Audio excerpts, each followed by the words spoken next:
Hello and welcome to the LCS Countdown, where for 30 minutes we dive into the jungle matchups of the day, highlight the LCS's first ever book, and teach you the way of the level 1 invade until the top of the hour, where we jump into Champion Select.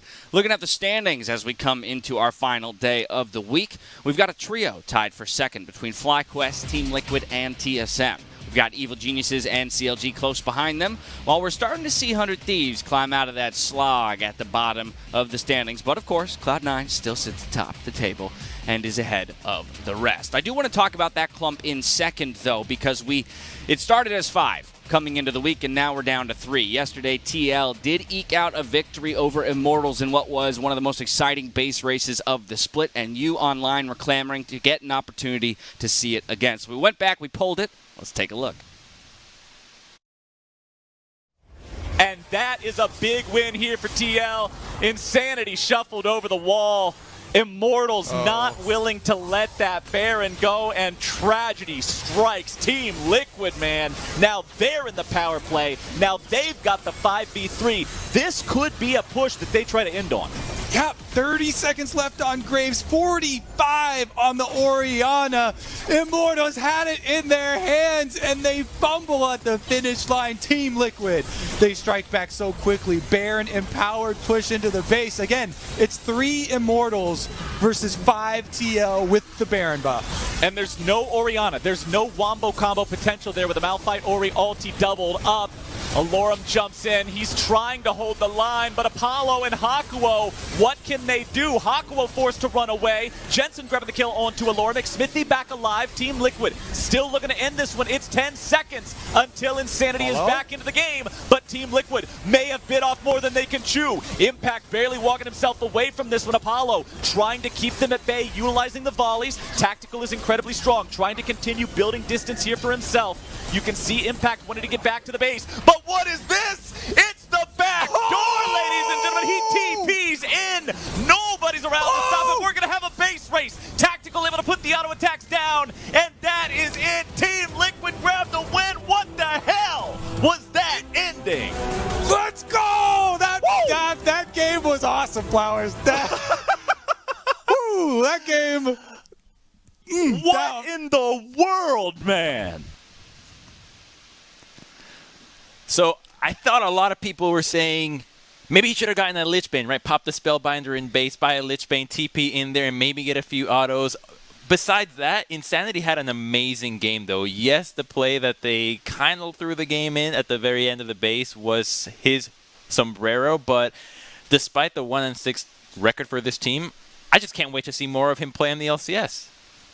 Yeah, he's super fun to watch, and I was trying to do some quick math to see if they could actually get it to 1.5 second cooldown on Lich Bane if he bought it. We don't know exactly what his AP ratio was at that time. You know, maybe around an extra 500, 600 damage per proc of it. And Nexus HP is 5.5k. It was also, you know, like around 60% damage dealt to it. Right, So, maybe, you know, maybe 3 autos. Maybe 3 or 4 autos. Could have done it. Could have been enough. Could have done It's it. hard to say. It's hard to say. But either way, it was a hard-fought game, and it was TL that did eke out the victory to move into second place alongside a couple other squads. One of those battles for second place took place yesterday between FlyQuest and Evil Geniuses. But I'll be honest, FlyQuest dispatched of Evil Geniuses pretty easily. This game was not... Sorry, go ahead. All right, yeah, EG, man, I was very disappointed with them. I love FlyQuest. They look super, super good. But EG has always gone for these experiments, it feels like, against top teams, which I appreciate. That's the right thing to experiment against, not against Dignitas or Immortals teams who are struggling. They've done it against FlyQuest, they've done it against TSM, and they've done it against C9, where they've done the Karma, Kassadin, and now Kog'Maw, and it's never worked. And that's why I'm a little bit scared for this team, is that they seem to be able to rely on Jizuke, but anytime that he's on a scaling champion or a little bit less of a champion with less agency, they really struggle. It makes their games fairly lopsided, where their wins are really stompy, which come off the back of those picks that we know they're really good at, and then their losses end up just being a flop, whether it's the Karma, the Kassadin, or the Kog'Maw, like you said, where Jizuke doesn't really get to do a whole lot. So I hope that the team can just say, you know what, this is what we're best at, and just stick to it, because the season is almost halfway through. You don't have a lot more time to experiment, and it's better to just double down on what you're good at and beat everybody else at it. I mean, talking about flops, like we spent so much of yesterday hyping up Kumo because I was so excited to see them play this matchup again, and Solo just completely smashed him. He set up for the top lane dive, and then he camped in the bush and was able to kill Kog'Maw after that. I know we talk about Jizuke's Kog'Maw, but Solo had such a blow up game yesterday that was really impressive, and I'm really happy to see Solo stepping up even more.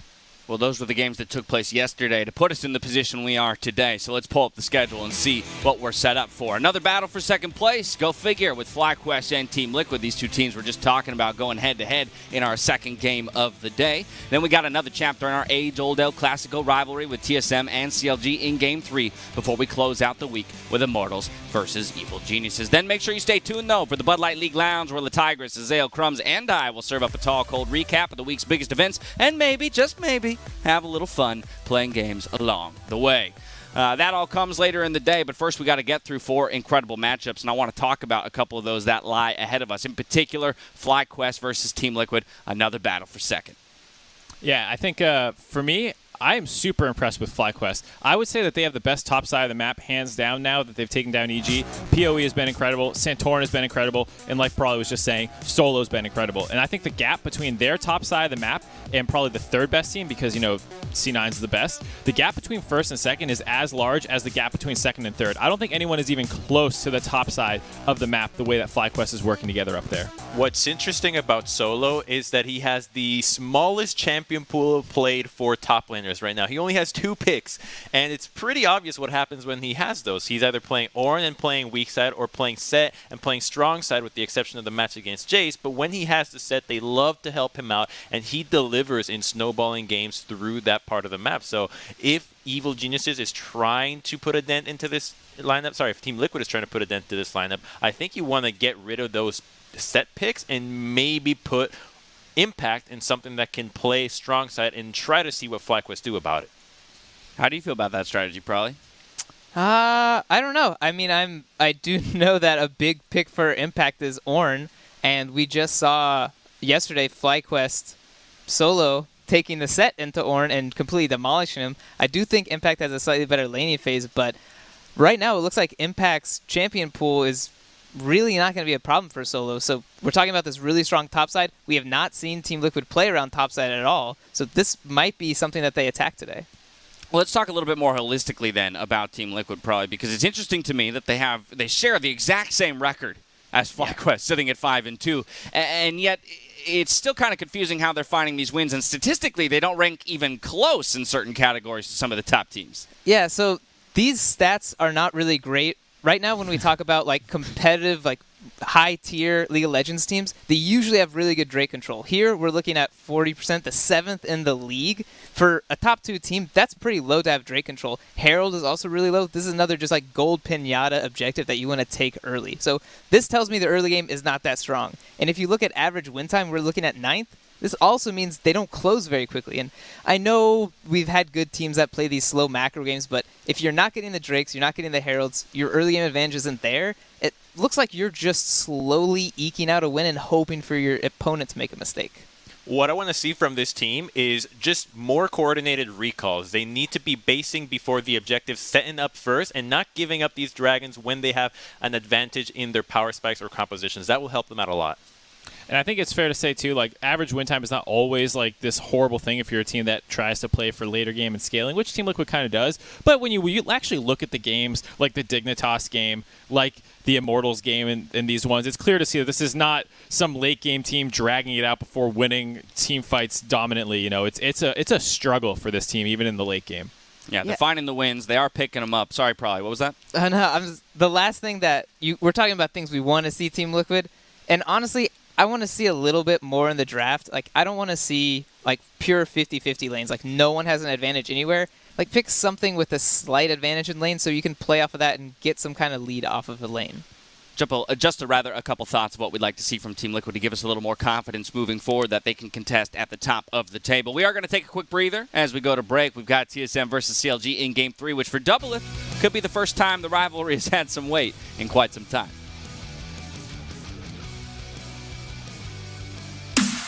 4 versus 4, no supports alive. No Guardian Angel for Meteos, whereas TSM still has 2. Weaver's Wall! Weaver's Wall picks up couple. Now can they have the follow-up damage? Double! Low. Meteos, another knockup, trades his life, but it does. Gets the GA. Double wall. Kills everybody. They've got 3. Impact goes down.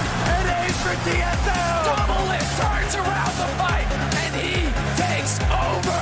I could not have been prouder of my teammates. Like, everyone stepped up to the plate when it really mattered. TSM wins their 4th North American Championship.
And now, Are You My Jungler?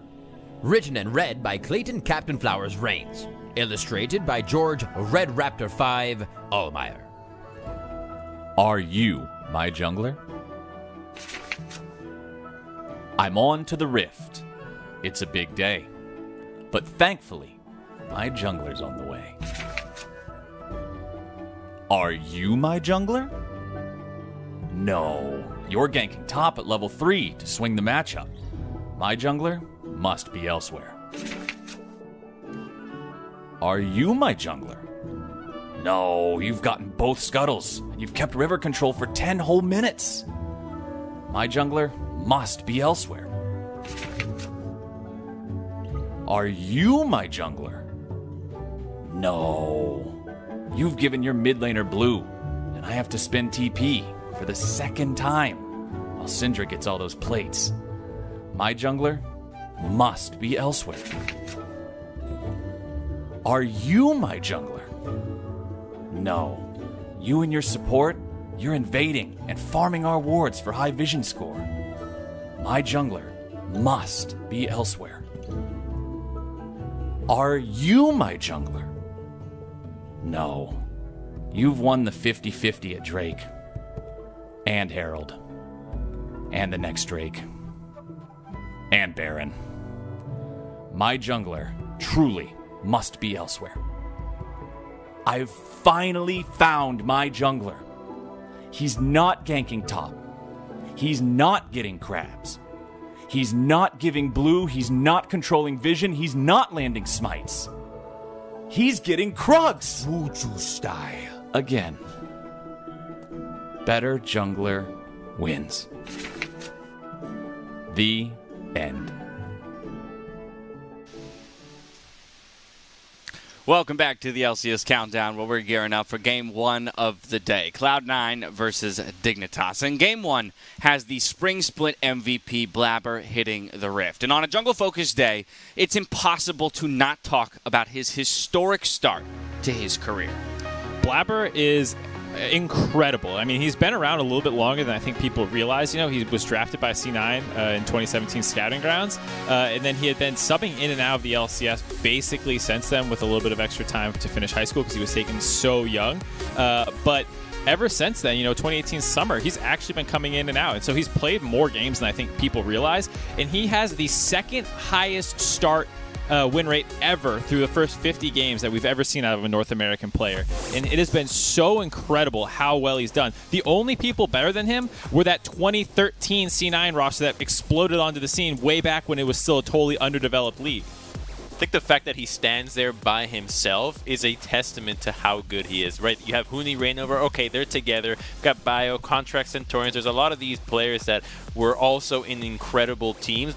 Nobody else from the time that Blabber is playing is moving up into that record. Like, he alone is just tearing up the league. Yeah, it's quite a precipitous drop-off, you know, once you get past those first couple clumps of people. But that point you're making, Crumbs, about the fact that he's there individually is so phenomenal to me. And then, of course, you have to take into account that, as you said, Mark, this is only looking at the first 50 games. Those Cloud9 players, of course, continued to play on. But Blabber, he's still going too, right? And so we don't even know yet how great this guy's career can get or can become. He's the kind of player who would get an offer from the LPL.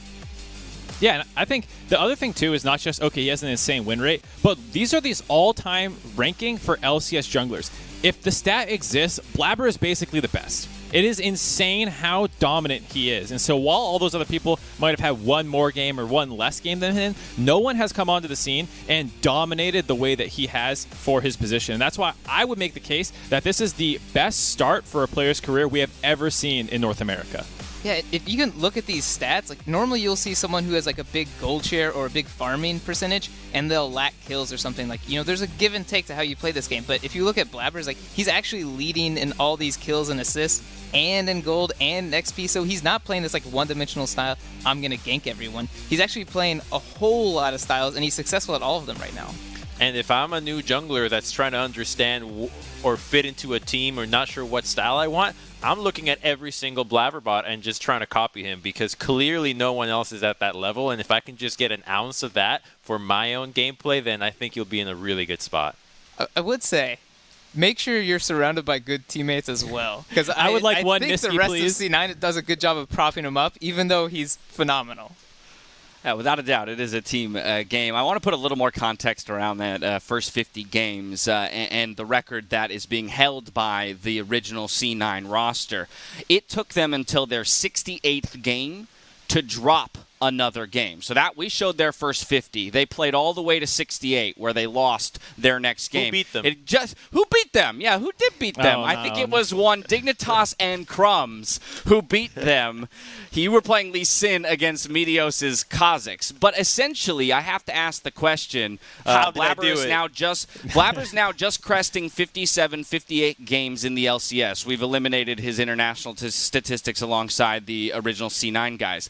Do you think he can hit that 68 mark and surpass the original Cloud9 roster without dropping games? Are we witnessing the birth of a new GOAT, the new greatest of all time in the LCS? I'm of the opinion that we're starting to see it. I don't know if he will eventually take over the win rate thing because it was such a different scene back then. It was a lot, less competition, I think it's fair to say. There was not nearly as much money in the scene. But I also think that his individual dominance is better than anyone we've seen before. And so if he can continue to win, continue to pick up MVPs at the rate that he is doing, there's no reason that in a year or two we're not talking about him as the greatest North American player ever. Already in that conversation for MVP again here in the summer split. All right, so Blabber is the clear #1 jungler in the league, if not the best player in the league, full stop. But I want to take a look at the remaining competitors that he has, and let's start with Santorin, the guy who finished second to him in spring when it came to the finals. Yeah, I think Santorin actually has a lot of really incredible stats to back him up. Overall, I mean, he has the second highest kills and assists at 15, so he's super active in the early game. Second in kills. He's actually higher in KDA than Blabber this split. And of people who have played all 7 games, he's first in damage percent. So he is someone who doesn't die very often, makes almost no mistakes, while still getting his team ahead, and often playing a team-centric role where he's taking the trundle when people need it and stuff like that. And so I think Santorin has low-key been incredible this split.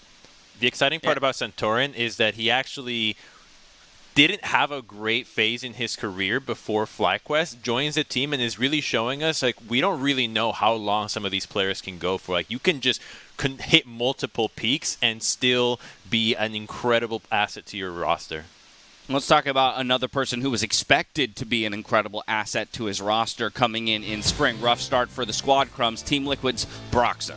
Yeah, and Broxa came in as the supportive jungler. We knew that he was going to be quite selfless, and that selflessness right now is putting him at the bottom of the gold share for junglers. He is only above Wiggly. Now, the interesting thing about that is he actually has 2 Graves games still under his belt, so that is not what you would expect from that.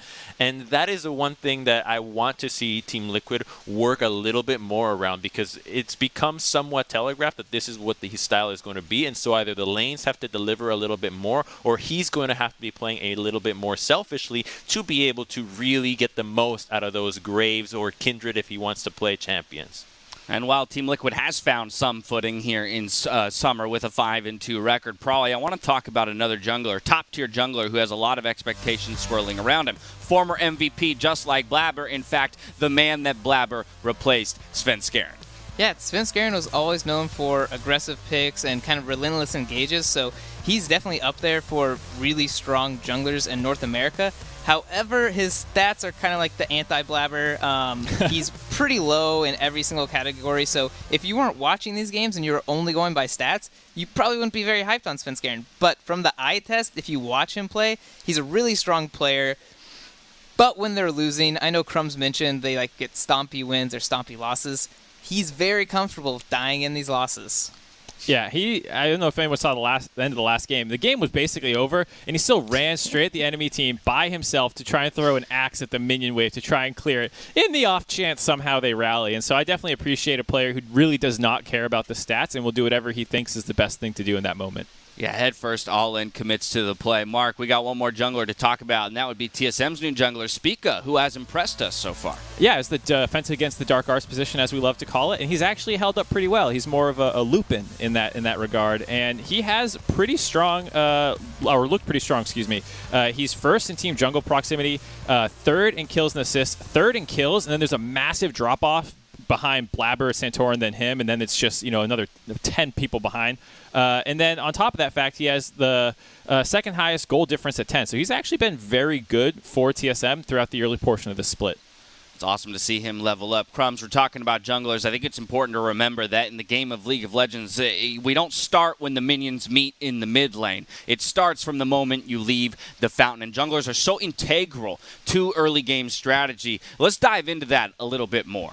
Yeah, I did some digging around for what Cloud9's jungler does in the early game, and specifically I wanted to see what value are they getting before minions spawn, and this is them going for level 1 late invades. Now, they're going for these late invades when they know they have stronger level 1 matchups, and it usually results in some really chaotic situations if the enemy team wants to take them. Now, in this one, well, you're up against an Ivern. Ivern cannot smite without having used his passive to secure the camp earlier, so Cloud9 can get Blabber to level 2, and even though the fight ends up being quite messy for Immortals and Cloud9, They 3-buff Ivern, and you set the tone for how the game wants to start, and they'll eventually actually get some more kills going their way. Even though Blabber dies here, I believe Sven will pick up one onto Apollo, and because he doesn't have teleport, well, now you've got Sven winning the bottom lane. So this is another invade that Cloud9 goes for. The same situation here. You know you have a stronger early game, and against a jungler that wants to power farm, you set him behind from the get-go, and he's not going to be able to hit level 6 quite as easily. Now, probably let's talk about the value of invades, because obviously not every team should be doing it every single time. What do you actually gain from a movement like this? Well, there's actually a lot of benefits you can get. In this game in particular, we have Nocturne getting pushed off as blue, so Nocturne's goal in the early game usually is to farm until 6 so he can get access to his ultimate. So this just puts behind Nocturne's early game win condition. So that by itself is really strong. And kind of a maybe subconscious effect it has on the game is just the fact that most players have an idea of how their lane plays out in the first 10 minutes of the game. But no one really predicts, like, oh, how's my lane going to play when my enemy jungler is behind me? So by invading, you're actually kind of changing the landscape of the early game. When your opponent is probably preparing for something more standard, more easy, you kind of throw a wrench in the system and be like, all right, well, my jungler's behind you now. How are you going to play out your lane? I think right there we decide, or rather explain the value of having strategy, whatever it is, but having an intention in your early game as opposed to waiting for that minute and 55 seconds when the minions actually start smacking each other. Let's focus in on game 1 of the day. We know that Cloud9 are clear favorites here, and I don't think we want to dance around that topic. So I thought it might be wise to bring back the over-unders that we kind of kicked up in jest yesterday. It started with the total number of minutes we expect this game time to go. 24 was where I put the line. Mark, yesterday you jumped under that line. Is that where you still land? I'm still going under, baby. It would be the fastest game of the split for C9, but I believe in them. I think they will. And, you know, Dignitas are down to scrap. The other two of you got a little more faith. Why is that? I think the game just takes a little bit longer to close out. Despite you having some fun, I think that the game, to put it under 24, has to be a hell of a stomp. Yeah, I think Dig is going to try to put up a fight. I don't think it's going to be as messy as you think. I think they're going to try to clean it up a bit. All right. Next up, turrets taken by Dignitas. So this is solely on Dignitas' side. We're putting the line at 1.5. Let's get the reveal, see where you guys land on this one before I make you explain yourselves. Well, bam. All right, good. I'm glad we all agree. So all of you think Dignitas is taking no more than one turret? I think they'll specifically take one, actually. I think they will take one turret. The reason being, what will likely happen is Cloud9 overcommits to pushing one side with like a Rift Herald push, and then they'll get a ton over there, and then Dignitas says, oh, we got to trade, so let's just try to get a turret on the other side of the map, and then that will be their first turret. Okay, Mark, how do we quantify turret plates? Do those actually count? Like, what if they take 8 out of 15? No, full turret or nothing? Full turret or nothing. Okay, it says turrets, not turret plates. The turret plates are That's true. All right. Yeah, it's a consolation prize. If they can get take them, it at face good value. job. All right, fair enough. They're all going under, so Dignitas, you just got to get more than one turret or take the win. Who knows? Last one here would be combined kills per minute between the two squads. We're putting the line at 0.83. Now, let me give you some context on that. The context is that C9 averages in their games 0.76 combined kills per minute, a little bit less. Their bloodiest game, though, was actually against FlyQuest, and that was at 0.9. So we split the difference there and threw the line down. Do you think Dignitas and Cloud9 are going to go at it and give us a scrappy one? Oh, yeah. Oh, yeah. I want to see these over-unders. Yeah, I'm going under. Good. It probably but Crumbs thinks Crumbs expects blood. Yeah, why is that? Okay, so first of all, Dig had no problem going for scrappy fights yesterday, so I don't expect that to stop today, because that's how you fight. You got to fight against Cloud9. You have to be willing to fight them. So if they at least understand that, they'll go for some scrappiness. And from what we saw from Cloud9 against CLG, they were really strong early game. They were blowing summoners left, right, and center. So that's going to continue, and they'll just find blood and run with it. I have a feeling Mark thinks that all that's going to happen is C9 aces every fight, and therefore you never have enough kills coming back the other way to get them. All right, well, Niski and the rest of Cloud9, their emote game is quite strong. So instead of doing an over-under on how many times they're going to hit the penguin dabbing or licorice spams the camp. We thought it'd be fun to fire up a little game of emote bingo. So this is an example card. I believe it's actually my card. But what you can do is you can head to any of these analyst Twitters, as well as our two casters, Pastry Time and Azale. We have each crafted a card of emotes to be filled out. There you can see Mark's and his screen there. Pick your favorite card. Pick the analyst that you want to win. That would be me. And play along with us during this first game of the day. I'm hoping we get spams all around. I'm very curious to see which column, row, or diagonal is going to win at the very least. Crumbs, what are you thinking here? What do you think is the most obvious emote that we're going to get super early on? I think we're going to absolutely get the angry bee, but I also have to say, these guys that are advertising their cards, any good product doesn't need any advertising. So I can already say at least Dashes and Eyes are probably better than Marks and Prawley. So head over to Twitter and check it out. I concur on that front. Go check those out on Twitter. Pull your favorite one. Time for us to hand it over to Pastry and Azale to get us into that first game of the day. Thank you very much, Dash. My name is Julian Pastry Time Car, and I'm joined by Isaac Azale Cummings Bentley. And apparently, no good products needs advertising. Azale, thoughts on Crumbs' comment? That's exactly why you never see ads for things like Coca-Cola or Pepsi. Oh yeah, never seen that. No cars really do any ads. Really, it's all word of mouth for all the most popular products in the world. Yeah, like League of Legends, which thankfully for you at home, we have right here as Cloud9 are going to be taking on Dignitas for our very first game.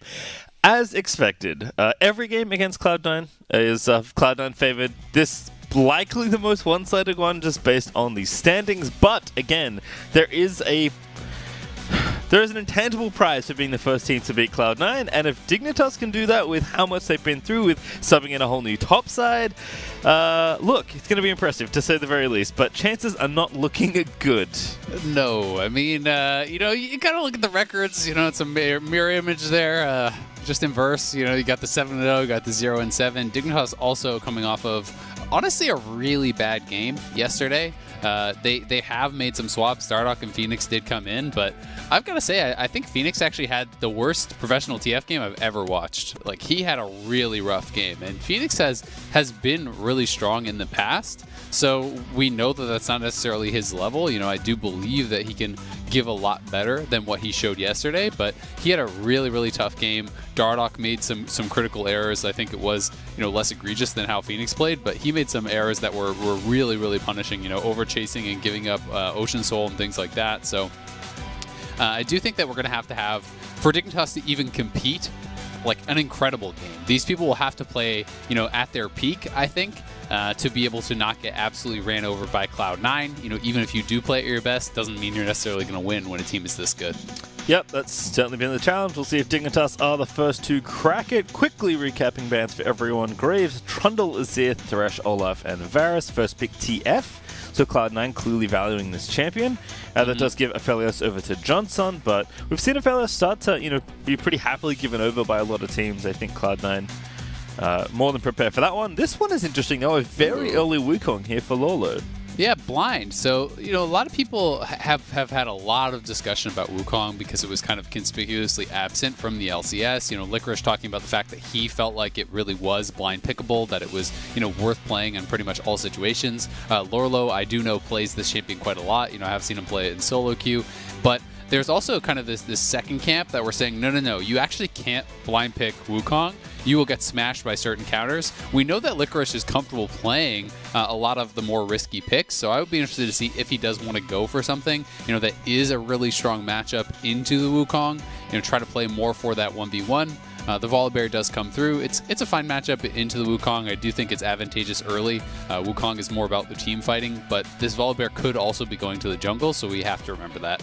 Yep, I think both those top laners could potentially go to the jungle. I think Volibear is a bit more likely based on games we've seen, but there is potentially some flexibility there as well for Dig, in which case taking Wukong early is made a lot easier.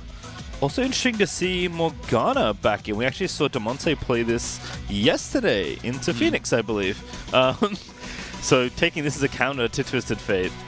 Yeah, it is a good matchup into Twisted Fate. It's also flexible down to support, so I do actually like the pick a fair bit. It is very likely going to be mid lane. The thought process is simply this, right? A lot of the gank assist, the power from TF, if you want to call your jungler mid lane, comes from the gold card. You can Black Shield the gold card, and TF wants to, if he's being pushed in, get out of lane, right? If you're not actually going to win that 1v1. So Morgana can max W, can actually wave clear incredibly fast once you have some levels, have some points in that W, so you try to lock the TF under his turret so Niski can't be getting out to those side lanes, ulting around, diving your top lane, diving your bot lane. That is kind of the thought process of the Morgana. Didn't really, work out as well when we did actually see it come out yesterday. I can't remember exactly who was it that played it. It might have been Demonte, it might have been someone else, but it was in a relatively low engaged comp. They did just kind of struggle. It was actually against TSM. I remember that's what it was. Because Bjergsen, it might have been Demonte then. Because Bjergsen played TF into this, and he ran over the game despite being into the Morgana. He was just everywhere. Yep, that's true. I like it with the Wukong as well, so we'll see how it all works out. Phase 2 ban's almost done though. Lee Sin, Bard, Nautilus, and one more here for Cloud9 to take out. Team's very clearly prepared here, as the draft has actually gone on quite quickly. Yeah, you can see that Yuumi has dropped in priority a fair bit. Yuumi actually, not being banned out just yet whatsoever. Normally when Ezreal is actually picked, you would see the Yuumi banned out pretty quickly, but they're banning out Lee Sin, so assuming that Volibear is going to be going top, taking away Bard also. Bard can be quite strong. Morgana Karma is actually the exact combo that we did see played against TSM. It was Karma support. They went for a Graves jungle, kind of this double marksman style, and then you have, the shields and the speed ups from the Karma, as well as the CC immunity with the Black Shield and the magic, shield there too from the Morgana, so trying to really kind of empower them. And this actually looks like it will be a Volibear flex. So I do think that this is going to be Volibear jungle. I think that's more likely than the Set. And then Set would be playing top against the Wukong, and Yuumi coming through for support. So pretty cool stuff. Also, your screen is not broken. Cloud9 actually did miss a ban in Phase 2. They just ran out of time, apparently. So won't be getting that one back. There's Mordekaiser, though, as the last pick for Dig. And that does maybe mean that Dada Wukong jungle is going to be jungling here as Wukong. Okay, very interesting. So Wukong jungle is actually quite high win rate. It's played a fair bit. In solo queue. In competitive, I haven't really been seeing it.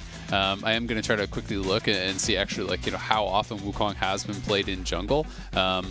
Because it is a decent champion. It's actually 0 picks in jungle as far as I can see in the top region. So this would actually be, if what I'm looking at is correct, the first worldwide of those top regions pick for Wukong jungle, and Dardoch's going to be the one bringing it out.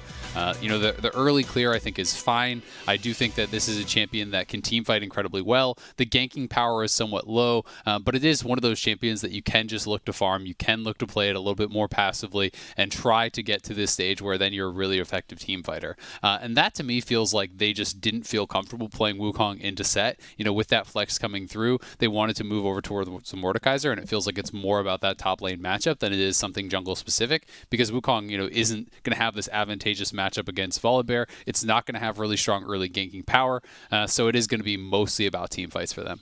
It's actually really nicely navigated here for Dig as far as the draft goes, but one good draft is not enough to upset Cloud9. As we've learned, you need an awful lot of things to go right, and you need to play very well to even upset this team, let alone beat them, which of course no team has been able to do just yet. So, I mean, it's cool that Dardoch's bringing out something new. This is one of his advantages, I would say, as a player, is that he's always willing to play new picks. He likes to play different stuff in the jungle. He's willing to be aggressive.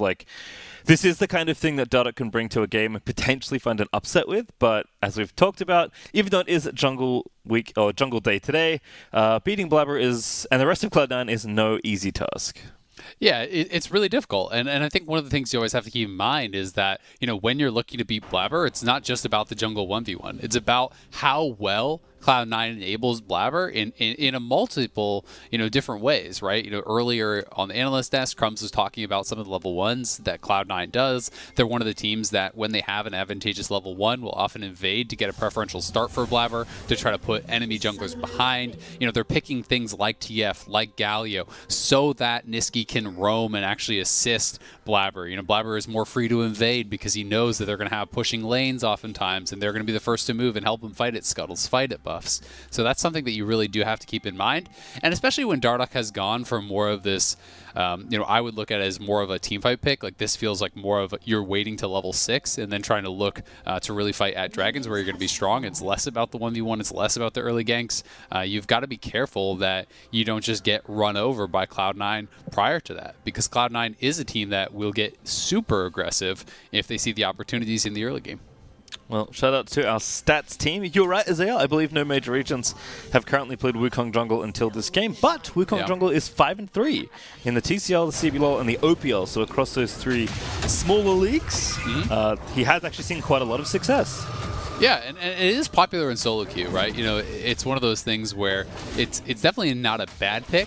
You know, it is more of a surprising pick because it is the first time, you know, in those major regions that we have seen it. But, you know, this is, I believe, one of the highest win rates. Yeah, it's over 52% win rate in solo queue right now. So it's very, very solid. It is a really strong team fighter. You know, you have the ability to be able to really be explosive at level 6. You know, if you're able to start up something like the Dragon, try to get the other team to come fight you. Having level 6 on Morgana, having level 6 on Wukong, you know, those are very, very powerful team fight ultimates, and you do have the ability to play, I think, more aggressively and go for these kind of pure damage builds when you have both the Karma and the Morgana behind you. Also, get the feeling that this is going to double chance at Aphelios. Check it off. Oh, nice. That's right. If you don't have your Dignitas C9 emote bingo cards at the ready, make sure you look out on Twitter and find those, because definitely be expecting a lot of emotes, especially Niski in lane is a top-tier emoter while farming between the farming the minions. It's just high-level mechanics, you know? Yeah. Yeah, exactly. Keeping the APM up with the emotes, and since I'm casting, I'm not actually going to be checking off the bingo card for myself as I go. I'm just going to assume that I won. So nice. Yeah. If you never look, you know, you always win. You can't prove that I've lost. Exactly. As Dardoch is waiting out here. There is a ward that we can see in towards Cloud9's jungle, but Dardoch's going to wrap in here. He's going to get spotted just barely. Niski, though, cheating to the left side, so yeah, he's going to be A-OK. Yeah, that's the key. I mean, that's why Niski didn't even react to it, because he knows that he is, you know, far enough up towards that top side. As long as he is not going to get hit by a binding, you know, he's staying in the minions, with the minions, you know, trying to keep those around so that Phoenix can't get an easy binding. It's just too hard to actually make that gank happen. You know, Wukong can make ganks happen, but it's generally about someone overextending. Blabber should know that he has been spotted, as Lorlo immediately did back off, and with the ward expiring, you can actually see the ward corpse, for lack of a better term there. So they will know that they have been spotted out, but that is just such a key principle of mid lane, is actually playing to the side that your jungler is playing on. Ooh. It makes it very risky. I don't think I've ever seen that. I haven't seen that one either. Little pool party Pengu. Yeah. It's very chill. I mean, they're farming up mid lane, so it kind of makes sense. Dardoch here wrapping top side though, but I don't think he's going to really have an angle on FLICKR until this wave pushes back out. Man, Lorlo has actually missed a lot of farm. The fact that he is down 5 CS and there's like basically a full extra wave for Lickers to collect is somewhat surprising. That to me just means like that you just straight up miss CS, or you're just really scared of the early actual fighting, so you're trying to just use your AoE abilities to push things out, which is going to make you miss CS. Lickers is trying to set up a freeze. He, you know, obviously knew that Lorlo's trying to reset there. That is why Dardoch came towards the top side, to try to cover a push, so just in case Volibear was there. You know, that's kind of when you are at your most exposed as a top laner, when you're trying to reset. Instead, Licorice just pulls off that little freeze. This forces Lorlo to stay around. He's not willing to just base and try to TP back for it. And Blabber knows that Wukong's topside, so they could potentially look for a gank here. Blabber leaping in, but cannot chase down Afro. Just gets a Q to the face and backs off. It would have had to be like such a big commitment to that gank, and with Sven already low, it's just kind of down here. He doesn't have anything to farm on this side, so he's like, all right, I'll just show and just try to make it easy for Sven and Vulcan to farm under the turret. I mean, sure, you could try to flash over the Q and really commit to it, but it's probably not going to work out, and then there's a chance of just getting tethered and actually burst down. As early on, the bot lane does have a pretty good opportunity to turn around ganks like that, because junglers haven't purchased up, you know, any HP whatsoever. We can see Dardoch, you know, still hasn't actually faced. He still has not gone back whatsoever. He is out of mana. He should be basing after this Gromp right here, but is a fair bit behind as far as the farm goes from Blabber, who has taken down 2 additional camps and taken the time to actually base. They are now looking to threaten crashing this wave, and they're going to go for a dive. Niski has level 6. Here it goes. There. Pengu up, gold card out. Lolo going to be first blooded ASAP. There's the dunk out of set, and there it is for volley. As the first blood is grabbed. Phoenix up here as well. Ooh, that's a very nice bind onto LCR. But they're still going to go for it. It's 1v2 with the gold card. Going to force Phoenix to flash, and Blabber does not want to chase under the tower. Yeah, I think that's smart. As soon as he flashes there, Blabber doesn't have flash, so if you try to commit too far in, that could be a turnaround kill. Nice response from Phoenix, but job well done. Mission accomplished there from Cloud9. Lorlo just got punished so heavily for that. It's LCR going to match him in mid lane. Lorlo respawned. He just goes mid. They're actually swapping over here because Phoenix was still up to top lane, so there's no point in Lorlo just TPing back to top and competing for that farm or forcing Phoenix to go. So they're just going to have kind of this short-term lane swap right now. But, that was just really well orchestrated by C9, all the way back to that little mini freeze that LCR actually put on to force him to stay. Then LCR just took a long time building up a slow push. So when you're building up this slow push, you have a massive amount of minions, and Lorlo wasn't able to basically fight in that minion wave. So he has to sit back, wait at the tower, try to wait and actually collect that. And what can happen is you fall behind in experience. So there's this huge wave coming in, pre-level 6, mind you. That is why they can actually go for this dive. And not only will they kill him off, but look at that entire wave that he's actually missing. Niski tanks up a lot of turrets here. It was a nice binding by Phoenix that does actually catch LCR to trade that back, but that's 2.5, 3 waves that do end up dying to the turret that Lorlo is not going to be able to get. Yeah, at least for Dig, they did manage to get the Drake, which is actually extremely rare against Cloud9. They almost always get all the Drakes, but especially the first one. So thanks to the maneuvering there, Dig were able to at least make sure they got that objective. But this is, the thing, this is, enemy team's Twisted Fate versus your Twisted Fate every time, right? Like, Cloud9 are just so good at playing with this champion that, right on cue, as soon as level 6 happens, they already know when Niski's first ult's going to be. Everyone who needs to be in the area is there, and they execute the play. And almost always, they end up with something beneficial. In this case, it was First Blood. First Blood, a large CS advantage already, and they're taking down on this bottom side. Oh, still going. Blabber's got to get going. Still bring it out. Get a stunt in onto the Karma. Afro getting low. See you later.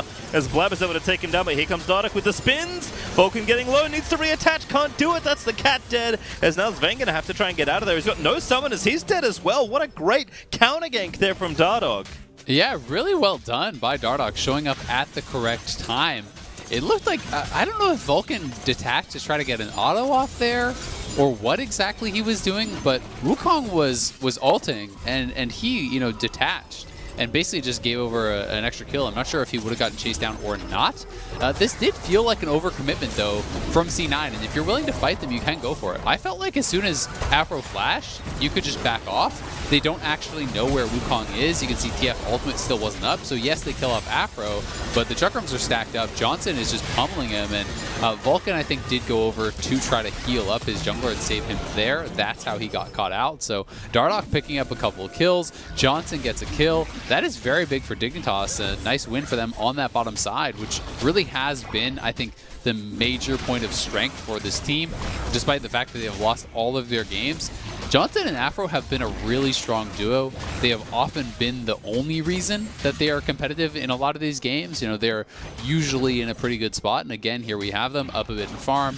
Now have gotten some kills. They already had taken a turret plate on the bottom side, and they're going to rotate up towards the top side with this Rift Herald and potentially look for a first turret. Yeah, this is all looking good for the early game here for Dig.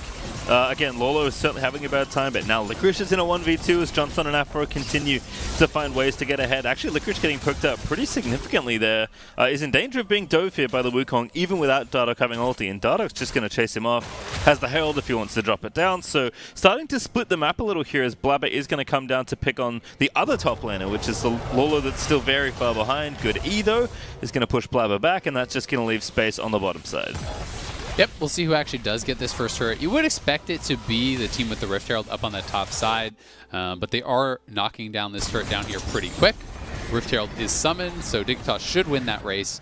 You know, obviously that true damage makes such a big difference in actually getting that down quickly. And you can see that Dardoch and Afro backed off to give a lot of that gold over to Johnson. He got 610 with those plates, plus the first turret going down just from that little burst. Plus he would have gotten a portion of those previous 3 turrets. So Johnson getting a lot of money here. And yeah, I mean, Lorlo's going to be pretty worthless, but Johnson is fed. Oh, Afro, no, not the target. That's a great set ulti onto Johnson. They're going to get both there as Cloud9 able to take down 2 targets very swiftly. Yeah, really nicely done. Good response from Cloud9. Dignitas got a bit greedy trying to actually push in, and not only did they want to get the second charge, it looked like they actually wanted to push for the second turret, but you have to respect the fact that Blabber is over there, TF Ultimate is back up, and you are going to be outnumbered. Phoenix didn't have his teleport to actually respond and make that an even number play, so you just have to look at your position on the map. You know, there's no TP from either of the soul laners from Dignitas. Dardoch had actually backed off. TF ulti is up. You don't know where Blabber is. This is just not a situation you want to be putting your bottom lane in, and that is Dignitas, you know, getting greedy after a good series of plays and getting punished very heavily. You just can't afford to make those kind of mistakes against Cloud9. You've got to be respecting the TF Ultimate. You need to have accurate cooldown tracking for that ultimate in particular, because it really dictates whether or not you get to play the game in side lanes. And they did not in that instance, as noted. Nope.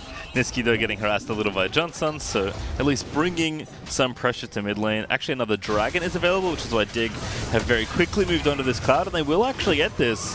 Cloud9 not available to try and contest. They're actually busy resetting themselves, so on the Drake front, Dignitas are doing a nice job of snowballing that objective. Gold lead is up 1,000 for Cloud9, which is nice, but not a massive amount. There's still a lot of work to do, certainly, and things like leaving your dual lane out to dry when TF's ulti is up is not going to contribute to your early game, but all things considered, especially given the type of comp that Dig are drafting, they're actually holding up quite nicely in this early game.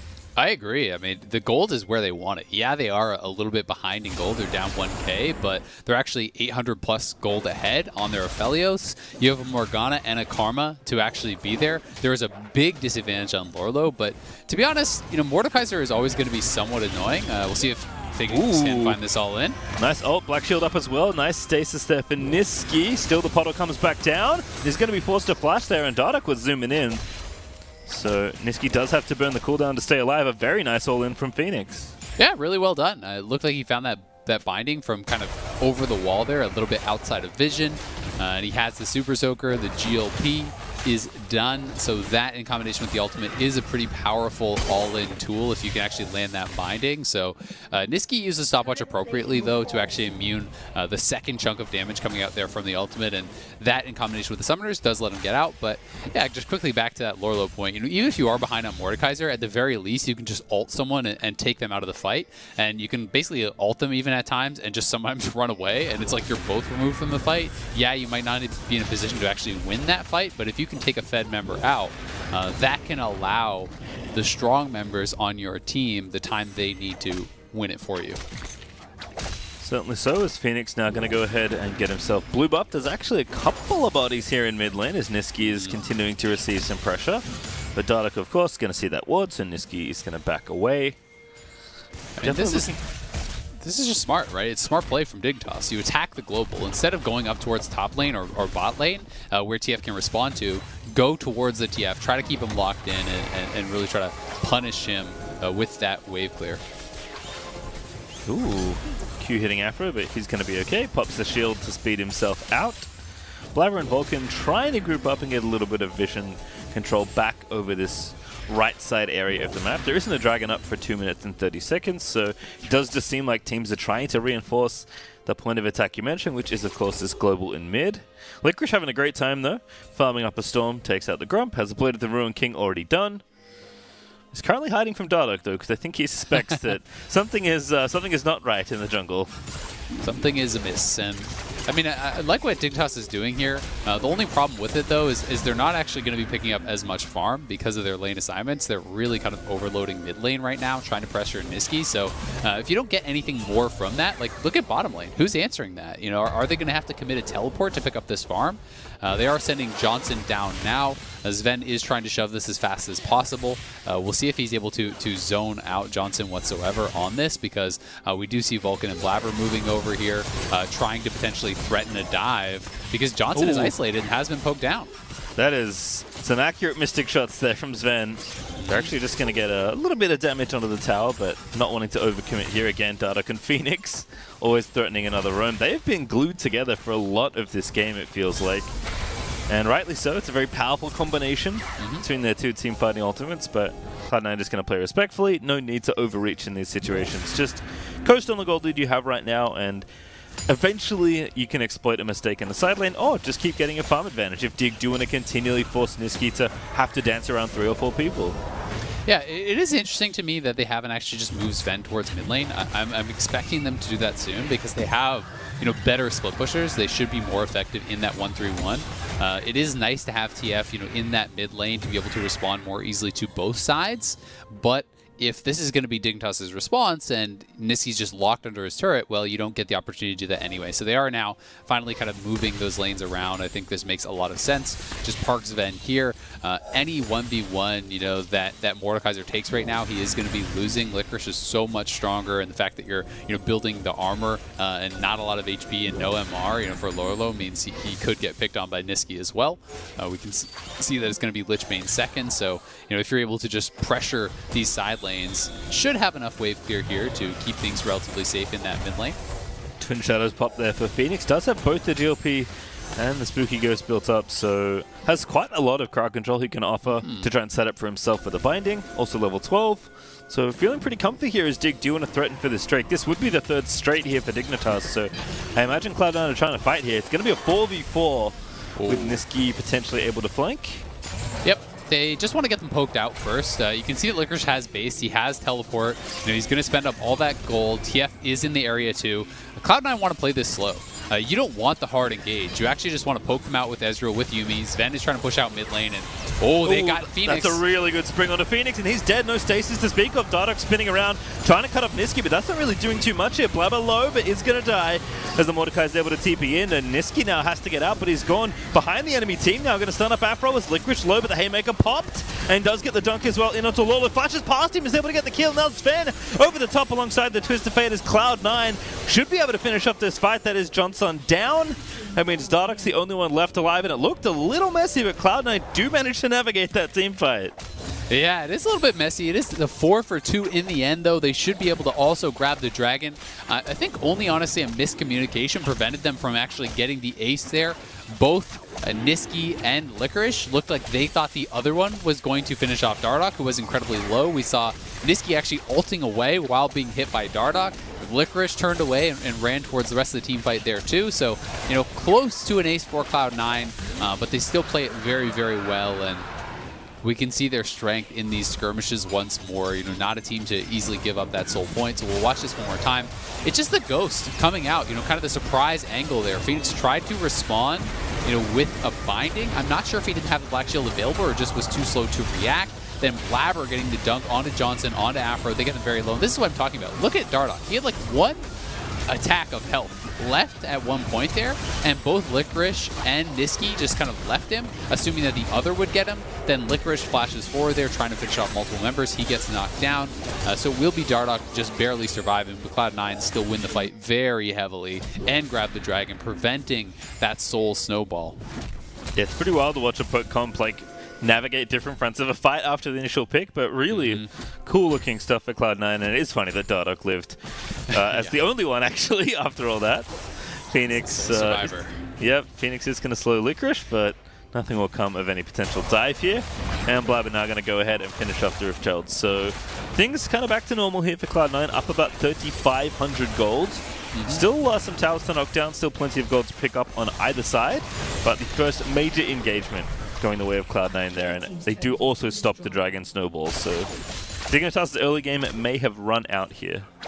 Yeah, I mean, I think they still have good opportunities to try to get the 5v5, but the problem is going to be, does Cloud9 ever actually give you that fight that they want? And how intelligent Cloud9 is about actually navigating it, right? You know, even the fact that they had their squad split up and essentially kind of skirmishing, you know, on two sides makes it so that Dardoch can't get this 5-man Wukong Dream ulti. You know, Phoenix can't hit everyone with his ultimate either, right? They're only presenting a couple targets at a time. They are looking for this kill on Nisqy, though, as Lorlo is losing this fight. Yeah, But Niski can't Dardoch's get here. out of the death realm, but here comes reinforcements. Niski, LCS and Blabber are here, sorry, but Niski already going to go down to Lolo. Now it's going to be a 2v3. Nice binding there for Phoenix, but Cloud9 still wanting to maybe fight here. They're onto Dardoch. They've decided the target is they want. Sven and Vulcan are going to fight the other dual landers and meet them in transition, but Blabber still fighting it out. FLICKR getting the dunk down, and Blabber still going alongside FLICKR, handily winning the 2v3 as Dardoch's going to be chased down, and I think Blabber should be able to stun him. Yep, there's the stun. There's the pullback from FLICKR, and that's the kill for Cloud9, despite losing that Twisted Fate. Yeah, I think they can actually just start Baron here. They just killed Dardoch right beside it. You have Blade of the Rune King on your set, so a lot of damage out from him. 2 items already completed. Yeah, so they're just going to go for it. That could actually just be the game-ending play, to be honest with you. They're up 5,000. If they get Baron here, this is going to be devastating, but Dignitas has 3 members. They're going to look for the stop. Yeah, it's going to be 4v3. Don't forget, Vulcan is still attached to Licorice right now. Johnson going to be the next target. Niski coming in hot. Johnson dead to Sven. Afro dead as well. They'll just take the Baron, I think, also on top of it as Niski pops up the Pengu.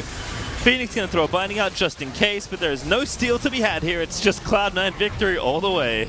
Yep, it's all over but the crying, it feels like, for Dignitas, as Cloud9 just explode into action there, able to turn what was a successful kill on Niski into this long extended skirmish that gets them multiple kills, that takes down the jungler, that gets them the Baron. And notice that they have TF coming back from base with the ultimate here. They have the presence of mind to realize we don't even need Blabber to ever actually peel from the Baron, so he doesn't even allow it to reset. Sven, as well as Niski and Vulcan there, were more than enough to actually kill off those multiple members as TF had respawn.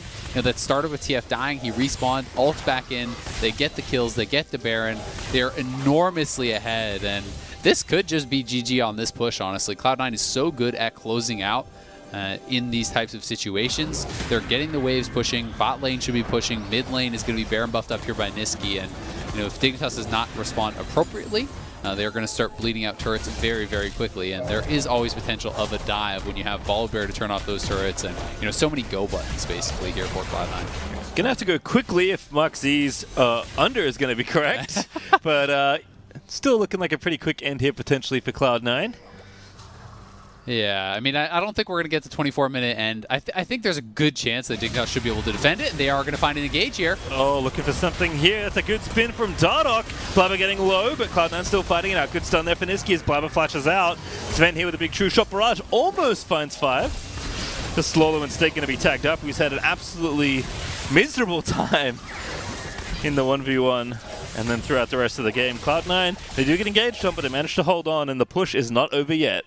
Yeah, good attempt at a pick there from Dignitas. You know, they do at least get the flash, the ult, the stopwatch, all off of Blabber, but he's so damn tanky because he has a ton of farm. You know, he's up in levels, he's gotten a bunch of kills and assists too, so Cloud9 will not be able to actually push in and close out the game here whatsoever, but they have taken the last of the outer turrets. You know, they have potential still, a couple more waves to maybe try to push in. They're taking the dragon at the same time, so they're just kind of checking all the boxes here, feeling like they are in a really comfortable spot. I don't think they need to risk anything, and they can still just play to spread the map, to look for picks, you know, with the TF ulti, and we can actually see Niski is going for a very aggressive build here. You know, the standard is that third item Zhonya's, but with the Kerchi's Shard, he's going to be going for rapid fire, and that's just to help their engage, you know, give you those long range gold cards to be able to, you know, more easily grab picks.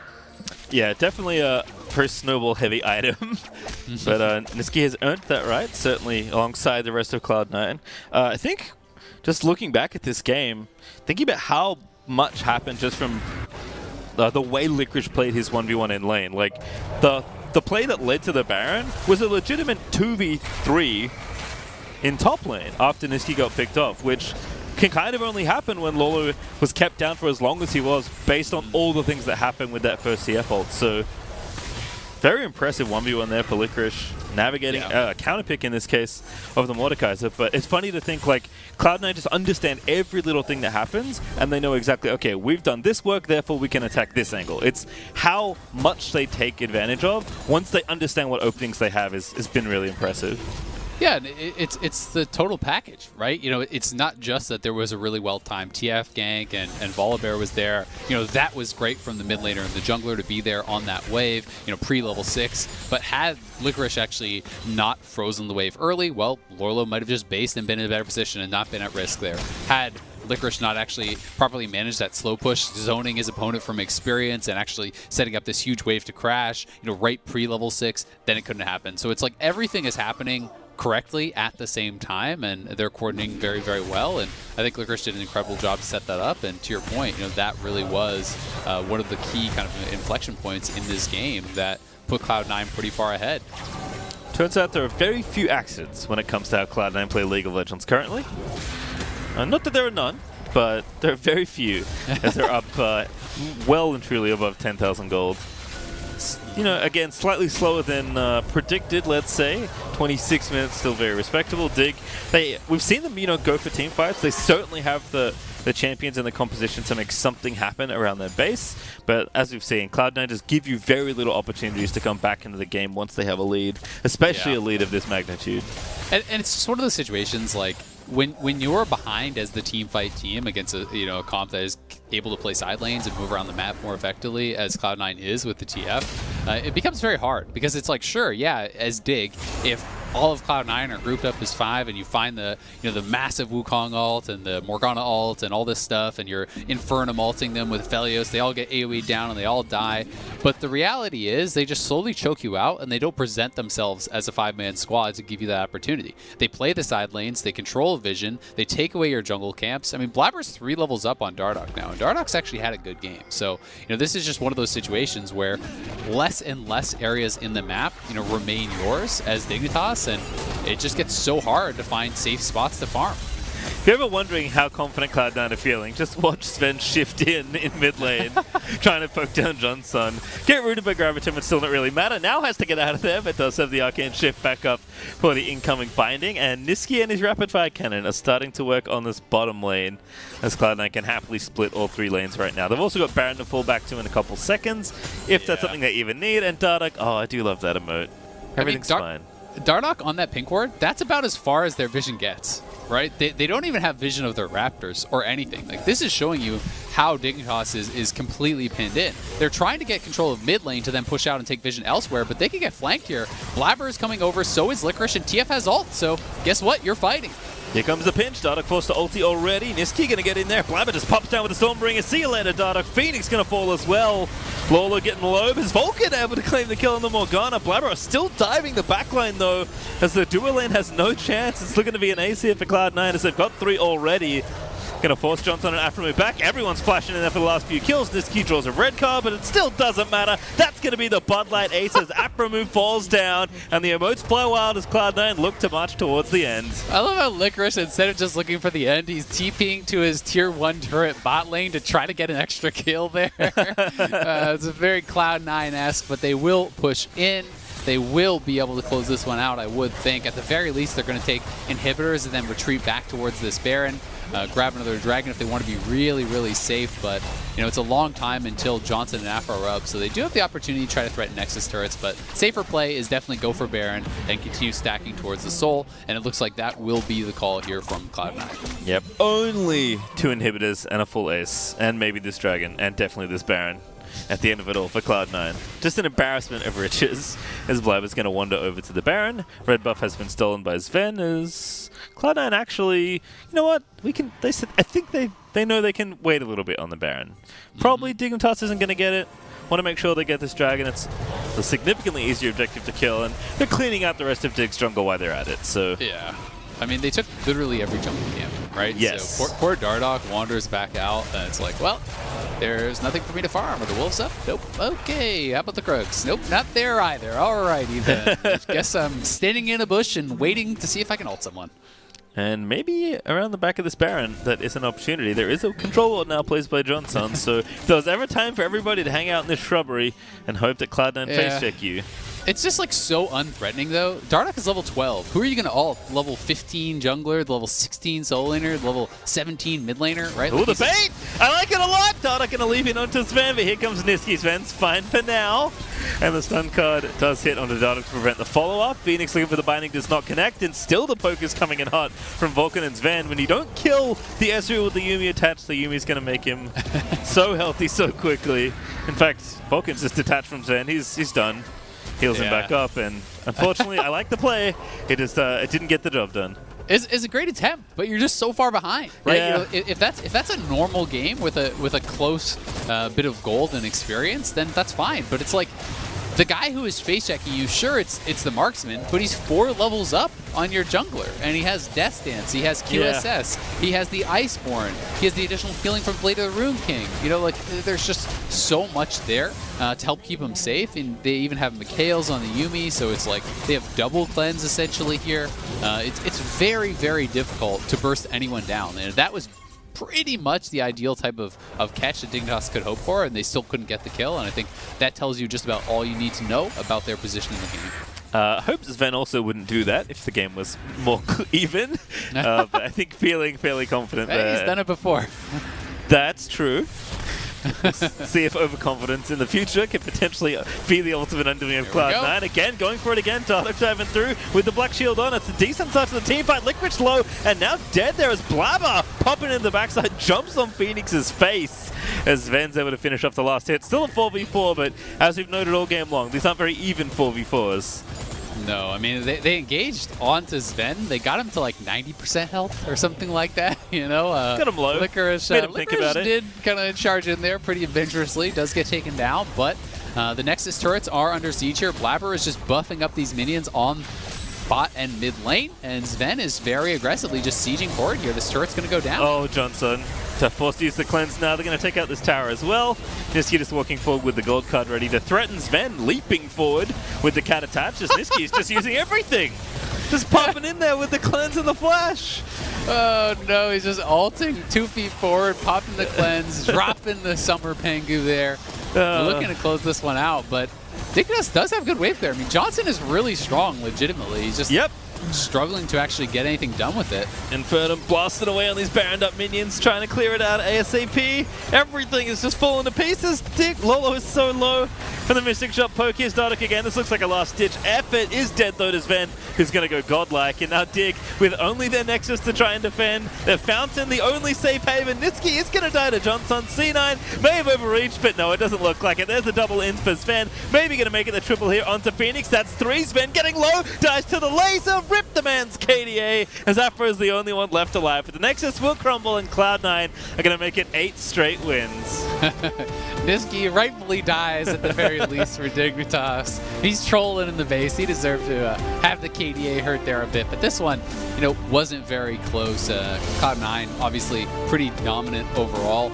Credit deserved by Dignitas for how they played out, I think, some of the early stages. I do think the counter gank, you know, by Dardoch was really, really nice. That was a bit of a step too far from Cloud9, you know, kind of over chasing, getting punished there.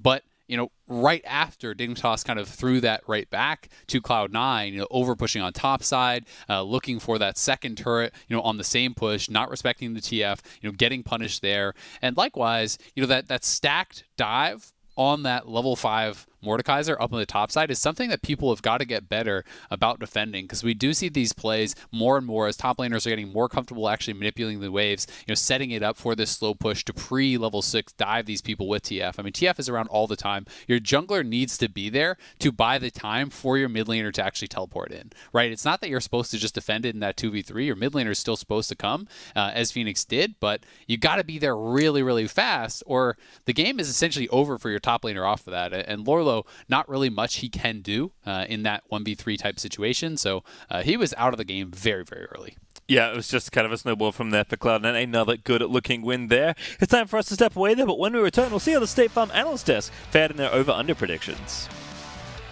Mark lost.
welcome back to the LCS after Cloud9 has dispatched Dignitas. But I gotta be honest, gentlemen, we teased this matchup like it was going to be incredibly lopsided. And while I would argue that Cloud9 was never in danger of losing this game, I think Dignitas played a lot closer than many of us expected.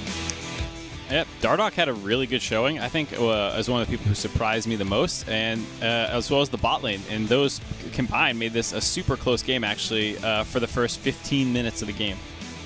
And this was a good response from Phoenix there. We know what Twisted Fates love to do, especially when you have a strong side top laner, and going for that dive and being able to counter it is a pretty good move there out of Dignitas. And then here they go again, expecting, okay, here comes the dive, and immediately Dardoch is pathing towards the bottom side, trying to make sure that he can protect his bottom lane. When Cloud9 overcommits, well, here comes the big punishment from the monkey, who is now not only making his way into the top side, but into the jungle.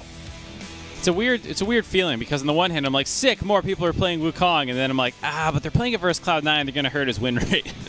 So selfishly, I'm a little upset, but I think overall I thought everyone who subbed in looked pretty good for Dignitas, and Phoenix as well was able to keep up with the emote spam in the mid lane. Oh, look at that one. That was a dabbing penguin. Yeah, well, we'll check in with the emote bingo in just a bit. But before we do, I want to talk a little bit more about this game and the fact that Dignitas did play close. Probably, what was your take on Dignitas' showing? I mean, so far we've just been kind of trying to rank and order teams based on their losses against Cloud9. Where do you feel this fell in the grand scheme of losses to Cloud9? Yeah, so it's not the upper echelon where we saw like TL kind of hold a gold lead against them or anything like that, but definitely for a team who just had a roster swap, this was probably in the top 5 losses against C9, I would say. Yeah, it wasn't a big stomp. They did have fighting moments back, but it's C9. So I'm still going to say I'm pretty happy with the way Dig played today. I like how you mentioned it's C9, because Chloe from our stats team gave us a really interesting stat about C9. This was a 32-minute game. Dignitas did not take any jungle camps from the 22-minute mark onwards. There was a 10-minute period where Cloud9 just owned the entire Dig jungle, and that's how they're really building this goal discrepancy.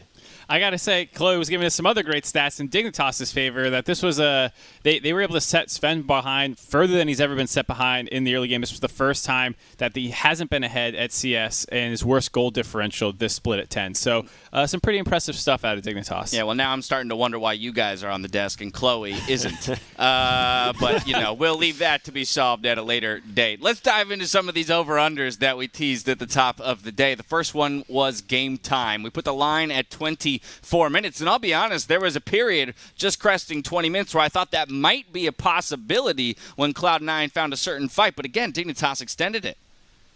I was pretty far off by about 10 minutes.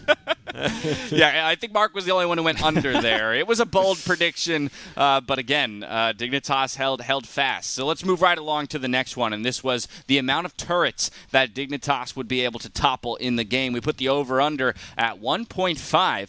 If I remember correctly, all of you believed that Dignitas would take no more than one turret, and the result? My goodness. One turret. You got one right. This is still not bad. Like, I still reference the whole mid lane turret and Spring for C9 that never died. Like, still taking one turret is something. It's, scratching at the Kings. Yeah, that's a very good point, right? Yeah, in comparison from split to split, this is a much better start for a lot of teams. Finally, combined kills per minute. The line was at 0.83 combined kills per minute. That's very high already as a line. And guess what? In this game, we were well over. This is the new bloodiest game out of Cloud9 this split. It was previously against FlyQuest at 0.9. This one was 0.94. Almost a kill a minute in this one. I got him all right. That's all Crumbs is coming away with. That's it. Who else That's can say all that? he comes away with. I will say, I thought that the combined kills per minute would not get that high because I didn't trust Dignitas to hang with them long enough for like the big team fights to go close. But they were able to actually find some kills in the later portion of the game, even after C9 got their first Baron. They were still finding kills. So it was very impressive for me out of Dignitas that they were not just. We've talked about how people can get the first kills on C9. That's actually not the hard part. It's doing it post 20 minutes, and they did that. So that I was pretty impressed. Yeah, honestly, very pleased with the way that Dignitas performed today. We've got one more thing left to discuss, and that would be Emote Bingo. Now, unfortunately, within this game, I don't believe any of us hit the jackpot in getting all 5 in a row. So we're going to extend the bingo across the day. But for those of you keeping track at home, I'm going to call out every single emote that our observers caught. Not all of these will be found on a bingo card, but you can mark these off just in case you didn't see them. So let's see here. We had the Pengu Dab. We had Crying Jinx. We had Graves Sunglasses. Teemo Thumbs Up. Not the one, foam finger. The thumbs up. Pool Pengu rather. Game Over. Fizz. Silas. Happy Bee. Regular Thumbs Up. And Sunglasses Pengu. So if you're playing along at home, make sure you mark those off. But we're going to just go ahead and extend this game. It's no longer just C9 versus Dig Bingo. It's all day Emote Bingo. Any of you feeling like you're super close? Mark, how many you got in a row there? I only have 2. I have 2 if we count the free space diagonal, bottom left to top right, and I have 2 on my left column, but I'm not feeling great because those are not super popular ones. Okay. I don't think I'm doing too good. I'm feeling good. All right, yeah. I got 3 in a row in my right-hand column. So my farthest right column, I got 3 stacked. So we're right up there, but I think the ones missing are kind of rare. I don't think I've ever seen anybody rock the Blitzcrank. So maybe Core JJ plays it today and gives us that, but other than that, I'm not too hopeful. Yeah, it's looking ugly for me. What about you, Probably? How does it look on your card? I think I have a decent shot at my first row, but I'm looking for the Blitz question mark. But yeah, I've seen it before. All right. And then I'm looking for the Rammus Thumbs okay. But the one that I think might be impossible is the Sona laughing. The Sona one is a tough one. Yeah, Sona one's a tough one. Either way, it sounds like Crumbs is the closest to hitting the bingo so far, but we got 3 more games left to close out the day. And so from there, gentlemen, any final thoughts on Dignitas and the way that Cloud9 continues to impress here as we move to the midway point of the split? Great showing compared to yesterday. Was not feeling good about them yesterday, but today seeing them at least give it a much better shot against an opponent that they knew was a Goliath makes me really happy to see how this team is going to then play in the second half of the split. All right, time for a quick breather, but after the break, we got FlyQuest taking on Team Liquid in that battle for second, so don't touch that browser.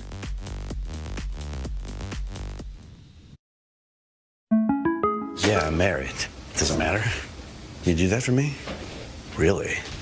Yeah, I'd like that. Who are you talking to? It's Jake from State Farm. Sounds like a really good deal. Jake from State Farm at 3 in the morning? Who is this? It's Jake from State Farm. What are you wearing, Jake from State Farm? Khakis? Hey, do they ever ask you what you're wearing? Yeah. Red sweater, button-down shirt. Like a good neighbor, State Farm is there.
welcome back for Game 2. We're gearing up for FlyQuest versus Team Liquid, Azale, as the continued battle for second reigns on here in the LCS. Yeah, it's been a pretty heated battle, and honestly, there have been a number of ups and downs. We're not that far into the season, but I had been feeling like EG had been the second best performing team. They have now had a number of kind of disappointing games. Like no one has really, I think, truly dominated. Besides Cloud9, for that second place spot. So it's very tight competition for it. I do think that FlyQuest has been looking good. TL obviously sitting up there at 5-2 as well, but they haven't been as happy with their wins, and I think that when you look really kind of objectively at some of these games, there's a lot of them that they're kind of lucky to squeeze by in. Yeah, with all of Fly looking good, yesterday especially TL struggled versus IMT. Certainly that game could have gone either way with IMT, just needing a couple more things to go right at the end there to take the victory.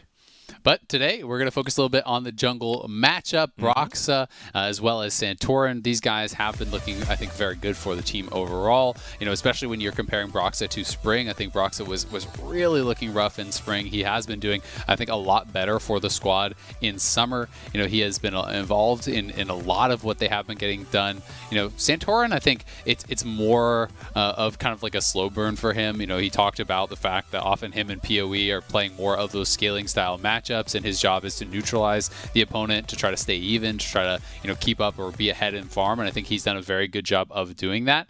This does feel like two teams, though, with a very similar style, in that both of them are relatively patient.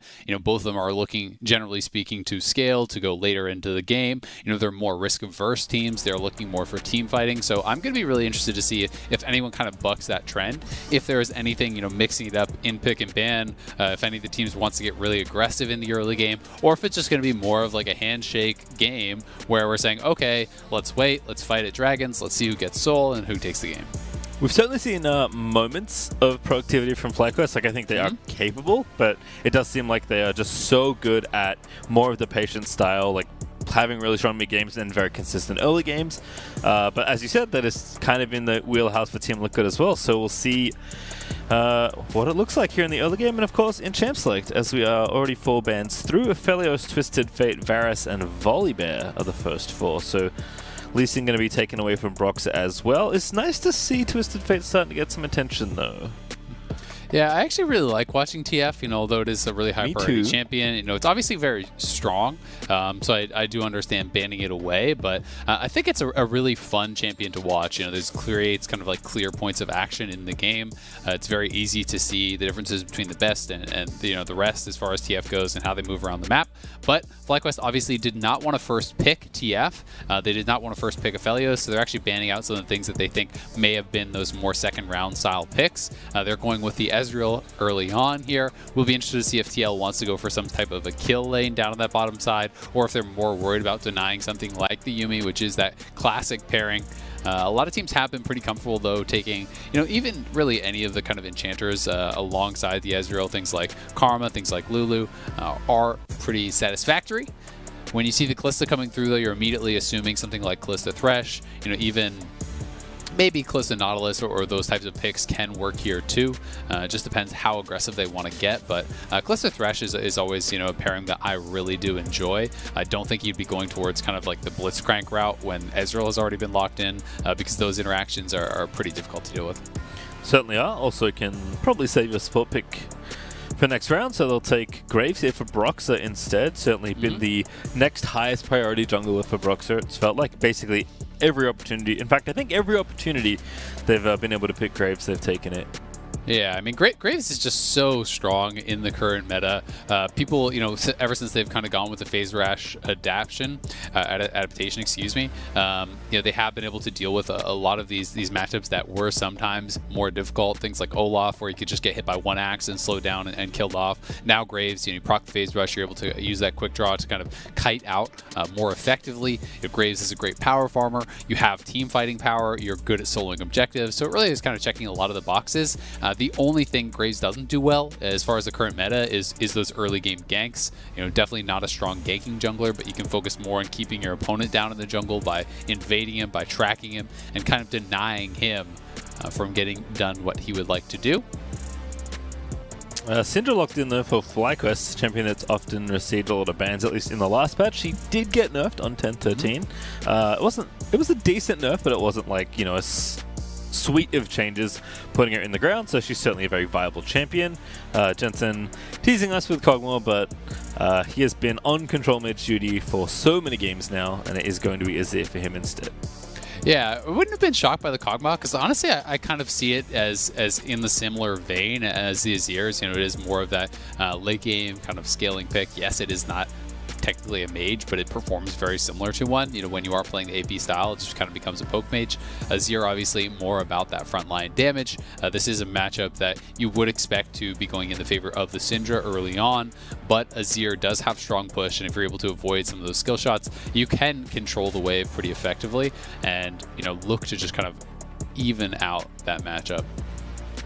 Also, Wukong banned here for Team Liquid as we move into phase 2, so not interested in that one here, and at least respecting the flexive set, or potentially Wukong jungle, which we did see Dardoch play in just our last game. Yeah. Also, Thresh ban is nice, as you said, taking away that very common pairing with Kalista and knocking down Core JJ's champions a few pegs. Yeah, I am surprised to see no one really caring about Yuumi anymore. You know, I guess the nerfs are in on competitive now, so that may be the reason they're just not as concerned about the champion's strength overall, but it is obviously a really strong pairing with Ezreal. Can be very, very effective. Jace getting taken away, so interesting that they're worried about Jace. When you have an AD jungler, I feel like Jace is a little bit less common, but perhaps just thinking that, hey, if we're going to set top, Impact does like the Jace quite a lot. You can go phase rush Jace and use that to be fairly effective. Kennen would be an interesting pick. It is going to be getting locked in. There's obviously the chance that Set gets flexed to jungle and then they put something else up in the top lane that could be, you know, a pretty effective matchup into the Kennen. But Kennen, generally speaking, you know, into these melee matchups, can be fairly strong in the early levels. It depends where you want to really go as far as the build. Most common these days is AP or just Gunblade into APE, like, you know, kind of this hybrid into full-on team fighting. I do tend to think, though... That's Maokai. Oh, very interesting. So this actually could be probably Maokai top.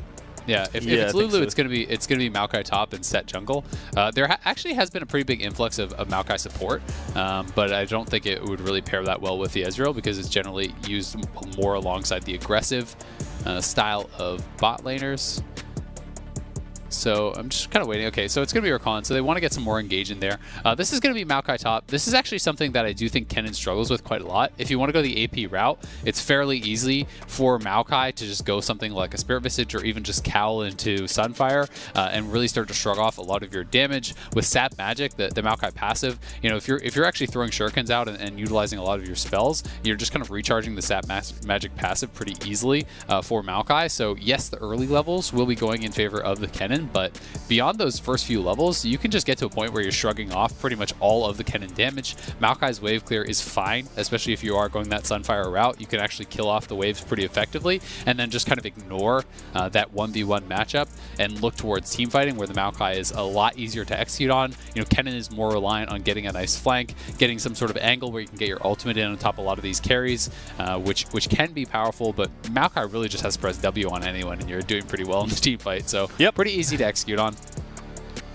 I like something different from solo as well. I mean, it's not a huge departure from Ornn, but with Ornn banned and Set pick for jungle here, solo did have to play a new champion, so Maokai is the answer here. Certainly looking like a slow one based on this draft. I think the style we predicted from these teams is probably going to be quite deliberate. I think so too. I tend to favor FlyQuest draft quite a lot. I actually really, really like it. I think that their draft was very smart. They have a lot of different ways to actually go for engages.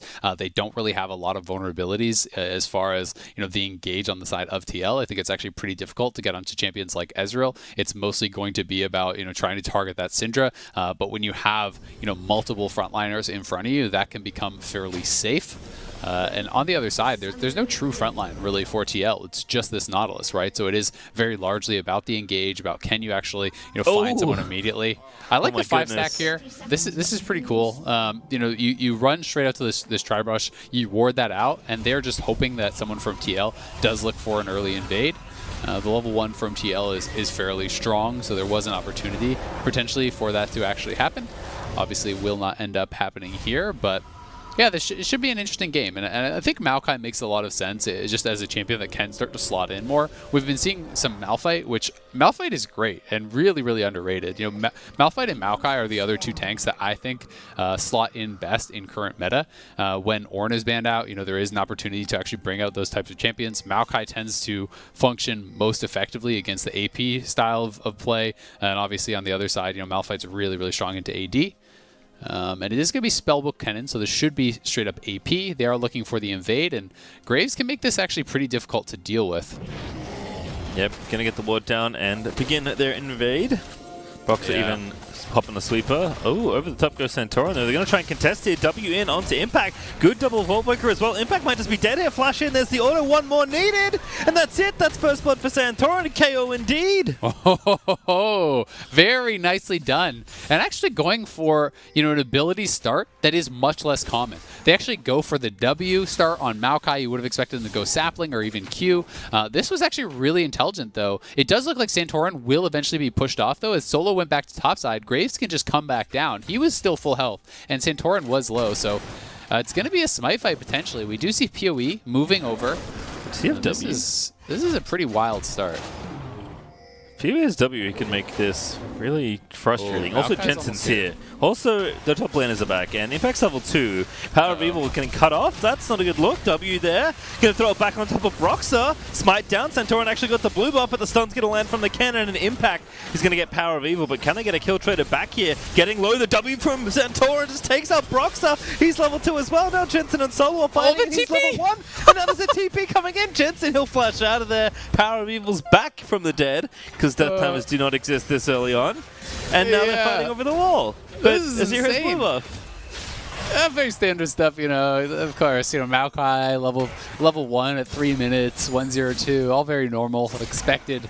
Broxah is honestly the biggest loser in all of this, I would say. You know, he actually still doesn't have, you know, any farm whatsoever. This reinvade, I think, made sense because Broxah was full health and Santorin was so low. The fact that Impact got level 2 and Solo was still level 1 was actually critical, because if that hadn't happened, it would have been a very different story. Also, Power of Evil, credit to him for how he actually held the blue buff there for so long. He waited until Broxah had to flash out and then dropped it for Santorin to smite, allowing him to get level 2. Santorin, because he got that smite, had Haymaker, which allowed him to kill off the Graves. So a lot of little interactions there. Overall, it is FlyQuest coming out on top, but it's a two-man roam here towards the mid lane. Flash and Power of Evil. Good stun, but Power of Evil going to get ignited, and that's a kill for Tactical. Very nice room from TL's duo lane. Yeah, and the fact that it's actually Tactical that gets that kill is very, very big. Power of Evil has no teleport, and also Jensen got a kill plus the blue buff there. So the fact that Power of Evil had to die, TP back, now dies again, you know, he is losing all of this farm. The opposing mid laner was already ahead, so that is actually such a big deal now that Azir has been kind of slingshot past Power of Evil, and TL off of that, I think, really do even out a lot of what their disadvantage was from those early fights. And this is just such a crazy start to the game that, you know, it really does throw things into flux quite a bit. I am expecting us to go back into more of a semblance of normalcy here, though, to have this game turn into more of kind of the standard farming it out style. And in that case, I still do really like FlyQuest lanes, but we'll see if TL can kind of find a way to keep the action going. Yeah, this is what I get for saying it's going to be a slow game. 6 kills in less than 5 minutes. Why didn't you anticipate this, Space Time? What kind of caster are you? How would you know that we would have all these kills at level 1? If this is what's going to happen, I'm going to say every game is going to be horrendously slow, and then I'll just get let the teams prove me wrong. Santorin does waddle up here into the top lane to take down the Krugs, so actually keeping his lead versus Broxah quite nicely. Impact maybe in trouble. As you mentioned, it's very easy for Maokai to lock down this cannon, but I don't think they want to dive here. Yeah, they would have to wait it out. You know, it would have to be once Impact push out a lot, then you could actually go for it. Until that happens, I don't think it would be the case because they swept it out and actually revealed Santorin. He's not going to stay around because they know Broxah could path up there and turn any type of fight on its head. But for now, you know, Solo's just going to be chilling. I do think he'll work towards a cowl. We'll see where he wants to go after that. The fact that Impact is Spellbook really does say he should be going I think straight up just for the AP style build. I think this will be Proto Belt first. I don't think that we're going to see Gunblade, as usually when you're going Gunblade, you'll go towards Conqueror and try to play more heavily for that laning phase. But Maokai can withstand that really well, and I think the biggest question mark right now for FlyQuest is how can Power of Evil bounce back? Because he's the one on FlyQuest's side that did kind of get put behind after that roam especially, which was just honestly a really nice punish from CoreJJ and Tactical. Yeah, he's about a wave and a half behind if he gets all the minions that Jensen's currently pushing towards him. Mash and Ignar also getting pushed in the 2v2, but not super surprising versus the Halo Blades Callista. Brox is going to start up this Drake as well, so Jensen using his control of mid nicely here to make sure his jungler has enough room to get his team the first objective. Yep, I mean, you have pushing mid because of everything that transpired. Graves is great at soloing out these objectives, but you also have pushing bot, so things are looking good for them. On the FlyQuest side, as far as the bot lane goes, honestly, you're not really picking Ezreal and Rakan for the laning prowess. It's just more about having this 2v2 that doesn't require focus, that can actually farm it out relatively safely if left alone. And Rakan is more for the hard engage later on, right? For being able to punish all of these squishy champions. It's only CoreJJ that really is going to have any sort of tankiness. So if Ignar can find good engages later on, whether you're getting the Graves, the Azir, or the Callista, even the Kennen is fine pre-Zonias. You can burst these people down in that CC very, very effectively. So while you do give up priority early on with that Rakan, it's not a strong laning pick like something like the Karma could be if you wanted to fight more for that 2v2. We'll see if they can make it pay off later. Yeah, we can also see a tier here for Power of Evil starting to become a lot more common on every mage, actually. Ignar, almost gets the tap on a CoreJJ, but is going to miss cancelling that recall. That does mean they have space to push out. But yeah, Archangel's just super efficient item, very powerful. Yep. Oh, Centaur got it. Unlucky. Yep, but I mean, tier is great, right? And I do think that it's been underestimated for a lot of years. There was kind of like a stigma of like being this bad item or this insecure item or whatever compared to the Ludens. But it's like acting as though you have a barrier, right? And sometimes having that defensive summoner can allow you to actually posture more aggressively in the fights and get out more damage as a result overall. I would also say in these kinds of situations like Power of Evil, he may have actually fully intended to go towards a Ludens early on, but if you get behind, it can be really hard to get to your Lost Chapter 5, right? If the early game goes bad, whereas you can get to a tier fairly easily, and just getting to that tier allows you to stabilize your laning phase, allows you to have enough mana to where you can actually just clear waves and not get abused anymore, and I think that's what he's looking to do. Well, Ignar getting a little bit spooky, but might be looking for an angle here. It's 4-5, sorry, of TL already around this Rift Tower, but Ignar's ready with the quickness. Good hook there for CoreJJ, though. W there for Santorum, but Impact charging him with the ulti. That's going to be the kill onto Set. But a massive stun there. The Maokai ulti as well, layering in, and I think Fly can easily clean up the back end here. Mash is going to get kill number 1. 4v4 now as TL still fighting on. That's going to be a forced flash out from Mash. Yeah, I think FlyQuest just need to be more patient, though. Like, Mash wasn't even there for almost that entire fight. He gets there at the very end. Santorin and Ignar are posturing pretty aggressively. They just would have wanted to wait, wait a good 10 seconds. I don't think that the Rift Herald was really in danger of actually just being burst down. So if they gave it a little bit longer, I think that fight could have gone so heavily in their favor. Either way, it did end up being just a bit of a trade, and the Rift Herald is stopped. So it's not bad by any means from FlyQuest, but it did feel a little bit disjointed. Because actually, look at the map. Look where Ezreal is right now as this fight does break out. If you're stepping forward onto the pink, it's not as though this should be a big surprise. It was a nice engage here from Ignar. He actually charms up the entire team. But if Mash was there at the very start and you have an Ezreal ult layered over top of that, that could look very, very good. Mash, though, finally does arrive. They are able to pick up that 1 kill, rather. But as Jensen and Broxa are starting to land some damage back, they do have to retreat. And we are starting this up one more time here. This time Solo is on the bottom side. He does not have teleport, and Impact does. So this is likely going to be TL's Rift Herald. Yeah, looks like Fly can't find a way back in, so that Herald will go over to Team Liquid. Nice lineup there from Power of Evil. If the level 1 had gone a little differently, that 4-man stun might have been even more effective. as it stands, it was enough to at least trade kills and delay the Herald for a little while longer. At the end, though, it is TL that do get it, so we'll see where the eye is going to be dropped here by Broxer in a couple minutes here. No rush, really. Just want to make sure you get them plates. It's also interesting to note the build here from Jensen. We have been seeing this very, very commonly now. You know, as Zeros are realizing it's actually just more important to get towards the Nashers, so people are happy to basically grab Lost Chapter and just sit on it. They actually don't complete it until much later into the game. Oftentimes, you know, they'll have multiple items before they actually go back to complete this, because Lost Chapter gives you enough mana, you know, with the passive as well as just the flat mana on it to actually comfortably lane and not be forced back to base constantly. So you get that, then you start going towards those team fight items like the Nashers, like even Deathcap or Leandries or whatever else you want to get later on, and it's becoming really popular and it's very effective. Yep, push here for Fly in topside. They're going to get some plates down. Break up in 10 seconds, so we'll see if FLICKR are able to grab their second in a row here. If Fly stick around, you have to think they will, because Mash does not have TP. So it's going to be Solo under attack here in the 2v1. Going to get himself stunned up. Broxer not going to let it rip with the ulti just yet. But he's going to be the Herald dropped, and maybe the Drake after as well. Very effective pressure here by Broxer and the rest of Team Liquid. Yep, should be that tower going down. The charge alone will do it. And yeah, they should be able to grab themselves potentially another dragon here. Solo was forced to back off. You can't stay around to actually try to defend the dive knowing that there is that Rift Herald there, but now they're looking for the engage. Impact going to get dunked here perhaps by Santorin. Maokai ulti going to follow up after the W. He is latched up for quite a while, but still not dead. There's the dunk out from Santorin. He's going to finish off the kill.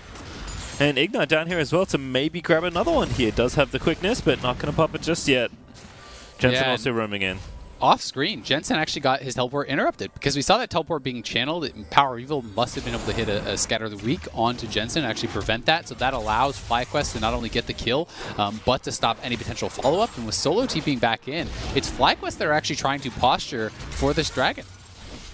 They're also going to clear this out. Jensen, though, still looking aggressive. CoreJJ ready with no flash, but he does have ulti. Drake going to get low, but Fly do get it. Can they get out safely? As Santorin's going to go over the wall. Actually, it's just going to hang out because no one's coming in.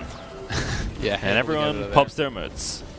Very nice. I mean, he had the flash, so he always could flash if they come in, but, you know, why not just try to get out without actually burning the summoner? And he is going to be able to do so. So they do even up the dragon count, which is pretty nice for them, stopping any potential dragon snowball. It is going to be an Infernal Rift. So, especially I think for the side of FlyQuest, they'll be feeling pretty nice, you know, being able to land that poke down. Obviously, it's effective really for either team, but it is one that I generally feel like feels so good when a team doesn't have a lot of tanks, because you start to have, you know, these little bits of damage that really add up from any source. You know, even Rakan Q starts to feel like pretty threatening when you have a lot of squishy members. Yep. Gotta be careful. As Ignite and Mash still here towards the top side. Power of Evil going to go ahead and grab the blue buff for himself. Does have the Archangels now charging up. So just going to wait for that transform to pick up the additional functionality. Kind of a bonus barrier, as you mentioned already. This is a bit of a different situation, though, for FlyQuest, because so much of the pressure now, it feels like, is going to be on Mash to carry a lot of the damage in these team fights. You know, Power of Evil is normally so consistent and always has so much gold, and he just doesn't in this game. Like, he is at a pretty darn weak spot. So there's going to be more heavy lifting required by Mash when you're only running really this 2 DPS style of composition, right? You know, there's a lot of sources on TL, but it's pretty much all up to Ezreal and Syndra. Santorin looking for something here, but can't really find an angle. Depth charge onto him now as he popped the Haymaker, but follow-up is in for TL, but looks like teams don't really want to commit here. It was a developing 3v3 here in the top half of the river, but just a couple cooldowns traded and no lives lost. Igna maybe now looking for the re-engage here onto CoreJJ. Does have his flash though. And alongside Tactical, probably just fine. But I do like the team's posturing again. These are definitely teams that are not prone to make too many mistakes. Ooh, Tactical with the ulti. Send him in! I think they were just hoping that Mash was actually going to move forward there. He didn't. So, you know, Mash playing it smart, not having vision, you know, was sitting far enough back that they couldn't actually go for that dive once Mash did finally move up and show himself. So well disengaged there by him. But we now have Impact on 2 items. He's gotten out pretty quick towards those because they're relatively cheap items, especially, that Proto Belt is very easy to complete, and he started with a Cull, which is going to help him kind of get to that pretty quickly. Maokai is going to be starting to get pretty damn tanky. It's at this point in this type of matchup, against the Kennen, where you're really just kind of shrugging off all the damage that he can do. So it's no longer any sort of issue in that side lane if Solo is just stuck matching Impact, and Solo is going to be very difficult to actually deal with come 5v5 time because, like we've talked about a lot, there's just no true frontliner on TL's side. So whoever he locks down is going to be at threat of getting burst down. Even just him locking someone up into Power of Evil dropping the ulti is likely going to be enough to kill off a lot of these squishy targets. Yep, and again, the carries are very vulnerable on the TL side to that kind of maneuver. So we'll see how FlyQuest do want to play those future engagements. There's nothing really to fight for except for in a minute 25 where the Infernal Dragon, or at least the first one, will spawn. Oh, hello! Flash face, Reiko going to knock 2 together. Now Brock's trying to get out of there, but Mash with the flank. Able to give Santorin that last hit, and Power of Evil letting it rip, stuns Core JJ. And one orb away, but nobody was able to throw it out. Yeah, nicely done by Jensen, actually pushing them back off of his support, saving Core JJ there, but still, it's the kill on Broxa. And FlyQuest, will they start up this Rift Herald? Ignar is very low, so is Core JJ. FlyQuest should be able to actually get this for themselves. Power of Evil is getting pulled back towards mid lane, though, so now if TL goes up into the river, there is a chance for them to contest, as Power of Evil is a bit cut off. And we'll see how much we can get done on this turret, as doesn't look like too much, and we will see the Rift Herald go the way of FlyQuest. Yep, Mash cleaned up the way with his ulti, just to cover Power of Evil from potentially getting dove, I think. But nice little take there. And again, Santorin on the jungle set, something we've seen a little bit. I don't know if we've seen it in the LCS yet, actually. We have? Okay. I remember in Academy, but it's not uncommon. No, it's not uncommon, and especially when you are playing Phase Rush, generally when you're going up against a Graves, these matchups can be pretty difficult, but if you actually, land your clap and proc the Phase Rush, it becomes very difficult for Graves to actually kite you out pretty much at all. So back up here to this top side. With the Morello, you're hoping that you can maybe get a little bit more done. TP is not up for Solo, it's almost up. TL might actually just get a free dragon off of this, unfortunately for FlyQuest, as it doesn't feel like they're actually quite ready to start it. And thanks to TL getting vision early and just starting this immediately, they grab the second dragon of the game for themselves. Obviously still very far away from that soul, so FlyQuest may not be too concerned. But it is a good play, tracking that TP timer and knowing that Solo just can't quite make it down. Yep, just back off cooldown now, so Fly just kind of forced to give up that Drake, which is a nice maneuvering from Team Liquid. My other favorite feature of jungle set is Nimbus Cloak, especially with Hex Flash, which, every now and then you'll just see him standing next to a wall, powering up, and then he zooms over. I was trying to gank somebody. It's pretty great. But very powerful also, as silly as it looks. Ignar, though, maybe catching Jensen, going to get the knock up. Damage out, there's the Syndra ulti, one more orb needed, is not going to hit, one more order. Ooh, the heal actually going to save him, never mind. Shut down there for PoE, but the kill is going to happen on the other side as Tactical's able to take down Power of Evil, but now he's dead as the rest of FlyQuest descend onto Team Liquid. A double kill there for Mash as he takes down Core JJ. Yeah, and I don't know if you saw it, but look at all the damage that Impact did not do to Solo. He pops his ulti, and Solo just roots him and tanks the full ulti. He lost maybe 5% of his health to the full Kennen ultimate there with the Aftershock proc, with his Spirit Visage. So, just locks up Impact and denied essentially all of the power from that Kennen TP coming in. FlyQuest closing that gold gap. They do take a turret. They will get charge here on this second turret also. And FlyQuest really starting to look very, very good. One of the biggest problems here for TL is, I just think that they got straight up out drafted because, when we look at some of the other comps that we've been seeing this weekend, it's like, okay, one team's really good at team fighting, but the other team's really good at split pushing. Well, both these teams have to team fight, and one is just better at it. Anytime FlyQuest is able to find someone from TL, they are going to have the opportunity to straight up engage. Now, watch Solo.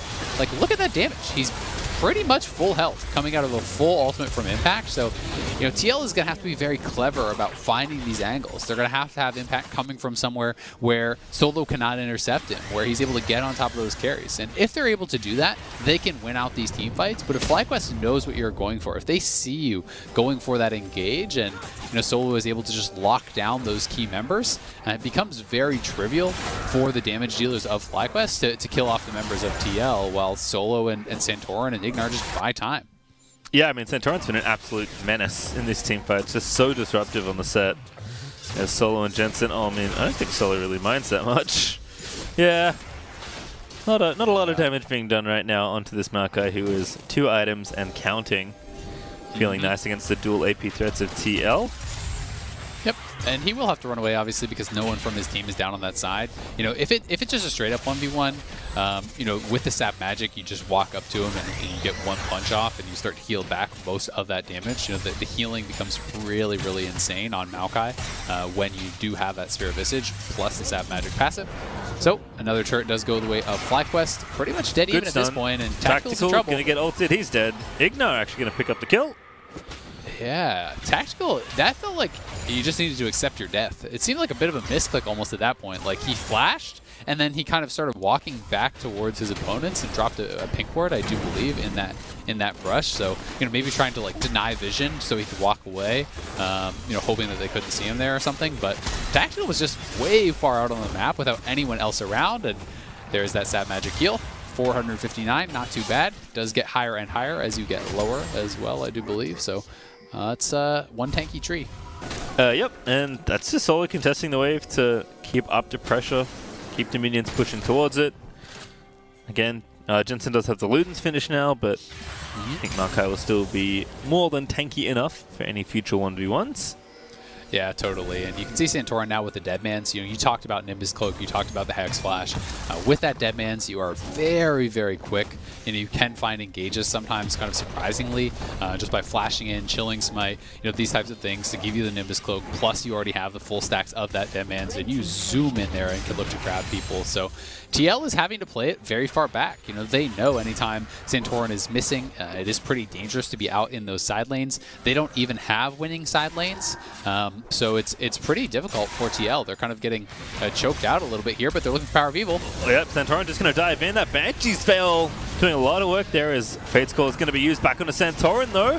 Haymaker is up, gets used there, pokes Boxer for a little bit of damage, but now they're going to zone the rest out. What a great stun there for PoE as Mash just chunks Impact's health bar, and TL, it's like they almost have an angle on a fight, but almost is not enough against FlyQuest. Yeah, they were willing to risk a pretty dangerous fight there because they wanted to burst down Santorin so they could get this dragon. Santorin, though, he barely lives. That was so key that he did survive. And now it's just up to these FlyQuest 4 members to actually delay for Santorin to get back.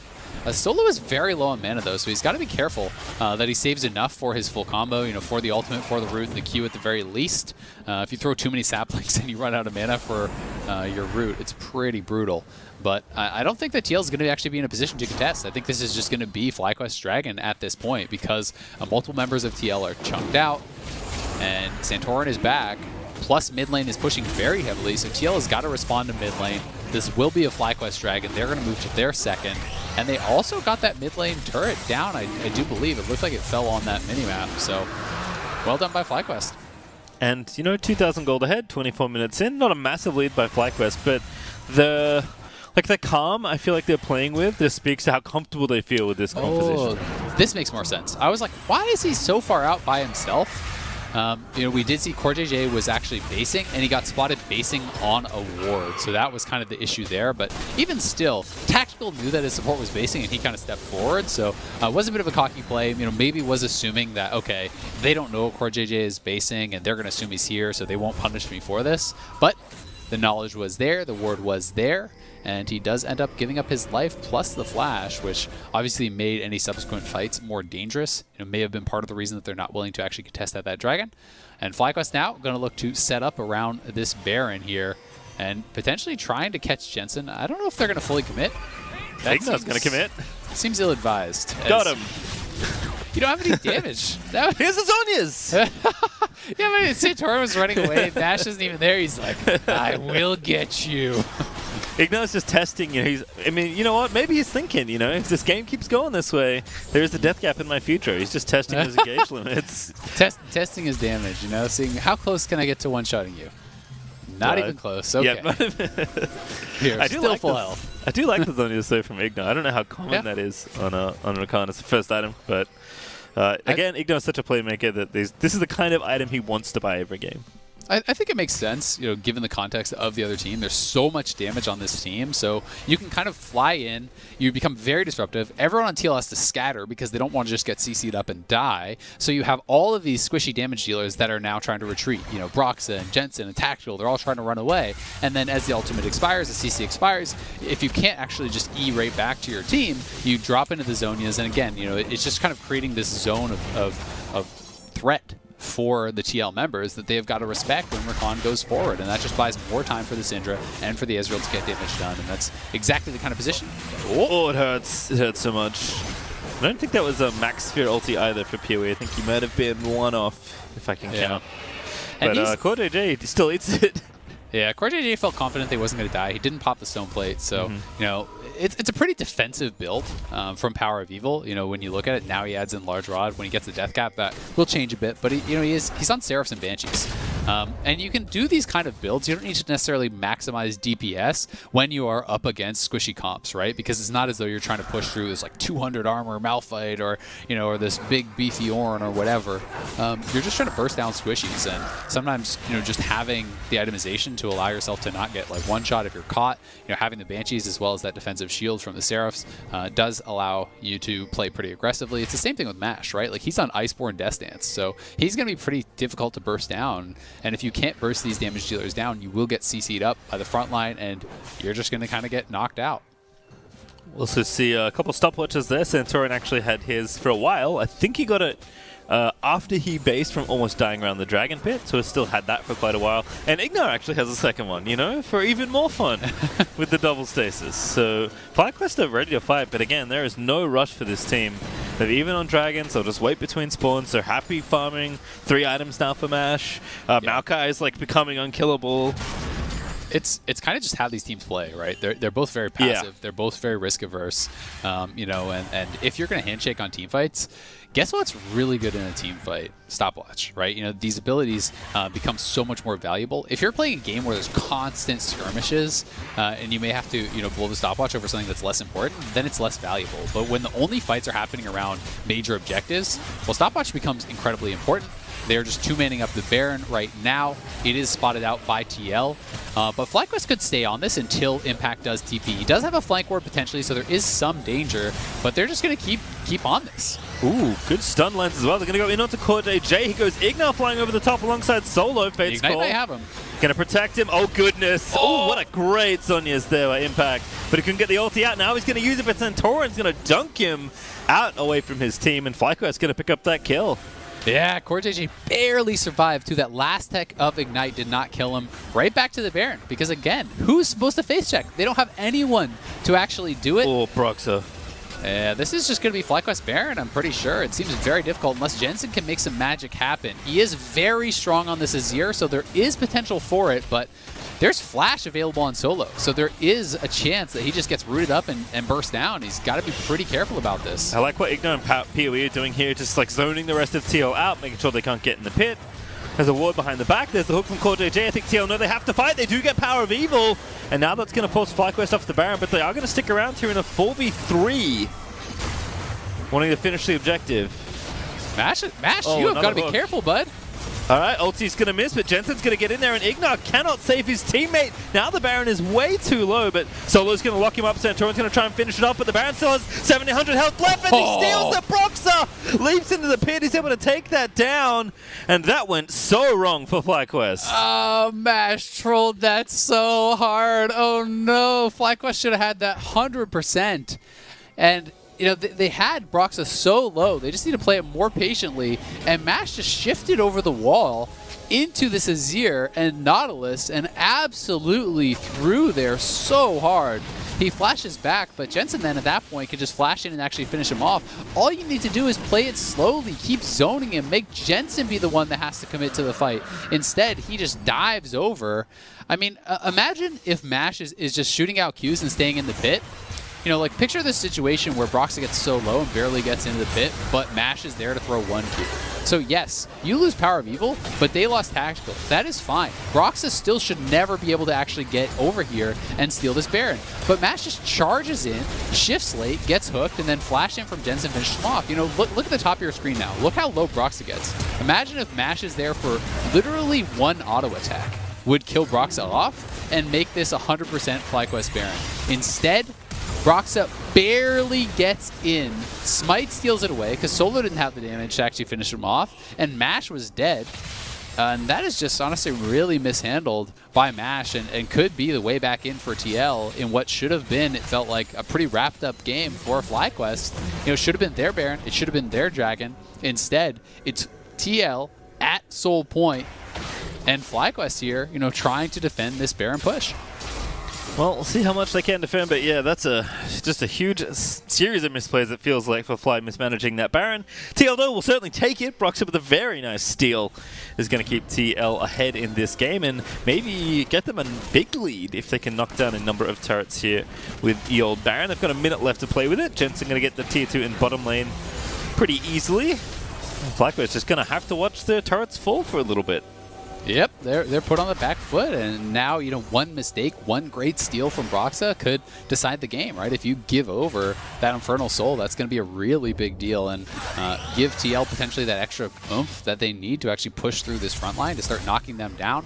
Jensen is getting very, very strong. He has his Void Staff now. He's working towards a death cap. When he has that, he's going to start shredding through a lot of these frontliners very, very quickly, you know, especially Santorin, who has, you know, not too much MR, just that on the stone plate. You know, he's going to be pretty simple to kill off, but Jensen may get caught. Very nice initiation. See you later, Azir. No stasis, no hope. There's the shutdown for Power of Evil.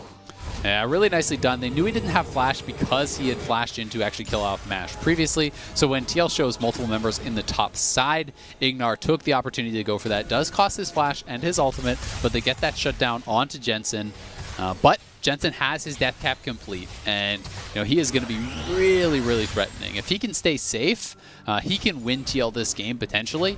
But because he has 0 defensive itemization, you know he is really at risk of those types of plays. Yeah, it feels like tough on both ends, right? Like both Syndra and Ezreal can poke you pretty easily. Syndra, if she stuns you, might just kill you, given where you are right now. And then the other side is you also have to deal with getting dove by Set and Maokai, which you can't kill very easily. So it does seem like FlyQuest should be well equipped to handle the threats that Team Liquid are presenting, but I said that last time around the Baron, and look what happened. So certainly still a lot in the balance here. You can have the best equipment, but if you mismanage it, right, like it's not necessarily just going to win you the game. So, you know, FlyQuest have all the tools they need. I mean, very clearly they were in control of this game for a while, but big mistakes are really punishing. You know, especially when you're running only a 2 damage composition. You know, when Power of Evil gets killed off, then all the onus is on Mash to get things done. So if he makes a mistake, it costs you so much. Ooh, Fate's cool. Yep, caught it back in. Switcheroo there onto Ignar. Power of Evil to target once again. Lets the ulti rip on a Broxa, but doesn't quite get the kill. Santorin chasing down Impact as Solo has TP'd in to join the fight, but Power of Evil going to have to TP back here. Does have time before the dragon spawns, but does want to be here for this fight. And that is his defensive itemization saving him right there. He was low enough that without the Seraph Shield, without the Banshee Veil, he would have been dead for sure. Ignar here, spotting Core JJ, trying to push them back.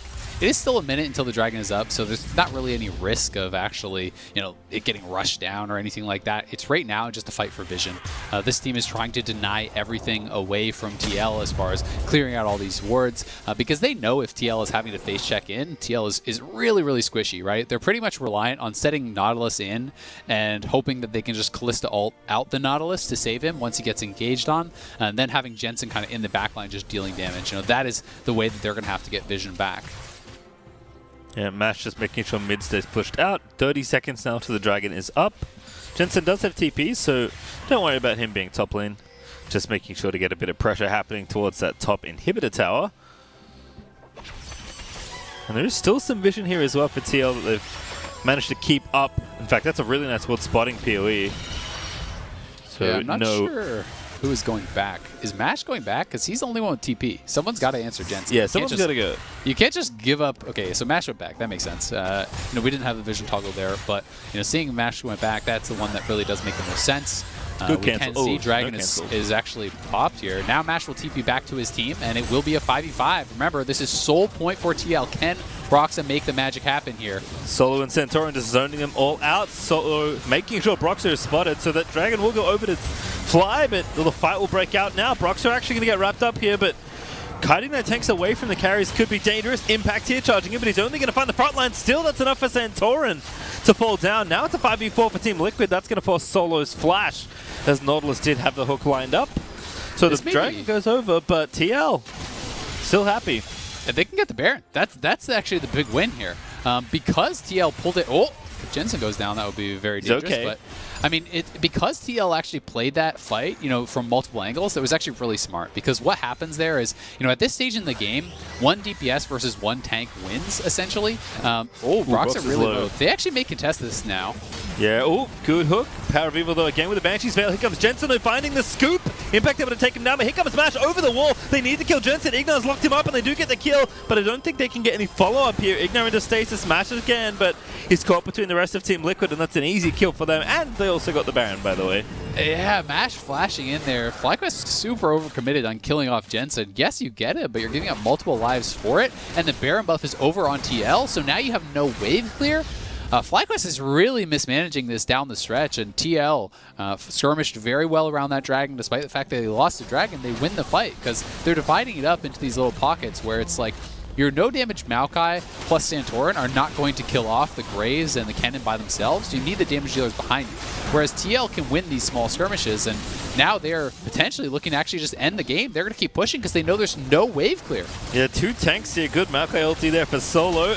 They're going to have to wrap it up. Good ult from Impact, though. Going to try and lock down Santorin, but Depth Charge out in on as Ignar dashes in, gets 2 with the knockoff, but just going to force the QSS out of Tactical. They do defend their base, so FlyQuest will not lose their Nexus. Nice ulti as well from Mash. It's going to poke down Tactical, but Broxa quick draws out of the way. And we're going to have another reset, but still a lot of damage done by this Baron from TL. Yeah, they're in a good position. I mean, they have a lot of gold. So here is the Baron take. Broxa did get tagged by the Ezreal ulti, gets very low, and then they're saying, okay, maybe we can actually get something done. But the vision was there. Power of Evil base checking in, does get found. Jensen sees Banshee's Veil is off. Easy kill here. And then this is where, FlyQuest, I think, really committed very hard for this. They're like, okay, if we can just kill Jensen, we can win the fight. But there's still other threats. It's not as though you're just killing off the only source of damage. Tactical, Broxa, as well as Impact were all still there. And despite the fact that Jensen is doing most of the heavy lifting, these guys will deal damage if you get up on top of them. Well, Baron's still up for 55 seconds. Soul Dragon is up for both teams in just over 2 minutes. So, expecting that to maybe be the place of the final fight of this game. Yeah, TL is still pushing. If TL win the fight, it could be the final fight, right? If FlyQuest win that fight, it's likely going to continue because there is, an exposed Nexus turrets in the mid lane for FlyQuest. So, if TL win a decisive fight, they can likely just walk down mid and end. FlyQuest has a little bit more work to do, but we are expecting a big team fight over there, and FlyQuest has got to be coordinated. They have got to be on the same page. Make sure that, when your tanks are engaging, your damage dealers are there to follow up. As the tanks, if you dive too far, if you get too far away from your carries, and you're sweet, you flash in and you grab the Callisto, you grab the Azir, there's got to be follow-up there or it's worthless. You're just throwing away your life, right? You're not going to kill off these level 18 carries as a tank at this point. You just don't hurt them by yourself. Yeah, you can see Ignar's trying to find all these angles, but Team Liquid doing a nice job of making sure they have vision of these areas, making sure they're clearing out vision that Fly have. Nobody wants to get caught off in some sort of flank. That kind of feels like the only way TL can lose in their straight-up siege. Power of Evil, though, getting an aggressive Jensen. See you later. Nice combo there as Ignar with the Zonya is going to dance back towards his teammates. Now TL going to have to run out of here.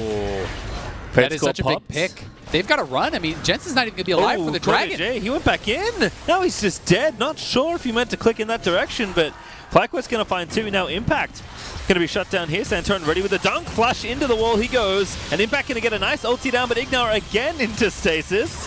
And that's Impact going down. Yeah, and now TL have no chance at the Dragon, so Soul is just gone unless Broxah wants to try to run over there and potentially give up his life to do something.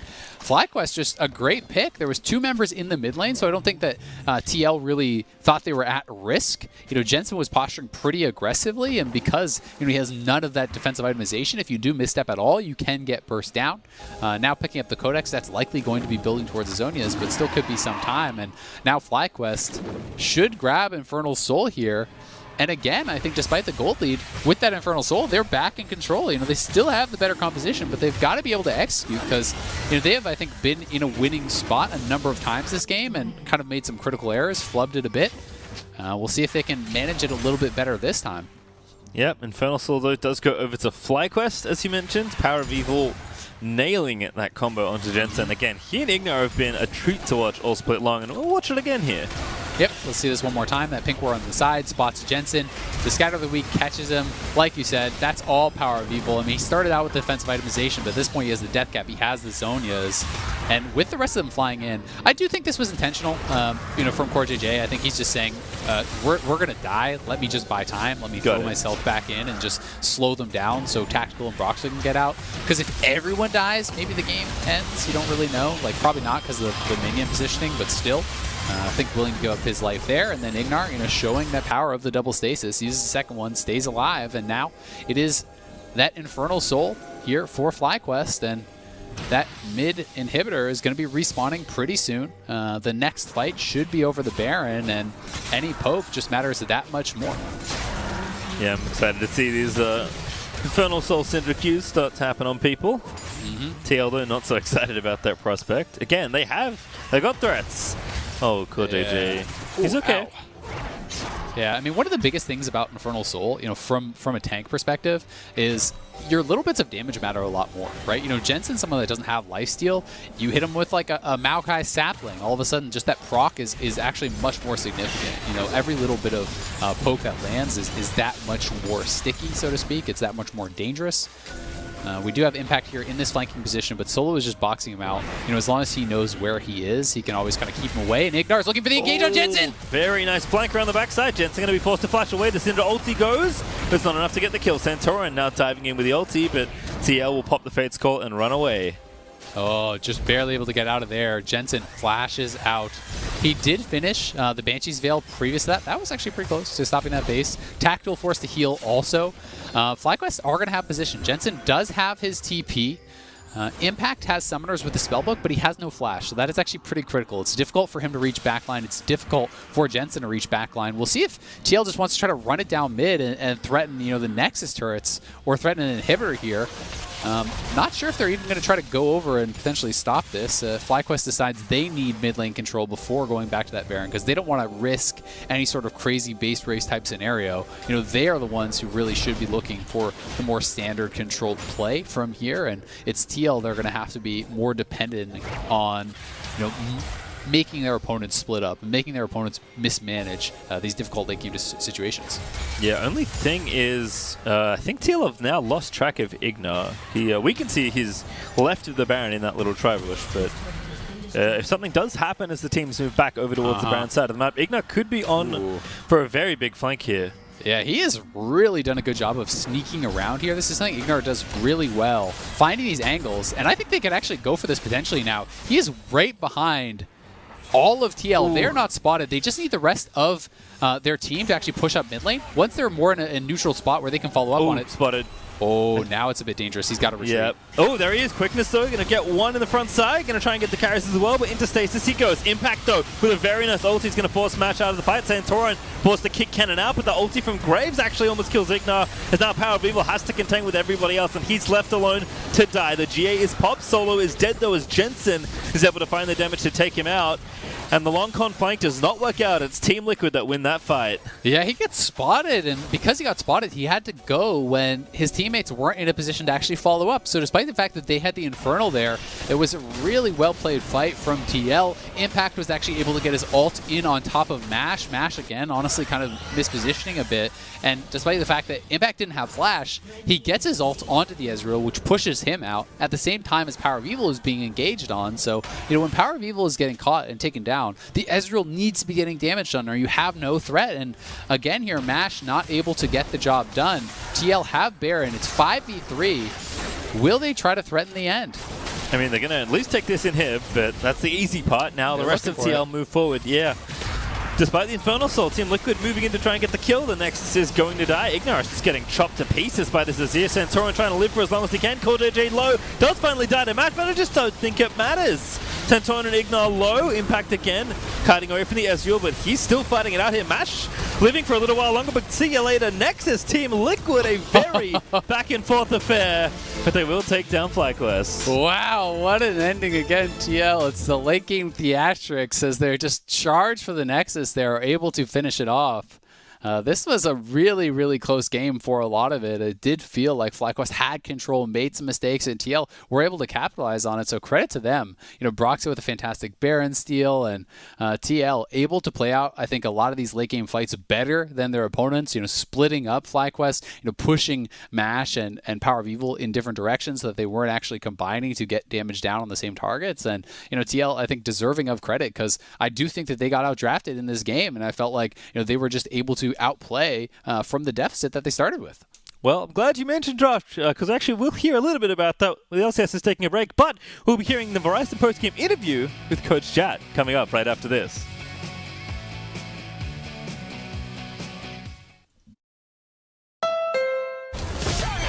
Fun to drive wherever you go.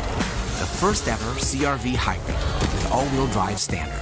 The best-selling CUV over the last decade now comes as a hybrid from Honda.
Welcome back, everybody, here to the LCS. I am ecstatic to bring you a live interview with Coach Jat for Team Liquid.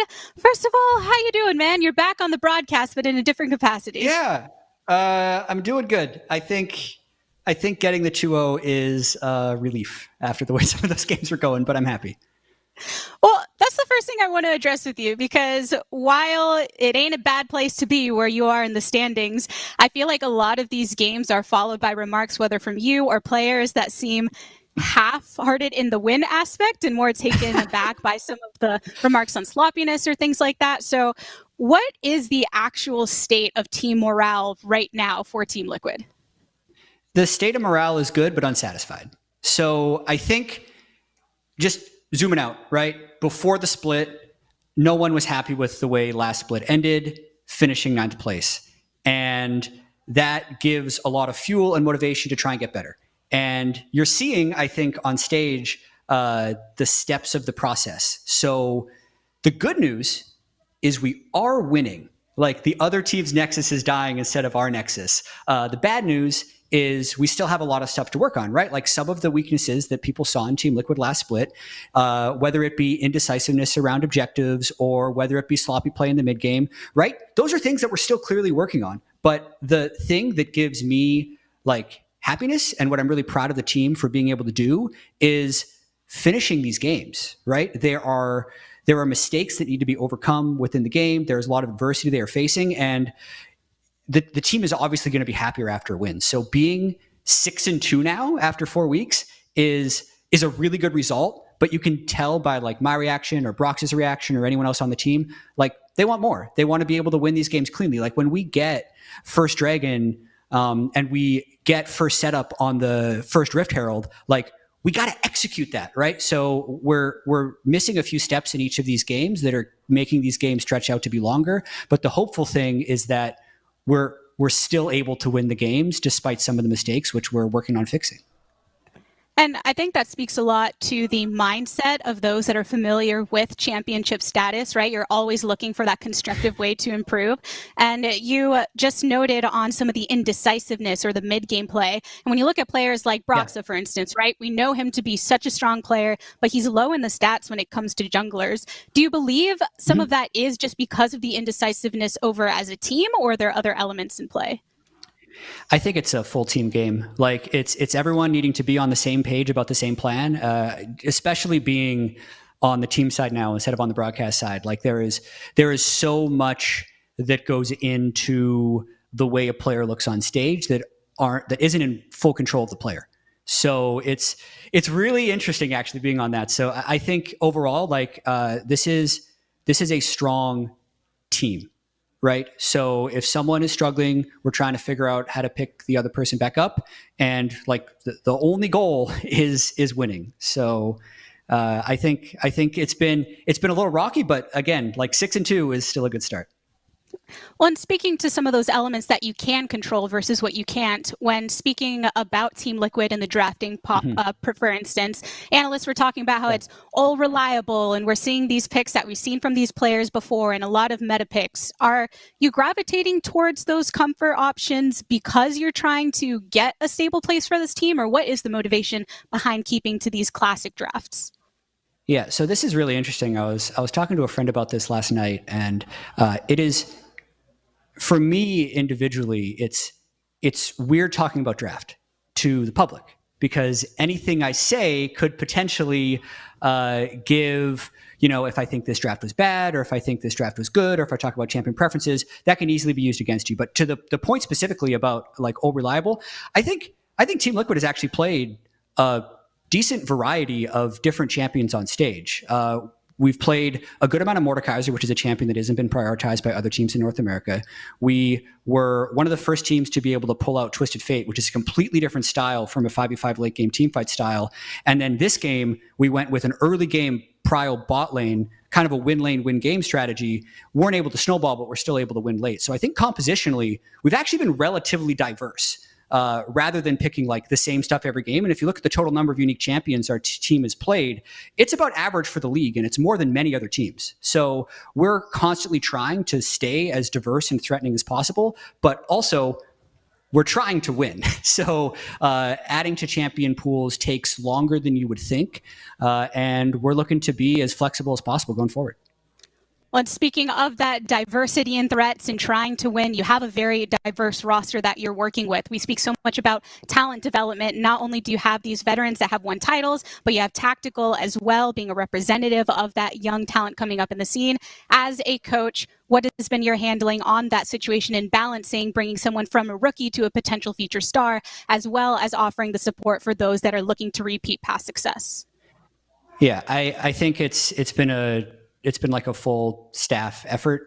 This is a team, as you mentioned, with a lot of experienced players and a lot of talent. And the talent is on the experienced players as well as the rookies, right, with Tactical. And speaking about Tactical specifically, he's been great.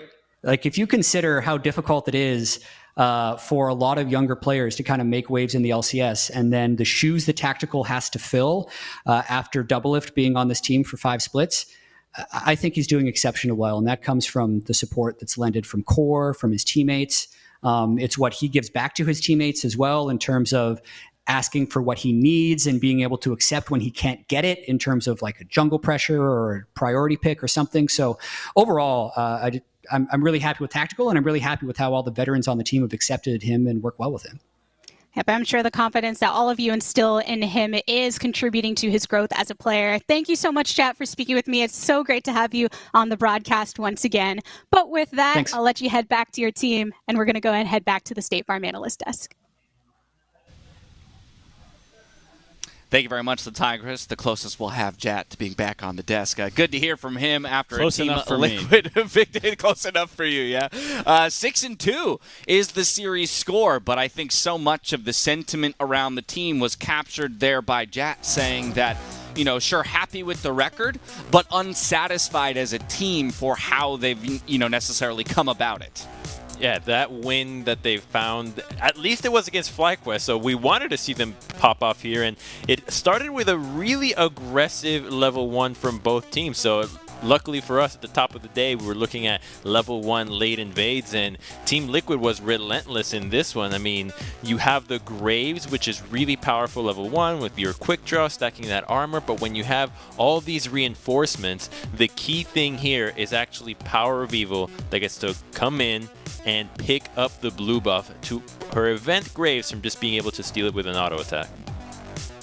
I mean, this whole invade, whenever you have double range versus double melee, should feel a lot better than it was, but I think there were some smart choices on the abilities chosen in terms of like the Maokai starting W and well as the E for the set, so they actually were able to chase down and find some kills. And then because, like you said, the steal away, it gives set level 2 to take W to get the second kill there. So just really nice execution on FlyQuest, and then this gets a little clown music with the oh, here we go. Probably get in here. Okay, yeah, speaking about level 1, I do like it because it makes the kind of game a bit more chaotic, but this is where the game like remained kind of chaotic, and Mash's job here is to DPS the Baron. You're playing a composition where your AD carry is all your damage pretty much to the Baron, and here he kind of goes over to zone the Azir, and FlyQuest is in a really good spot to take this Baron until that play happened. And then this is a good job by TL making the call, like, it's getting too low, we need to go all in to steal it, and all of them just smash the Baron at the same time, and they're able to get the steal. It was craziness nonstop after that. Team fights were back and forth. You know, the soul point for FlyQuest, they were able to get the Infernal Soul but still lose the game. Yeah. I thought they did a pretty good job reacting to the flanks from Ignar. And Power really had a hard time stepping up because there's so much zone control and engage on the enemy team. Azir, Nautilus, you know, people can just send out skill shots to try and keep you from going in. Kennen as well. It's hard sometimes to get the follow-up onto that Rakan when he goes in. Yeah, Jack can't let go of his entertainment roots. All of these TL games got to be exciting to the last damn second. But I do want to jump back to that kind of game-defining moment there, probably, because I think it's an interesting one. Mash, mispositioning there. Mark, help me understand, outside of just, hey, he needs to be dealing the damage, what the actual picture-perfect scenario would have looked like in terms of how FlyQuest conducts themselves around that Baron and how they could have ensured themselves to take it. After they got the kill on Tactical and you saw TL kind of going in full retreat mode, there's no reason for Mash to continue chasing for another kill. The objective is the biggest thing that you can pick up. And with Flash W on Maokai, there's no way Graves can ever get into that pit if you're comboing correctly. As soon as you start getting it close to smite range, you hold an ability or two, you send your Maokai over the wall to W him outside the pit with a Flash W, and then you burst the Baron, and it's pretty much guaranteed. The fact that Mash died, they lost a lot of Baron damage, and they started getting hit more, and it just slowed the whole process down. So final point here, too, probably, is I came into the day so excited because of this matchup and the fact that I was like, all right, whoever wins this, boom, second best in the league. It's going to be definitive. But after that result, even with Team Liquid winning, how solid are you on having one definitively second best team behind Cloud9? I mean, so I like FlyQuest responding well to the level 1 invade. I think that's a really stressful situation. I like Team Liquid being the one to abuse that because they had a range matchup in the jungle and in the top lane.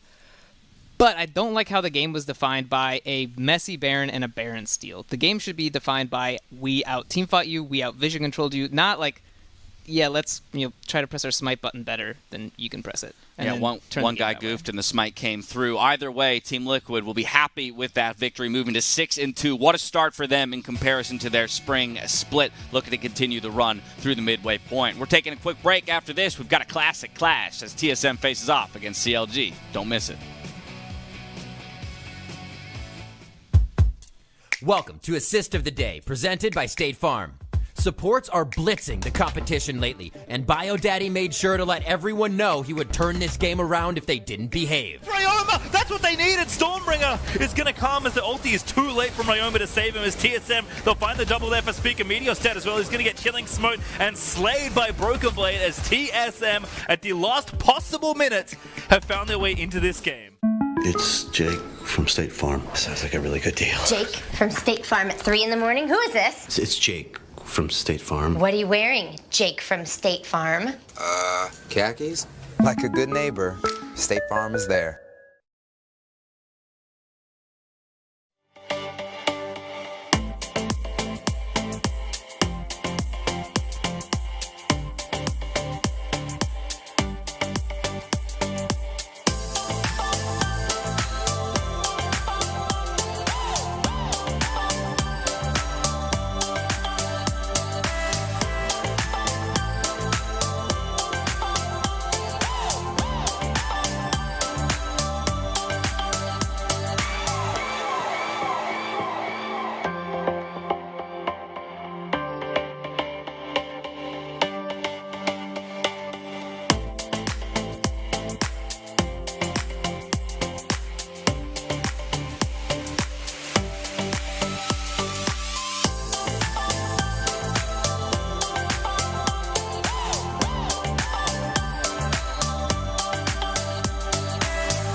I just feel like TSM and CLG are two of these super old school teams with super old school fans, and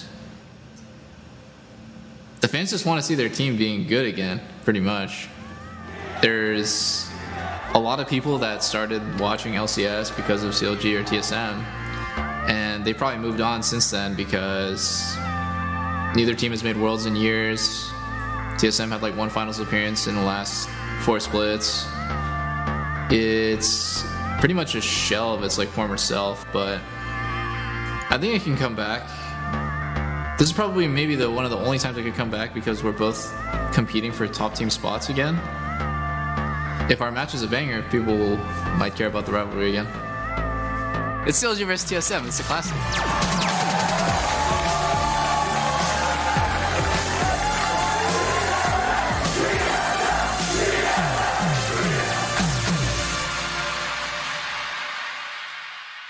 I must have been like 14 years old, 15 years old maybe, when I first started watching CLG and becoming a fan of them. My favorite players when I first started playing League was like Doublelift, Aftermoon. I just love watching their brawling a lot. When I was like the early days of CLG fan, they weren't like the team that was winning everything. At the time it was TSM.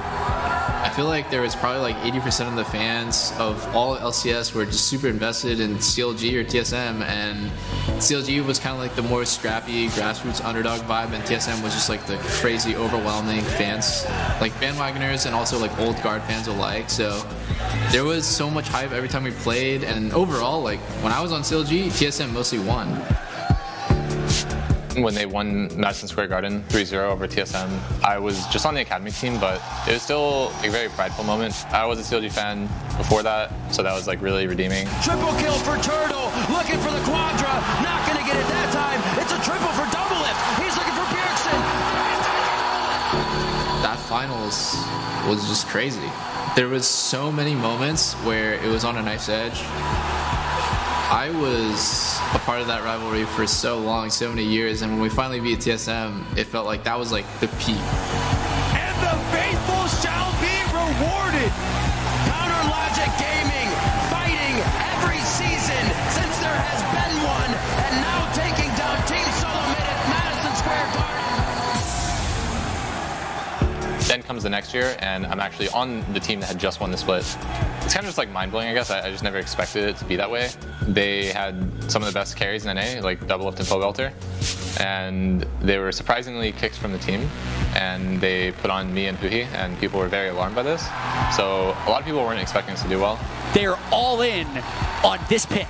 On Stixxay, their freshman AD carry, grabbing in the main squad to replace Doublelift, and now it's all in his hands to win the final. You know, I guess I just always envisioned in my head, like, you know, I'm going to make like the crazy game-winning play, and then it actually happened.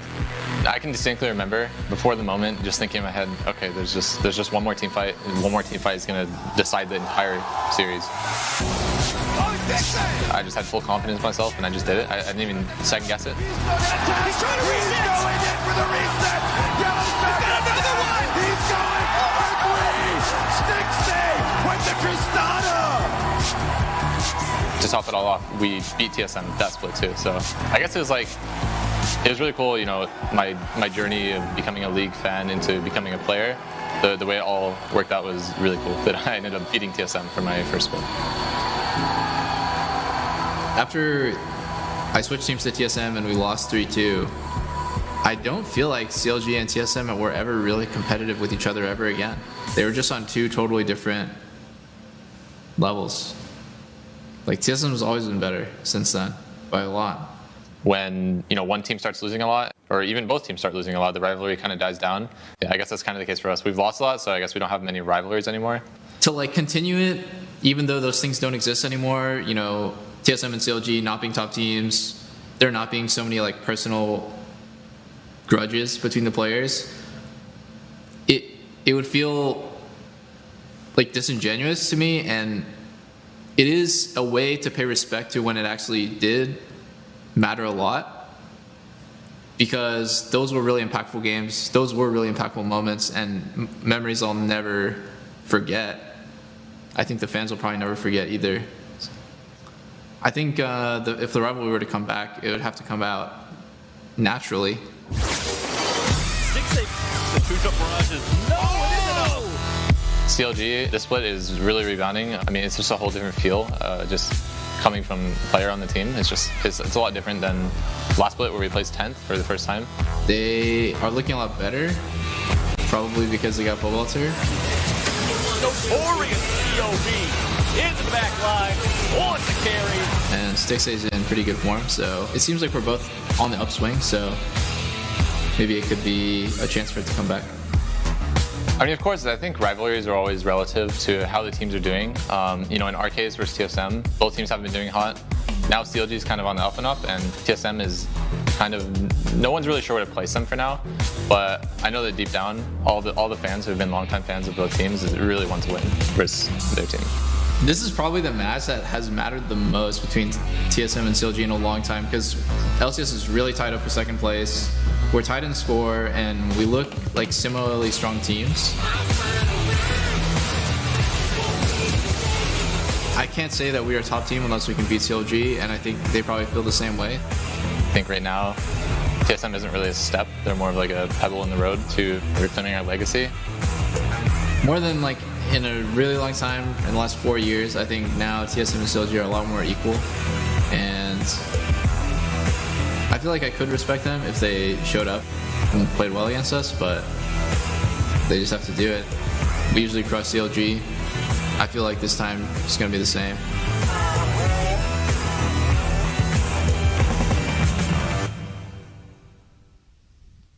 Welcome back to the LCS Summer Split. I am Freak. Kobe, this match is hype. Are you ready?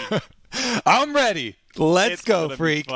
Honestly, TSM, CLG, what you got? When I see those videos, and I think Double F hits the nail on the head, there's so many emotions from all these, old games that used to go on and the intense rivalry between TSM and CLG.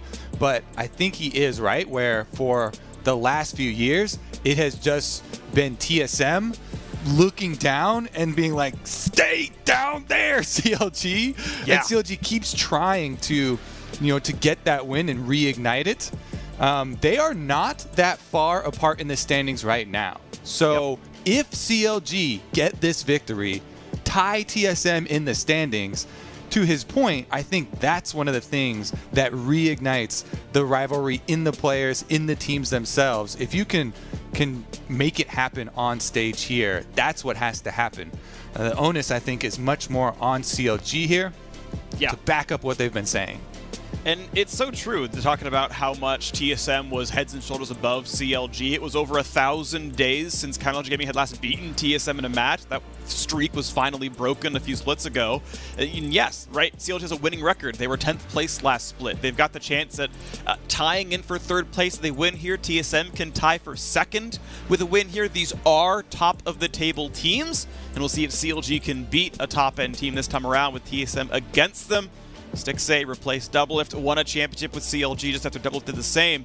And as Aphelios is locked in, Doublelift can easily be that bot lane focus carry that TSM can so often win through. Yep, Aphelios, everybody loves, one of the best scalers in the game.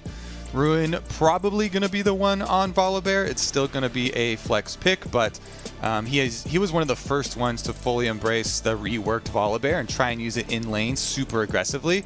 I actually really like some of the early looks that they got with that champion, some of the early wins, and I feel like that started some of the momentum for the comeback for the squad.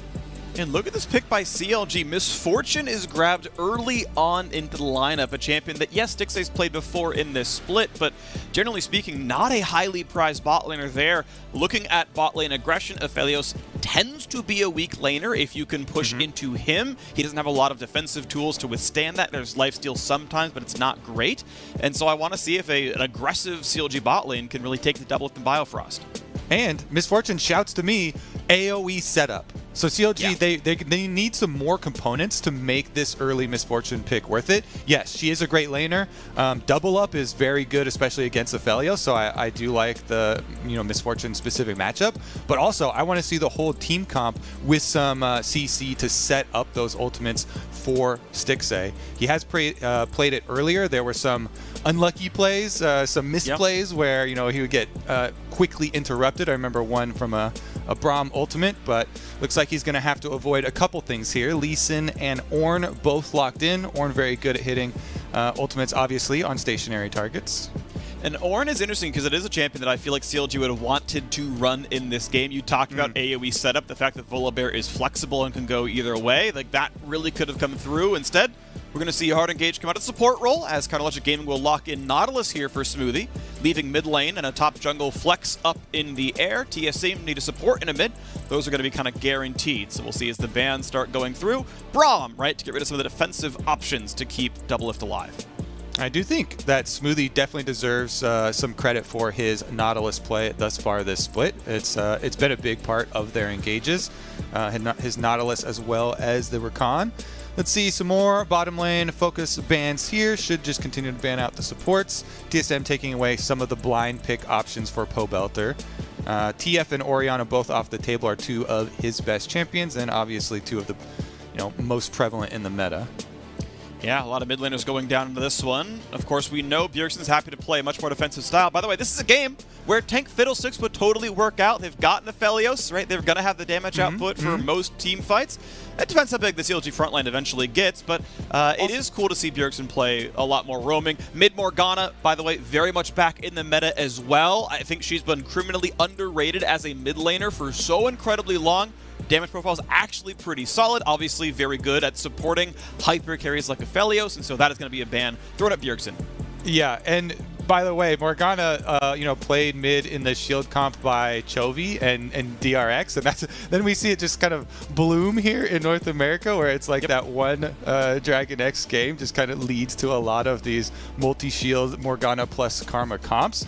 But I like that you open the door for possible Bjergsen picks, because I also know that he has been playing the AP mid Nunu, and that is viable in this composition as well. You want other forms of setup. The Ornn is there. That's great. You have a really good Aphelios scaling AD threat. So the pieces are here to set up for a possible AP Nunu as it got buffed in 10.13. People have been playing Dark Harvest. I tracked 2 of the top challengers in Korean solo queue that have been spamming it, and I'm just fingers crossed for it. But it's just opening the door, not betting all my cash on it. At least show us the hover, I want that little bit of hope for a minute and just see if it comes through. TSM going to buck the trend of defensive options. They're not going to peel for Doublelift. They're going to go into CLG and create havoc as Leona is locked in. They have a ton of really good engage, and that disruption can obviously lead for Doublelift cleanup, no problems. The Volibear is flexed to jungle. Gangplank top lane will be battling the Ornn up there for Broken Blade, which should be a very good matchup for Ruin. Should be able to farm it up, and more damage comes through for TSM. The Azir, great champ overall. Obviously, you can go aggressively with the Stream of Shuffle, can peel if needed with that ulti the same way. But TSM have a great front line and a great back line. Yeah, I mean, anytime we always see Azir and Aphelios pick together, just feels like a broken record. Oh my god, the scaling of this backline! Yeah! And Azir brings self-peeling, which also benefits the Aphelios player, and sets up a crazy good late game 5v5 for TSM. So looking at the CLG side, I want a little bit more investment in some early game here. We get some more Corki Azir, freak. Pobelter has had some very good usages of the package, and package is what I would focus on with most Corki picks now, because they buffed it over a couple patches.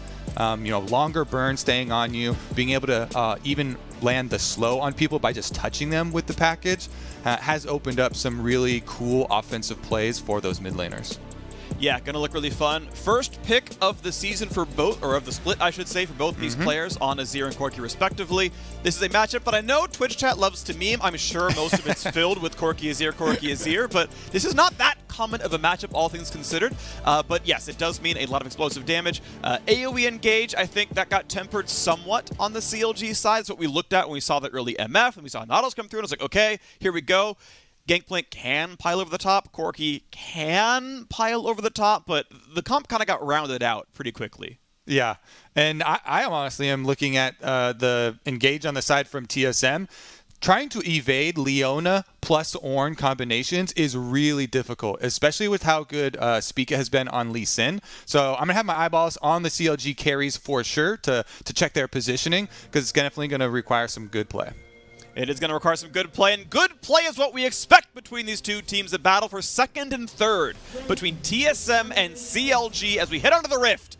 The rivalry hopefully reignited by these teams being top tier, both together for the first time in a while after they met in finals so many years ago. Minion's going to spawn soon, and we'll see how these matchups can shake out and who can get the better of their opponents in this game. As Ruin and Broken Blade will do battle topside.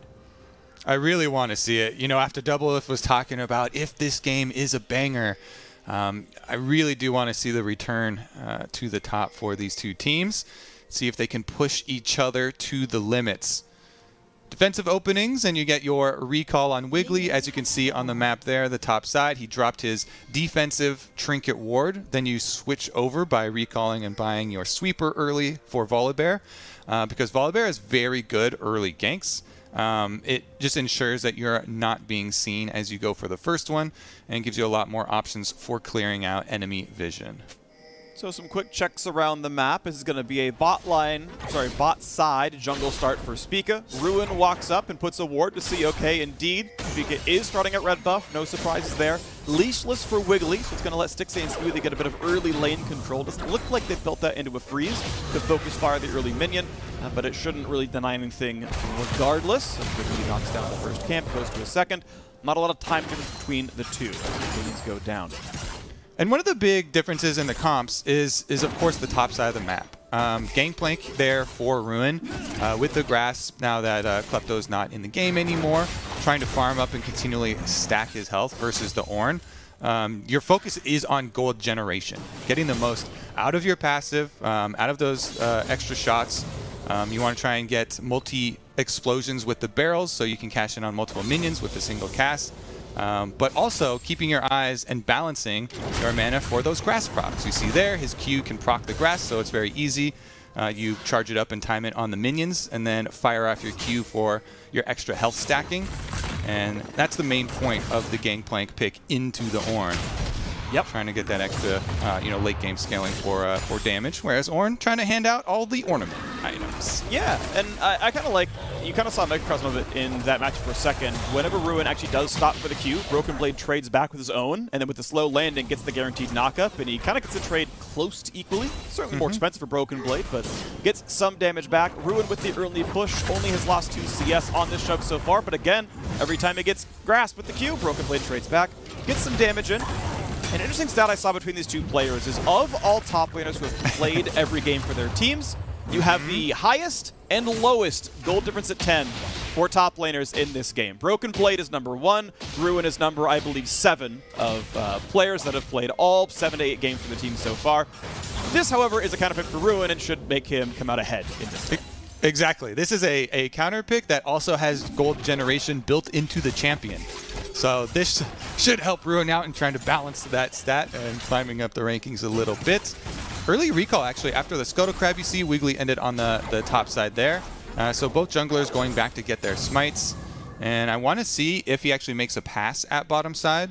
There is the Scuttle there for them, which you can easily sneak by as a Volibear. And Doublelift and Balefrost are both pushed up, so that would be an area with some CC set up that they could try and attack. Wiggly wants to attack these wards as he's looking at his own jungle, saying, okay, we saw this coming, let me knock these down as the first recalls come through. Jungle items done on both sides. Wiggly is now not going to see this ward in the river brush, and that means TSM can play around it. But Smoothie still wants in. He's going to land the anchor. Big damage onto Leona, who puts her on aftershock down. The flash follow, but oh, wow, the roots are there. The flash Stixxay needs more than one. Onto the double up! Onto double lift! It's poetic, and Stixxay finds first blood. Well, like, that's exciting. Like, oh my god, CLG, you get this first blood. We saw that, like, before. They saw it on a ward. When Wiggly is clearing that ward, you see him clearing that ward. So Doublelift and Biofrost deserve some criticism here. Honestly, though, Wiggly, just like we said, boom, go bottom. CC setup, smoothly, deserves the credit on the Nautilus. He lands the hook, he gets the snare, and Stixxay, he gets all his autos in and waits, saving his double up to then use double lift as the carrier for the jump on his double up to get the kill. Really well played there by CLG and Stixxay, but the same thing, you gotta say Biofrost and double lift, no respect given.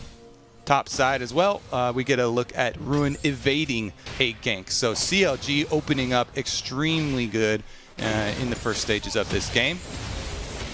Yeah, that's going to be kind of nice. 600 gold lead, what you expect for an assisted first blood, as they now want to play around the Drake. This is going to be a fight. Biofrost wants in, going to find some crowd control. Spica there as well. Powelter first to move, but Bjergsen has ulti when Corki doesn't. That said, Spica gets locked up and goes down. The damage coming through now. Biofrost is flashless, forced to run with the slows on top. When does the next crowd control land? Great ult comes down. Bjergsen will keep his teammates alive. And CLG just keep firing away. It's another matched double roam, jungler and support over here, but Powelter has the inside track, and the Corki getting there, I like it. Smoothie, who has been on both teams on this rivalry, flashed in the emote here. Can Wiggly land this smite? TSM are back and do have vision inside the pit. Spica won't be able to get there in time.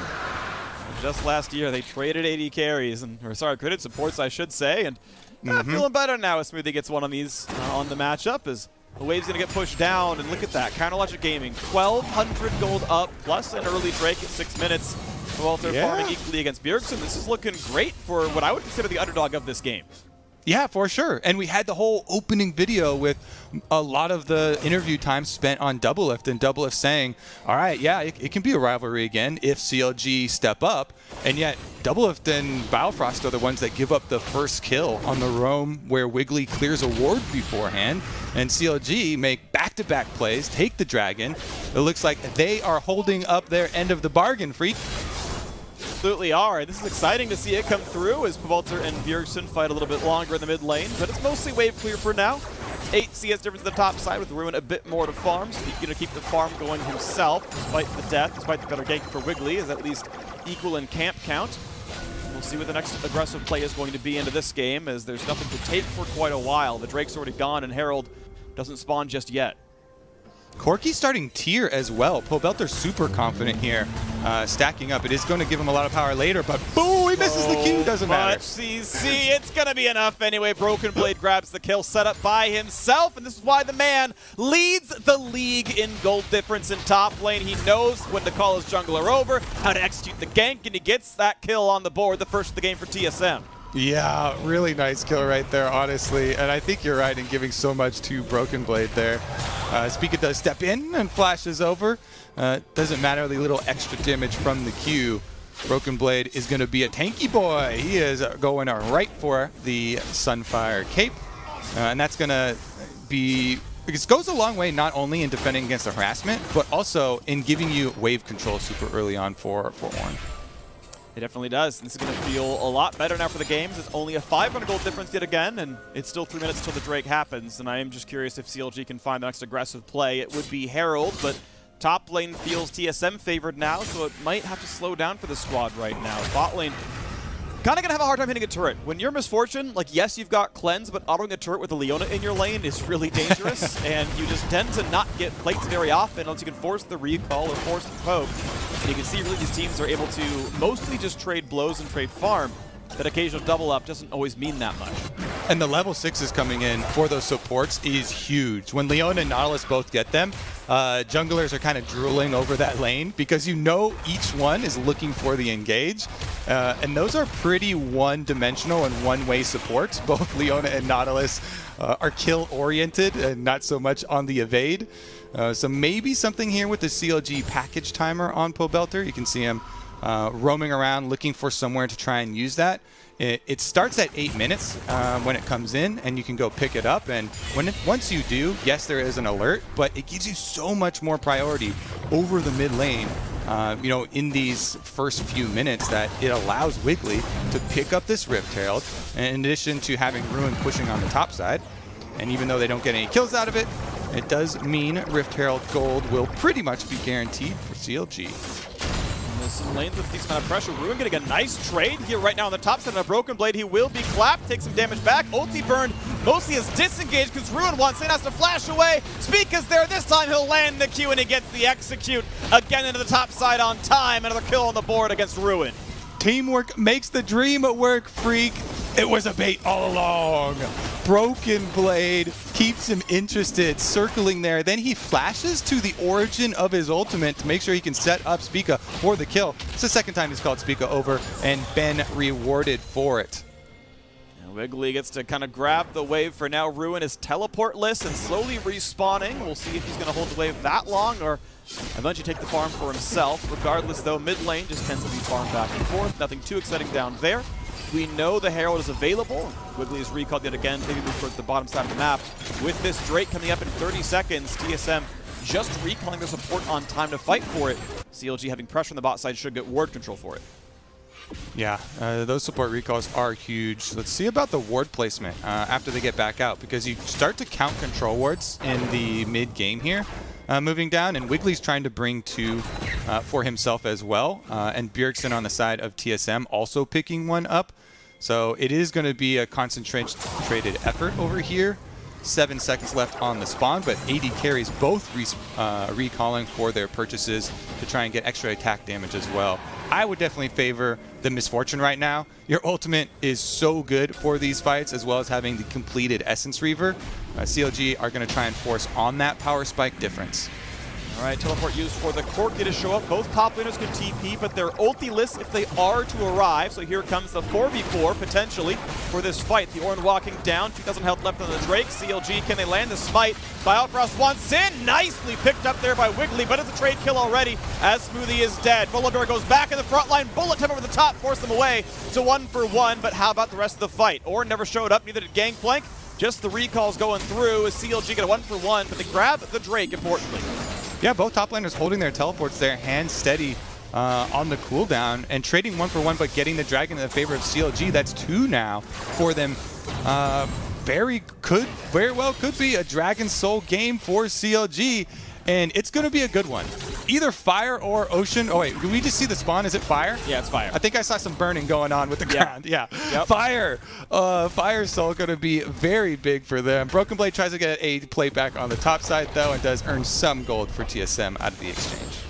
At least a decently rich Ornn with a kill, an assist, and a plate to his name. He's got some decent money here.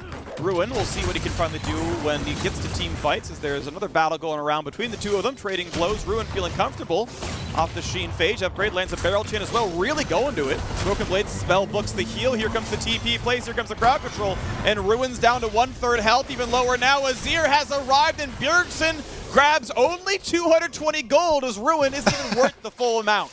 They are emphasizing the team in TSM for the top lane, Freak. You just saw when that skirmish started out, Wiggly is on Krugs as Ruin starts to harass Broken Blade and starts to go in on him. So I don't know if it's a communication issue or different goals there, but you know, he goes from Krugs then right down towards the bottom half of the map. Meanwhile, Bjergsen teleports up, lends some more support to Broken Blade, and they get another kill. Like you're saying, the only other thing is that the gold gets lower and lower for those kills as they're all on the same target. As Riftfield is used for the cash-in for CLG, and Pobelter even gets the last play as well. Ooh, that could have been big. Forces the flash. Spica, yes, had the chance to go for a kick flash or a ward hop kick. Either way, of course, the flash to Pobelter, that is a big deal. Third plate did drop in the mid lane, so at least money was given over at almost the last possible second. 2 plates knocked down on the bottom side. It does keep CLG in a winning spot gold-wise. Even if they are down in kills, the turrets have been funding them some of their items here. Good farm for Doublelift, just not the plate blow. And this is a game of split map here. I mean, bottom side has been ruled by CLG, top side obviously by TSM, and CLG are doubling down on this bottom side focus. Wiggly once again helping clear wards, trying to pressure the tower here. Hook under the turret, bullet time over the top. There is no way out, but a stopwatch buys time. Wiggly needs 2 more autos to kill Doublelift. He'll get the one. Biofrost lands a stun, but Pobelter is here and grabs the other. You talk about split map, Kobe. We saw those kills on Ruin. We see him again on Doublelift and Biofrost. Yeah, Wiggly shows bottom again, and you're like, all right, Volibear, ultimate is great for tower diving. Oh, boom, CLG make it happen. TSM, they want to fight elsewhere as Spica helps Bjergsen take down the mid lane turret. They do get it before CLG, so they get the first turret bonus, but CLG much happier with getting the double kill as well as the turret afterwards. Topside's been worn away by Broken Blade, and somebody from CLG coming to back up Ruin now as Smoothie makes his way over, and they can try and defend. Turret getting dangerously low. Actually manages to blow up the barrel, but doesn't do that much. As Broken Blade is a really tanky boy. This turret on its last legs. 2 more autos, and no, Bjergsen has to cut away. Just barely, actually. The hero minion does a last ranged auto attack. Bjergsen gets solo turret gold for that one. Well played to him, and it brings the game a little bit closer there. And the biggest thing for the next stages of this game is what we talked about earlier with the Dragon. 1 minute on the Infernal Drake. The consequences of splitting the map and CLG being the ones that rule the bottom half of the map is the Dragon stack. So here we go. Smoothie starts it out with a great aftershock proccing hook for himself into ultimate from Misfortune. Devastating dive right there. Really well pulled off by CLG because you can just use volley barrel ult right in the center. You turn off the tower, gets the AoE damage. Definitely well played by them and well executed. Attacking Doublelift and the TSM bottom lane. Wiggly, though, might get caught with his hands in the cookie jar here as he takes the Raptors and has to run away. Doesn't have flash to leave, but he's got a bot lane that's pushed in, so he can take the route down to the bottom side through Tribrush to get away. Still a 1,000 gold difference in CLG, aiming at their 3rd Drake right now. Top laner should be coming around. We know Broken Blade's already in bot lane.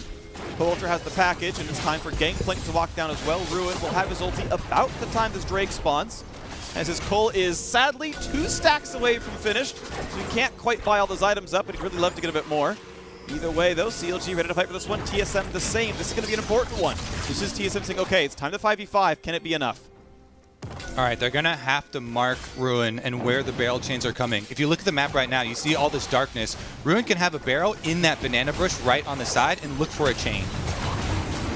Health Frost chunk to half HP right now. We know Poulter can kite away from anything with the package, and the back line almost can't even battle anymore as the poke has come through. Spica lands the Q. 4 seconds later, he can't recast it. At most, he could ward hop and burn flash to leave. Not a chance. Drake number 3 goes to CLG, and Pobelter's poke with the threat of Schrodinger's Ruin barrels means there is no play for TSM. I like it, and it's honestly so important. When Ruin makes the intelligent decision not to reveal himself anywhere and does stack up those barrels, I believe he got at least a 2-barrel chain there while being part of the chunk onto Biofrost, weakening their engage, weakening their front line, and Pobelter timing his package pickups for objectives. It's such a key thing with Corki, why I keep focusing on package, as that was the thing that was buffed so many times in the repeating patches, but he goes and picks it up in a perfect timing for the 3rd Dragon. Reminder that his first one he picked up, he delayed so that he would time it with the Rift Herald pickup. That Wiggly got the first Rift Herald, which is the one that cashes in on turret plates and is worth more gold. So I just think intelligence all around from CLG and specifically Pobelter for trying to keep that objective focus. Yeah, a very comfortable game for CLG, who, despite their record, right, positive win rate, 4-3, they're doing well overall this split, have normally had atrocious early game statistics. Like Ruin, we mentioned as the first versus last in top lane, but almost down the line, CLG have had real struggles in the first 10 to 15 minutes. This time around against TSM, who is the overall, now passing Golden Guardians, the 2nd best early game team statistically. CLG are doing very well against them in that regard. Some of that is composition, sure. Misfortune, Nautilus, very aggressive bot lane, but it's worked out. They got the ganks, they got the turret pressure, they got the Drakes out of that. They drafted for this condition, and it's paying out for them. Now, let's touch on the TSM side, because they have very good scaling as well with the Aphelios, with the Azir. It's just that Doublelift has been attacked so much. He's only at Infinity Edge right now, so it's not going to be as dangerous as people are used to seeing from him. And Bjergsen picking up a NLR already as well for the Azir. He hasn't gone the mana route. Didn't go for any of the early mana items that you usually see, like a Lost Chapter or something for Azirs to get through lane phase. And yet he still picked up a couple of those kills in the early skirmishes. So he's going for Nashers right into further AP for a bit of an earlier spike there for the Azir. And that's what they're going to kind of count on. Ornn, Broken Blade now, getting close to his ornament levels. Going to start handing out some extra gold. Yeah, it'll be kind of right on time in about a level or so to give Bjergsen his Death Cap upgrade. About the time we'll be able to afford it. Ruin has to go for some wave clear and not going to get everything, as now here comes the knockup. Here comes a ton of crowd control. There is just no way out again. The two of them combined for their 4th kill on the top side. One of them was from Bjergsen. The other 3, Spica and Broken Blade, playing together. Freak, even when the lanes are swapped and we're at the mid stage where you're like, okay, AD carries and supports, you go mid now, top laners are switching to bottom, they are still just beating up on Ruin. Broken Blade lands a beautiful double knock-up there, timing the knock-ups and chaining them extremely well so he gets maximum airborne time. And then guess what? Spica comes in, reliable third summoner spell for Broken Blade. He gets the third knock-up, kicking Ruin into the wall, and they kill off the gangplank once again, taking the turret and doing a deep Rift Herald just for a big chunk onto the secondary turret here. Easily stopped by Volta, but yes, this turret's already at 1/4 just from the Herald summon, so next time Broken Blade and Spica get a kill on Ruin, that turret's going to drop down. That's a lot of what's keeping TSM close in this game. 500 gold difference. Pretty much negligible. Technically, yes, CLG's ahead, but not by one you'd really be comfortable measuring. As the Ornn upgrades come through, Broken Blade rich enough that he could finish both the items pretty much on curve, on time to level them, so he is very power spiked here. Level 13 with 2,000 extra golden item upgrades, ready to fight for Drake number 4 spawning in 1 minute. And that's critical, because I would say TSM are cresting the point of the game where their scaling is really starting to take effect. Hurricane now picked up for double lift in addition to the Infinity Edge, so you get your crit synergy there, as well as all the extra procs of attacks for the different guns that he has.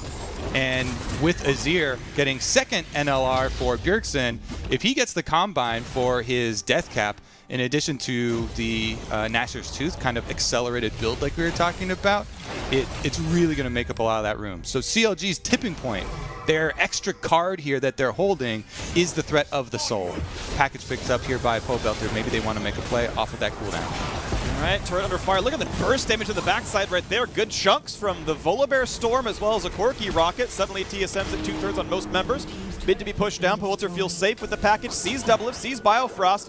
Is fearless in this one. Will not be knocked out, but that means free damage on a Broken Blade. There's the package out. Damage on a Bjergsen puts him at half from the package. This is going to be a hard fight to win. Spica almost gets the kick, but no flashed away by Pobelter. And those cooldowns were worth burning as the GP ult cuts them across as well. Ruin's on the flank. Has to be respectful. Doesn't get too much damage just yet, but look at the re-engage from Wiggly. Bullet over the top as well, and TSM almost all of them at half health. Ulti not going to mean anything from double lift either, and this could easily mean Infernal Soul. TSM need heroics here as their health bars are half the size of CLG's.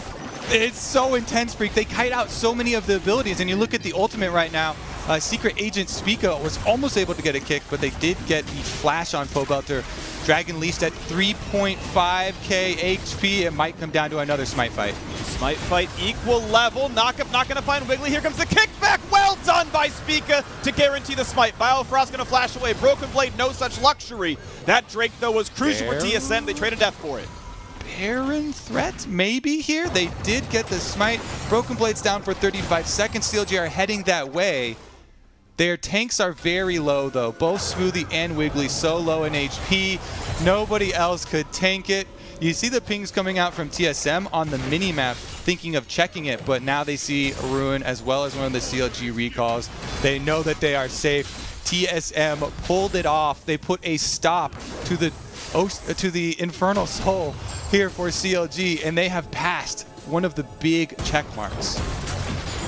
All right, let's take a look at how it started out once again. This is after all of the, the invade through the jungle, which did take out the flash of Pobelter, and we were looking at that ultimate, but big thing here, Spica. He finds Wiggly, kicks him out of range of the Smite on the Dragon. Extremely well done by the TSM jungler. Such a position with so much stress in it, and yet he comes up big for them once again. Broken Blade did go down, so that was an extra kill to CLG, as well as mid tower now going down, and CLG starting to pull away in gold, but they would very much like to have the earlier soul for themselves. They'll get another chance at it, though. All hope is not gone. That's the benefit of being the team 3 dragons ahead. You get another chance in just 3.5 minutes. And I like Spica's build here. He's going for a second lethality item now. We see Umbral Glaive a lot for ward control. It makes sense. You often don't want to drop Sweeper because you want your trinkets for rewards yourself. But oftentimes you'll see him stop there and, maybe Guardian Angel so you can, survive teamfights. It's like, no. We're going Yomu's Duskblade next. We're going hard. Maybe it's Edge of Night, which is a little defensive, but Spica really focused on killing off a Squishy in his combos. And as long as we're talking about builds, I have just really loved the accelerated look from Bjergsen. Not needing the mana early on for lane, getting right to the Nashor's Deathcap spike just in time for Ornn upgrade. That is a huge amount of power from this Azir, from Bjergsen, who has been so big in TSM's wins. So it's going to be very important to watch his positioning, as he's going to have to be with the rest of the team if they have a hope of winning those team fights. And I think TSM doing a very good job of controlling the vision and setting up for this possible Baron bait versus CLG. All right, well, the knowledge of Speak It and Biofrost was shared with CLG. Smoothie comes down, pops the sweeper, gets rid of the wards, but this could be a re-engage. This is going to be a battle, but it might be a 3v4 as the stun's not going to land. Smoothie might be the target, flashes away again. Spica burning so many summoners. A triple knock-up here from Broken Blade, but there is no follow-through just yet. They're going to kite away. Okay, Leona ultimate and Ornn ultimate used here. Two of the big engages for TSM, and yet they're still starting Baron. CLG, they did take some damage in health, but I think they definitely can contest it, considering all the CC basically is down for TSM with those two big ults. So no follow through on the Baron. It's going to reset and heal back up. Broken Blade gonna catch the mid lane wave, take some autos from Stixxay, but feels comfortable with the ulti down that he's not going to be a target of any crowd control. Has cleanse and flash anyway, and now look at the timer again. 100 seconds until Infernal Soul is again the play. We did see that TSM was able to secure the Drake, but could not secure the team fight. They still lost gold on that one. Tempered by the fact they have more stats from Infernal, but still worth keeping in mind. We'll see as CLG goes to play for bottom side ward control. They've got 2 control wards down. Stixxay checks out a brush as well. And the timer ticks down until Infernal Soul spawns. And I think you need to focus on the team fight this time around. And the power spikes are there for them to do that. So we'll see if they can actually go for the kills instead of, getting the Drake down and going for another smite fight. If it did get to that point, obviously CLG has the advantage because giving away one more Infernal Dragon is not the end of the world to them, but getting the Infernal Dragon and the Infernal Soul would mean that they definitely will win the ensuing fight. Speaker trying to get in there around early as he did last time to try and find an angle onto one of the carries. All the carries have their flashes and the rest of their summoners up for this fight though, so no excuses on missing those key abilities. Pobelter topside clears out a wave, 25 seconds in the Drake as TSM pushes in mid and tries to use that as their focal point and where they're going to move around from. Quick wave clear from Ruin, and when the wave shows up, they can clear this one away, but as they kill the Azir turret, the Drake is going to spawn. The timing going to be fairly close. Pobelter grabs package for the Drake fight itself. Exactly. 10 seconds till Infernal comes up. Here's the fight for mid. Knockup's going to be found, but not a kill in a Stixxay. Now Volibear over the backside as well. Package over the top. Just shuts down Doublelift, and Biofrost could be next. Health for running low. Crit it back in the opposing jungler. It's time for Broken Blade. He's going to drop as well, but it's a 2-for-2. 3v3 on the map. Biofrost on his last legs, and CLG say, you can go ahead and look at that one. We're going to rush down Baron as you do. And they want to trade. This is not a trade that TSM would want to take. They don't want to let CLG start the Baron. They do finish up the Dragon. Can they get there in time? With only 3 members, it is both Pobelter and Stixxay alive with Ruin tanking it. But Spica's alive, and Spica has He's gonna steal it. CLG gets this one. They know Lee Sin is around. They cannot hit this. They must take a fight. But Biofrost finds the stun. Gets more crowd control. Here comes the Azir shuffle. Gets 1, gets 2. All 3 are gone. And CLG finds a catastrophe at 28 minutes. Oh my goodness. Bjergsen's Azir. He gets the counter kills in the mid lane with the extra soldiers up. And then here, charges right in as Biofrost stuns up Pobelter. They barely get the kill onto Pobelter before Bjergsen goes down. He must have had 50 HP in that, and that's going to mean TSM now start up the Baron. Wiggly is around. Blast Cone popped already, so if he wants to get in there, he's going to have to flash. Control ward, they do have vision. Yeah, they knocked that one back down, though. 6,000 health on this. Wiggly does not have ulti, but he does have smite and flash to get into the pit. The problem is they don't know exactly when it's going down. Finally, wards are put down again. Biofrost here to lock him up. 3,000 health on the Baron, and that means he's not in range to steal. The smite comes through. A trade kill, sure, but we take those as TSM get Baron buff on 3. Yep, Biofrost, your name will be written in the TSM history there. The sacrifice is worthy. He gives away his life to ensure that they don't have a chance of CLG stealing away the smite. Wiggly does not go in, and TSM, they stop again the Infernal Soul, and they get the Baron on the outside. So Broken Blade, again, you talked about the engage there, had to flash out. Pobelter had an amazing package to split them, but look at Bjergsen just standing there with multiple soldiers up. He gets 2 counter kills here as they also finish off the one onto Smoothie, and that was critical because that means there's no tank person to take the debuff on Baron. Ruin's the one that has to take it, so he's doing less damage to Baron, and that damage is critical as it only gets down to 3k before TSM finish up the Infernal and get back up here then, because Pobelter tries to charge forward, Balfrost flashes in, stuns him, Bjergsen goes in. Look at that health, that wasn't even 50. That might have been down to like 15 on the Azir there as Bjergsen was able to charge through confidence and finishes off the kill. Yeah, small crucial lack of communication there on CLG as Bolter Valkyrie'd in. Stixxay was kiting away from an Azir soldier and thus couldn't actually be in range to immediately follow through as Biofrost went in. End of the day, TSM, look at it. They have fought back the gold lead. Once again, the gold difference still not very big. Technically on the map, you've got more dragons picked up on the CLG side. The problem is, though, we mentioned it earlier, the scaling advantage feels TSM favored with the Felios Azir, and certainly the way the game has been playing out feels TSM favored as well. Yeah, and especially because they have such a good front line and CC to set up those high damage carries. Having a Felios Azir is one thing, and having a lot of DPS potential late game is one thing, and then having Leona and Ornn be able to set you up is a key factor. Biofrost in the last one obviously flashing forward to get the stun to allow that those kills on Baron to actually happen was also critical. Now with the Baron, TSM firing away. They should melt right through the secondary turret. Maybe we'll see the fight at the inhibitor.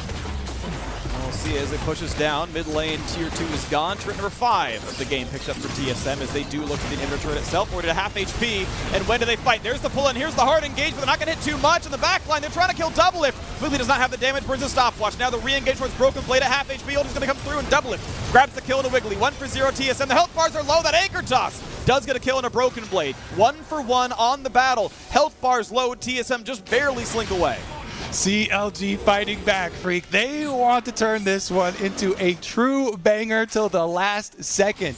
This is going to go down to another soul. 1 minute on the next Infernal Drake arrival here. TSM won't get much more out of their Baron push. They do not crack critically into the inhibitor towers of CLG. There is another fight. Alrighty. Gold lead in TSM's favor for the first time in a while. 5,600, the first, or 56,000. First team to reach that mark here in this game as TSM keep playing for the wave control, and they know their third Infernal Drake spawns in 30 seconds. CLG try number 3 to get the soul. The gold difference is not large. The ulti's down momentarily for most players, but they'll be up in time for the fight. Stopwatch there for Stixxay. Can CLG finally get themselves a teamfight victory and finally get themselves a neutral objective? It's going to be critical, and a lot of eyes are going to be on Pobelter here on the Corki. Can they actually mark this Leona and look for the engage? Spica's also done a pretty valiant attempt of slipping through the fog of war, coming from different angles to try and get summoner spells out early. Pobelter does have the package yet again for the Drake, and it's going down. It's going down fast, easily picked up there. TSM now on soul point themselves. Carlos Gaming could not get into the fight in time to do anything about it. Really chunked to half, and the only consolation prize is CLG kills a ward on the way out. Ooh, it just keeps on scaling here for TSM, Freak. Again, CLG get the door slammed in front of their faces. Even with package here for Pobelter, creeping up through the fog of war, through these jungle corridors is so dangerous because you line yourself up for the Ornn ultimate, the Leona combo, and Bjergsen's Azir soldiers. CLG are going to have to make a vision play in order to get one of these teamfight victories. If they do, they still can very well, run through this game. And it is 3-3 on Dragons, dead even on Gold. The crits can definitely come through because there are 3 Infinity Edges in this game. And Pobelter, especially with his rapid fire, has a lot of poke damage. We've seen the missiles combine with the rapid fire proc on one of the squishier targets for 50% of someone like Spica or Double Lift's health. Yep, a lot of raw AD on the champion as well. Of course, Muramana adding a ton of AD on the front side. Look at that damage. Biofrost almost dead, but he's going to land a stun chain. Will there be follow through? They don't have the kills just yet. Stopwatch burn, knock up. Not going to be in too much, but CLG have lost their mid laner. TSM again find the kill and slink with a health bar. Bullet time over the top is going to stop the re-engage. Smoothie may stay alive, but Broken Blade is so very tanky, and Doublift is free-firing against Smoothie. TSM again find the better of the fight. The wave is cleared away. And as Baron spawns in 25 seconds, Pobelter is not alive to fight for it. Pobelter will not be alive for a good 10 seconds afterwards too, and that is critical because he has teleport. If that 10-second differential was not here, maybe CLG posture for it. I think that they're even going to buy time, because if they give away Baron 2, that's even stronger. That's going to mean TSM is inside your base. So maybe they can try and buy some time, poke around, and hope for Pobelter's death timer to come up. Looks like they're just pushing mid. Feels like they're not going to try. They show up late after the Baron has started. Wiggly says, yeah, you've got ward control. You're right, never mind. Nothing to play for right here. They maybe could try to shove down mid tier 2 and rush it down, then leave to the bottom right side of the map. But end of the day, all CLG gets to do is push down a wave and leave, as Baron number 2 is on the map. And for just a couple seconds, they'll have that during the 7th and final Drake spawn. TSM wearing a Baron number 2. I think this game has been well earned from them, having to deal with so much focus fire bottom lane on Doublift and Biofrost, but it is Biofrost who answers Pobelter's poke leading up to that pick. He takes the poke, 75% of his life is gone. What does he do? He flashes over the wall to stun Pobelter, getting TSM that Baron basically by his play, picking off the enemy mid laner. So again, no fear shown from Biofrost, and TSM will reap the rewards. Now the game at least has been made close. CLG had a very strong early game. They got the first 3 Drakes, but TSM answered back in the mid game with a lot of good fights in a row. And now, looking at a 2,500 gold lead, are ready to push in and find that little bit more. Top lane tier 2 is alive. Otherwise, it's inhibitor turrets all the way as the squad groups up. They know Infernal Soul's a minute and a half away, but I feel like turrets can happen before then. Yeah, I mean, TSM has so many options right now. They've got Doublift pushing up the bottom side, Azir turret pulled up mid here for Bjergsen, so you get double value out of your Baron buff. Kennen and Doublift just chunking away on the tower. It's down to 50% before CLG even get an answer, and mid is gone. Mid is gone. Bot lane at very, very small slivers as well. Bjergsen tries to get the turret, or the inhibitor, but can't quite finish it off as CLG's around to defend. Bot lane wave cleared away as well as a new wave reinforces. Spica walks back into the mid lane as TSM goes back and forth and knocks down another turret, knocks down another inhibitor. I mean, if CLG are going to make a play here, it has to come from Smoothie. It has to be him, Nautilus ulting, chaining in, and Wiggly jumping in to follow. They really have to make that stand. Otherwise, TSM back and forth on mid and bottom. They just poke down. They get the inhibitor without any bloodshed. That is ideal for them because 30 seconds left on the Infernal Soul. And this one, my friend, is Infernal Soul for both teams. TSM already with 3 of the extra firepower buffs picked up for themselves. And since, again, they have Fog of War advantage leading up to it, it seems like everything is in their favor. This fight, CLG cannot simply run away from. They must take it, I feel like. They must find some way in as Broken Blade builds some space, puts the pillar up in front. And okay, here we go. Wiggly's the one forward, but Double gets some damage, and Drake is being rushed down, and CLG again aren't even on the same screen as the objective dying. TSM, without competition, gets their 4th straight neutral objective. At this point, CLG finally walks in, now that they're against the Infernal Soul. Bifrost goes to half, stays alive. Broken Blade cannot get the second half of the Ornhorn, but both have got to be a little bit afraid of this one. Packs away, still can't find the kill, and TSM again cleanly ahead, cleanly healthy, winning the team fight with a neutral objective. Yeah, I mean, one of the best scaling comps that you can have in the game, and they take over at the critical moment. They don't let the Infernal Soul go over 4 times in a row. TSM get it. And TSM will be able to push inside the base. Inhibitor number 2 will be short to follow. Number 2, not a problem at all. Easy kite back. Maybe there's a play to be had. Anchor's not going to land. Smithy wasn't even close to in range of that one. Maybe a flash could have turned it up, but wasn't going to come through. But now Spica's got to be respectful. Is almost losing the Guardian Angel, but just barely able to flash over the wall with under 100 health left. Yeah, TSM are going to be forced to recall, but I don't think they're going to feel too bad about it. They can go spend all of the cash that they just earned. And it's a very clear path. You just go straight to the top side. You already have supers going streaming in through mid and bottom. They basically get to do their victory lap now. CLG backs against the walls. It has to be now. Maybe set up for a brush gank outside of their base and go for a surprise factor here. I like this opportunity. They might need more players to do it, though. They see there's at least 4 people on the side of the lane. Double cleared the wave, plus 3 spotted by the Scryer's Bloom. Means, yeah, no gank this time around. They know you're there, so out they go. But it was a nice try. It was a good attempt. This doesn't mean anything in this case. TSM again ready to keep going. Mid and bot inhibs are done. Top lane the only easy lane to push in. A fight for the red buff, easily smited. Spica level 17 has no problems at all with that one. And Stixie will be buffless for this coming team fight. Looking back at how we got here too for TSM, Spica and Broken Blade doing so much work early, taking down Ruin, and then Bjergsen rushing ahead to his death cap being upgraded by Broken Blade, boosted by all the extra experience they got from those kills. And now, top side will be melted. As you can see, CLG have Ruin on bottom side, trying to deal with some of those supers. Pobelter was doing his best to clean up some of the mid, and now they just got to go for it. Ooh, they kicked in Wiggly. They've knocked him up into the air. He's not going to live for very long. Gets a shield, walks away. Spica might just lose GA, and he does. That's maybe the opening. Maybe it's what they need. Where's the bullet time? Where's the kill? It's not enough to kill Spica. Ward hops to Biofrost and gets away. Guardian Angel down, but otherwise health bar still decent on TSM. A quick recall to heal. Baron is alive in 20 seconds. CLG really can't give up much more in this game before it goes all pear-shaped. Speak over the wall, he's fine.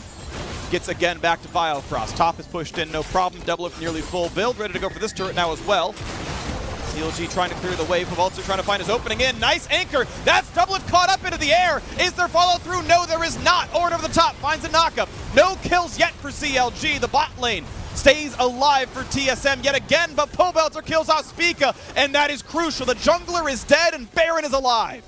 CLG, hold the line, Freak. One of the miracles has happened. Spica tries to go in behind Pobelter to kick him, but then stays a little bit too far away, doesn't get the kickoff, and Pobelter keeps auto attack range so then he can fire him down. Oh, Baron no. being a possible no, they know he's savior. there. The knockup didn't quite land, so Broken Blade's in danger here. He doesn't have a good way out outside of Flash. Pobelter flashes in. You gotta be kidding me. He ends away the possibility of the 5v4 Baron. The heroics turn around, and this is suddenly TSM's game again. The blood is pumping this late in the game when you see your only opportunity for salvation, and it's too much for them. Pobelter right over the wall into the waiting arms of TSM, and they will get a third Baron in this game. To boot, they've already got the Infernal Soul, so this will finally be TSM walking it in. Pobelter will still be down for another 27 seconds, and everybody from TSM marching out to the CLG base. Capital INT into the arms of TSM, and they're ready to push this one down. 15 seconds of the Corki respawn. Broken Blade's the front line, 5v4, and it's time for the Nexus turrets. CLG must try to wave clear and buy 8 more seconds. Bullet time does some of it. The barrels do the rest. CLG will at least keep their base and have one more chance at a 5v5. Here comes the Corki. Guardian Angel's down. Ulti's back up, though, for the most of TSM. They're still going to feel comfortable in this one as they siege it again. All right, Baron buff still on. Canamini doing work on the Nexus turret. Time is in the favor of TSM. All they have to do is wait with the extra supers being buffed up, and the Nexus turrets will wear away.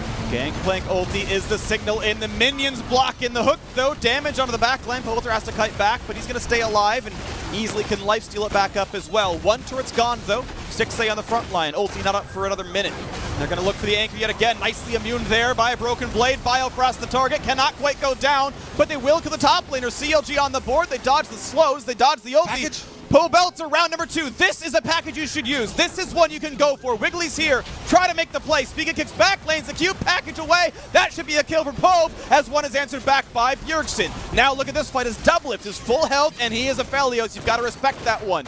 But look at the scoreboard. It is 4 versus 2 on the map. With 2 that inhibits, though, CLG cannot do anything but kite back. But look. The Elder Dragon is alive in 10 seconds. The Elder Dragon is alive in 8 seconds, and CLG is inside their base, not the bottom river. There's so much DPS here, too, with double lift and Bjergsen. This Dragon doesn't stand a chance. Now you see it, now you don't. Why did CLG send 4 to clear super minions? Pole Belter can easily one-man that job. It is the 7th straight objective CLG handed away to TSM. They have done nothing intelligently proactive in the neutral game for the last 25 minutes. Let's take a look at how they get chased off here. CLG, they do come up with the kill and with the victory inside of their base. It is TSM re-engaging, trying to get this Baron buff to empower the cannon minions, but it is Wiggly, goes in, charges, gets the stun, Biofrost gets chunked down, the rest of CLG can burn through the front line, and as you know, Pobelter then has his little 1v1 with Spica. That's the part I was watching, so I know that he uses package to interrupt on the Sonic Wave before erupting, so he doesn't get the extra damage, but what I didn't see was on the left side, Biofrost and Wiggly both traded 1-for-1 in that rush down mid. Critically, of course, the 2 carries for TSM were the ones that were still alive, and the 2 carries are the ones that can annihilate that dragon. This is probably the death knell here. TSM, Infernal Soul, Elder Dragon on as well, and a gold lead of 4,000, ready to push in. Doubled at half thanks to bullet time. Decent damage there, but he's going to lifesteal back up. 3 autos in. He's now at 2/3. Going to feel okay on this one. Wiggly can't find too much, but he's leveling up to 17. Means he has some pretty good stats down there. And item count is close, right? The gold is not far apart. It's just there's these extra pieces helping TSM. Elder buff still on for 55 seconds. Infernal Soul lasts the entire game. CLG will try yet again to find this pick, to find this play. Banshee's knocked off of Bjergsen. Nice play there out of Wiggly. But the siege can continue. Broken Blade at half. When does the engage come through? Pops the ulti right now. Here's the play. Gets Dixie, gets one more as well. The turret's gone though. And Biofrost on the backside. What's the re-engage going to look like? Is it the Nexus yet? No, it's Wiggly trying to kite, but he can't do it. Doublet picks up 1 kill. Here comes the re-engage for Biofrost looking for the second one. They can pick him away easily. And this could be a lot of damage. 2 kills picked up. Make it a 3rd, make it 4. And that's going to be the ace. TSM finally take care of business and knock down CLG. TSM into 2nd place. TSM moving up another slot. Another victory in their win columns. CLG made them work for it. Doublelift was calling for them to make them work for it. Man, but ever since the midway mark, that was just all TSM. And they invested heavily in scaling. They had Ornn items all to be upgraded. They had a lot of pressure with playing back-to-back Soul Dragon fights, and every time TSM coming out ahead. To give TSM credit, the top lane focus was very, very good. Broken Blade, I think his biggest skill set is he knows when and how to ask for the resources. Every time someone showed up to his lane, it was a kill within 10 seconds. The man knows how to snowball his lane. Props to him. His engages were solid as well. TSM grouped in time to play for the Drakes. Spica had the sick kickback to secure the first Drake. From then on, they were first to the play. They had control every single time. TSM just kind of stopped CLG from being able to do very much. That said, still a bit disappointed with how CLG played out their own mid-game. A lot could have been better there. I think some of those fights could have actually finished out their way. Regardless, though, TSM win and are tied for 2nd place at 6-2. So on the other side, Riv is standing by with the Verizon post-game interview, so don't go anywhere.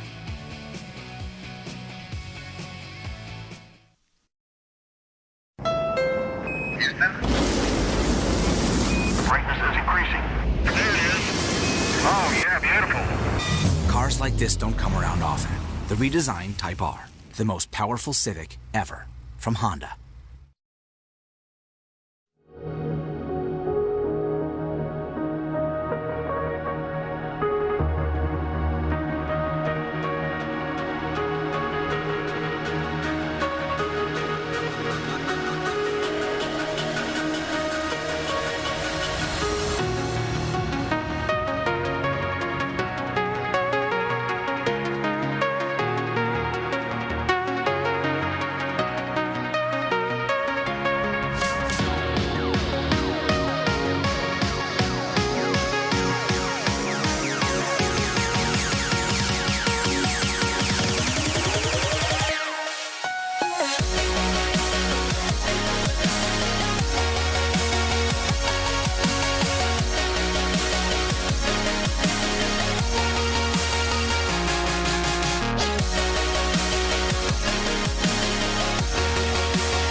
Hello, everyone, and welcome back to the Verizon post-game interview. I am joined by Doublelift from TSM after they take down Counter Logic Gaming. Doublelift, just to start off, I want to get your initial thoughts on the game.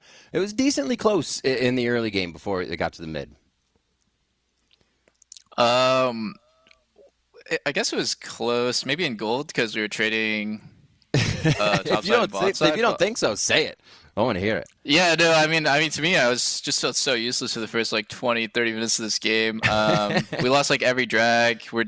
They're about to get Infernal Soul, and then we basically had our backs to the wall. We had to make a good fight. But to me, pretty much everything was going wrong because we lost the first 3 big objectives, which is first drag, Herald, and Tower. So I think they were pretty in control of the game, really. Yeah, it sounds like expectations I felt for very you. Useless. Yeah. Oh, go ahead. Sorry, I didn't mean to cut you off.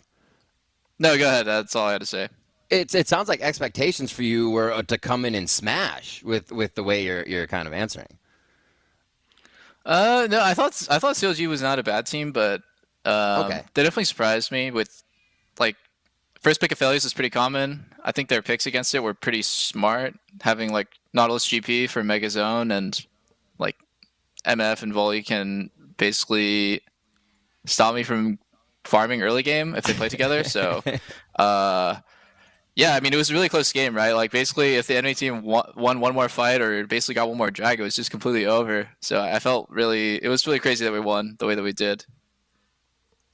Well, the little bit of the build-up to the game was talking about that rivalry, and you did say it's something that happens organically. So what, within that what has to be there for you for it to be a rivalry?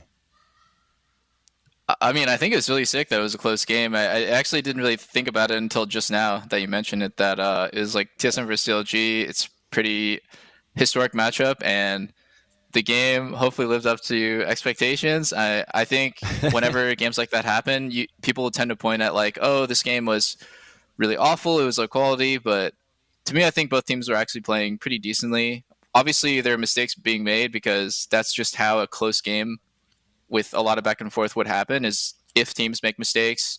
But overall, I think we're both playing pretty patiently and smart, and there was some obviously major mistakes. Actually, I now remember Pobelter just kind of ran it down once with his TP. But everyone in the game made a ton of mistakes. If Soren didn't carry 1v5, that was honestly one of my worst games ever, this whole split. And Bjergsen literally just put the team on his back, and he was smurfing the whole game. So I was really happy that in this very, very intense close matchup between two teams that have been the LCS forever, it was Bjergsen just hard smurfing it. Well, maybe we see a little bit of that rivalry going again. It definitely takes some time. Doublelift, thank you so much for joining me. All right, now we're going to head back to the State Farm Analyst Desk to break that one down. Thank you very much, Riv. High praise for Bjergsen there out of Doublelift, saying if he wasn't in the position to 1v5, we may not have won that game. But, gents, again, I come back to this idea that we entered the weekend with 5 teams tied for 4th. TSM, Team Liquid, CLG, FlyQuest, and Evil Geniuses. And while we now do have 2 teams definitively in second place at 6-2, TSM and Team Liquid, I don't even think the players themselves are convinced that they're second best in the league. There is no second place right now, Riv. It's Riv. Yeah, exactly. That's where we're all at right now, Crumbs. But continue, please. There is no second place team decided, right? They're all beating each other up, and we still need to wait it out. If you were to remove Cloud9 from the equation, this is one of the most competitive summer splits of all time. Yeah, and I think to follow up off that, Doublelift was talking about how in these kinds of games, everyone looks a little clowny because it's so close, and any mistake can get punished, and everyone starts playing a little differently. I think it does speak to the fact, though, that it means it is super close. If anything else, yes, there's a lot that they could clean up, but these teams are evenly matched, and we've seen it now basically with every single team in that second place position. Even the teams that have dropped down a little bit, CLG and EG and stuff, even they were super, super close with their competitors. Probably let's talk about this closeness of these teams, but also the point that Doublelift was making. He had praise for CLG in the way that they controlled the early games, saying that they were the ones with the advantage early on, and it did take some throwing and some mistakes in order to walk it back.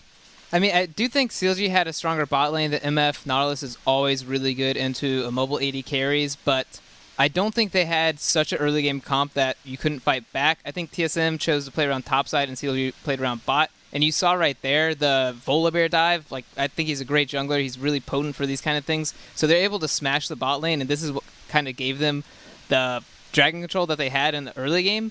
But that's kind of where TSM put themselves, and then they had to dig themselves out of that hole in the mid game where they could no longer give up Drakes, and they had to fight every single one. Yeah, we were staring down Dragon Soul 4 times in this game, but it was TSM who ultimately would take it, Mark. Yeah, I think it was actually very impressive the amount of mid control that they had at the start of every single one of those points that you're talking about. They pretty much had an Azir turret down in the mid lane with vision control in the enemy's blue side jungle every single time, just like this. This was their setup basically 3 times in a row, which speaks to their prepared, like their shot calling, make sure everyone was prepared on the macro level. They were scrappy fights. They were still really, really, really close. And, you know, you can point out a million different little things in each of these, but I do want to commend at least that part that, you know, TSM recognized we cannot possibly give up Soul, and that's what they did to make sure. Yeah, I think when we talk about mistakes, usually I think like Doublelift is speaking about like maybe smaller mistakes, but things like this where you're in position to fight that Drake, that's like a mistake you cannot make. And I think those are the ones where usually the analyst tests were very critical of those ones where it's like you have to take this and you weren't there. But TSM did a really great job of they had to be at every Drake and they were there every single time. Right, they were set up in position knowing that that was going to be the make or break point for the game. They secured 4 Infernal Drakes in a row to hit that Soul point and ultimately pilot themselves to a victory. Crumbs, where I want to leave this is actually on a discussion around Bjergsen, because again, Doublelift called him out as a top performer in this game, said they wouldn't have won it without him. But in general, so much of our discussion this year has been around mid, jungle, synergy, those 2 positions specifically. And I'd be remiss if I didn't call out the fact that Bjergsen's been largely absent from that conversation for a majority of the year. And for a guy who's considered one of the best in the history of the LCS, I feel like now we're finally starting to see maybe the return a little bit, you know, in summer of this guy. Well, the initial TSM, this split was a lot about the Spica and Bjergsen synergy. If you remember the game against Evil Geniuses with the Kindred and LeBlanc, that's where we really started to see that. But this game in particular, it was more the Bjergsen that is completely left on its own and can still deliver a very good performance. And that's what happened with the Azir. Like Probably was mentioning, playing around the top side, Bjergsen was really holding his own. And then when the composition that CLG has is so much about focusing the Aphelios, I don't think I saw a single fight where they really were gunning for the Azir as the main target. And because of that, the tanks were immediately dispatched every single time, and they got to the point where they no longer could even engage without being able to trade 1-for-1 if they wanted to kill the Aphelios. So a lot of it came down to Bjergsen being able to position himself in a position to not get initially engaged upon and then still take down the initial brunt of the fight from CLG. Yeah, a superbly scrappy win for TSM here today. But next week, they will face off against another rival when they take on Cloud9. So the real test for this team that's trying to prove themselves as second best. Let's take a look at that preview match. 4 versus 4, no supports alive. No Guardian Angel for Meteos, whereas TSM still have 2. Weaver's Wall picks up couple. Now can they have the follow-up damage? Double is low. Meteos, another knockup, trades his life, but it does. Gets the GA. Kills everybody. They've got 3. Impact goes down. And ace for TSM. Doublelift turns around the fight, and he takes over. I could not have been prouder of my teammates. Like, everyone stepped up to the plate when it really mattered. TSM win their 4th North American Championship.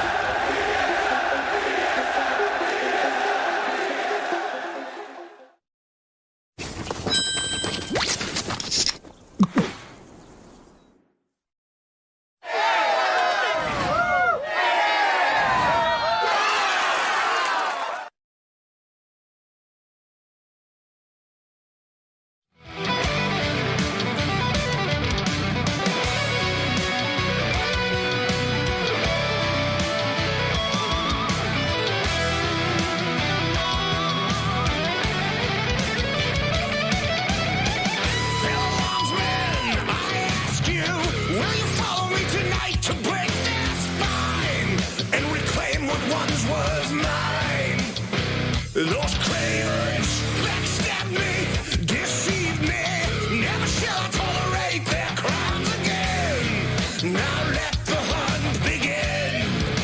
Yeah.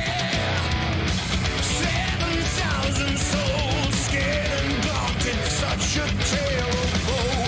Not too long ago, this village was a golden scene of hope. Hold down the reckoning to bring back hope and peace, restore our glory to live forever. Yeah, bring down the dark regime. I know how to unleash eternal power. Lead us to order. I am the light bringer. Yeah. I am the light bringer. Now listen, fellow warriors, I ask you, should my campaign come to an end? There's way more to avenge.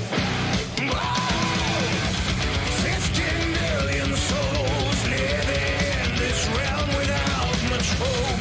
Not too long ago, this kingdom was a golden state of hope.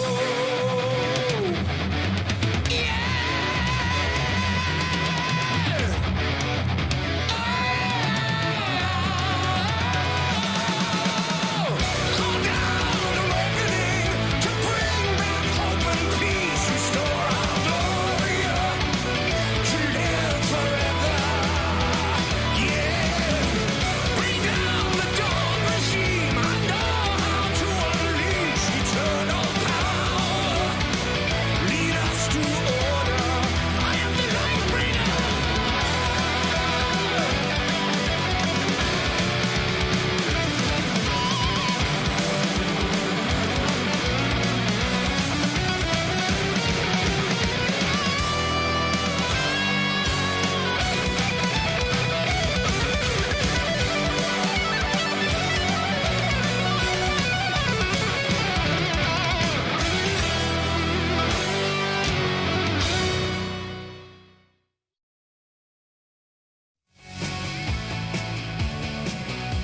Welcome back, everyone, to the LCS. Before we get into our last match of the day, wanted to do you the honors of introducing you all to Mike Schwartz, the interim GM for Immortals. First of all, hey, how's it going today?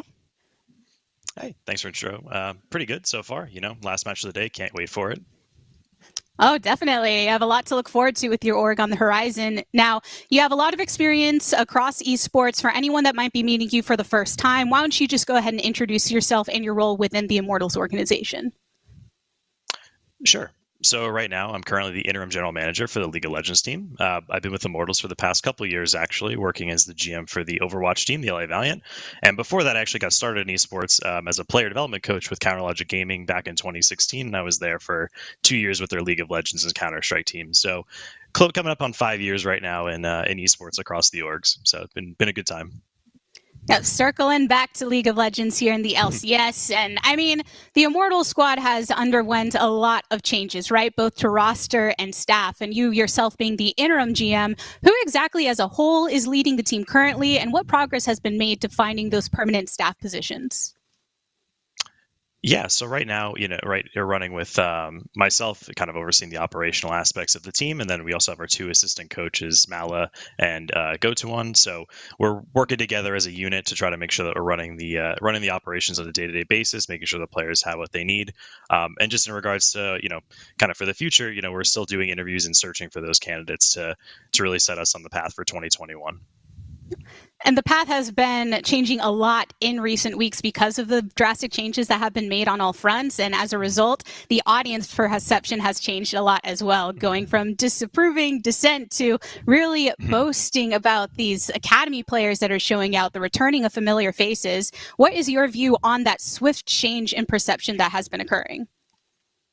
Yeah, so, with the guys, obviously the transition period when, we had decided to part ways with Keaton and Zab, we put the Academy guys in for a 4-run gauntlet, but we sat down and made sure that they were ready to go. And, we want to approach the philosophy for IGC as a whole is let's focus on these younger talents. Let's give them that opportunity to develop. So it seemed like the right time to really just put them in and see what they had. I mean, I think they've been performing extremely well in the LCS for the past week. And even yesterday had a really great game against Team Liquid. A shame that those 2 auto attacks kind of knocked us off a little bit there, but looking forward to a great game with them again today against EG.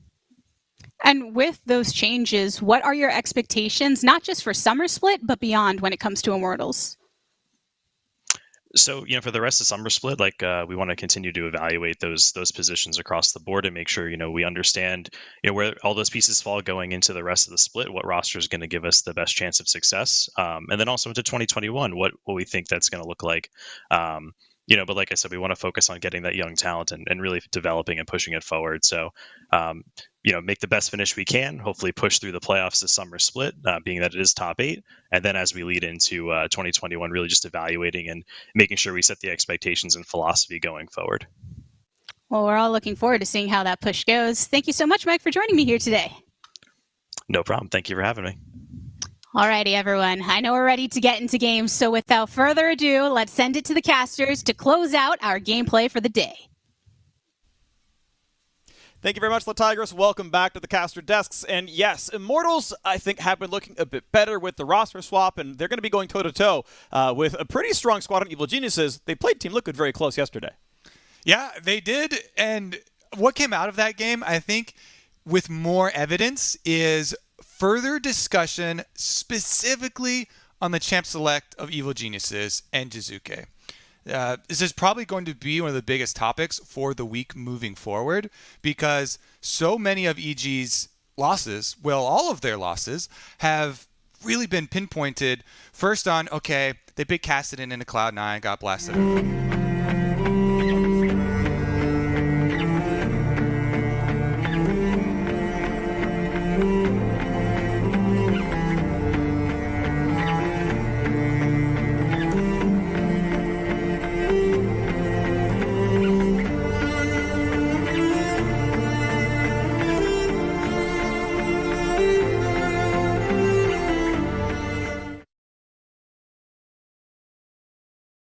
Invested time in him and kept him in the lineup. When we hear that Huni gets signed to a team, people start to think, oh man, are they going to sub him out? Then they're going to have to move a lot of stuff around. But Kumo has really stepped up thus far in the LCS.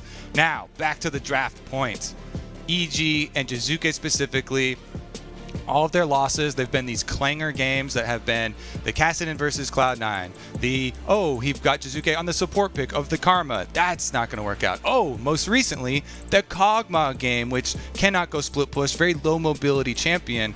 And people are starting to really constrict their view on Jizuke and what he can do as a player and what the overall team should then do as far as their game plan coming into Champion Select and having split push options.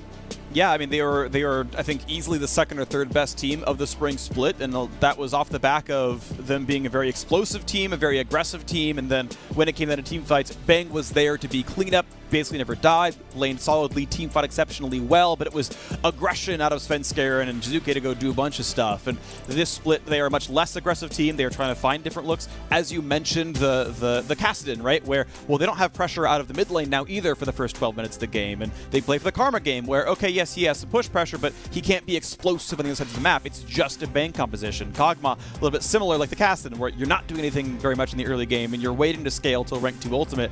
And though they're trying those styles, and I think early in summer is the time to try those styles, I will always accept a team trying to branch out because the top 8 do make playoffs. That's going to be fairly comfortable for a team as good as EG.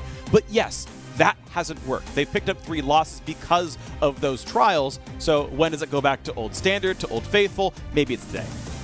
All right, well, they lock in a little piece of Old Faithful with his very good scaling front line, very good scaling back line. Classic Aphelios Trundle, first round on a red side here. We've seen so many teams do it over Summer Split. What are Immortals going to look at? A little bit more playmaking. I like always trying to go this route into an Aphelios Trundle opening.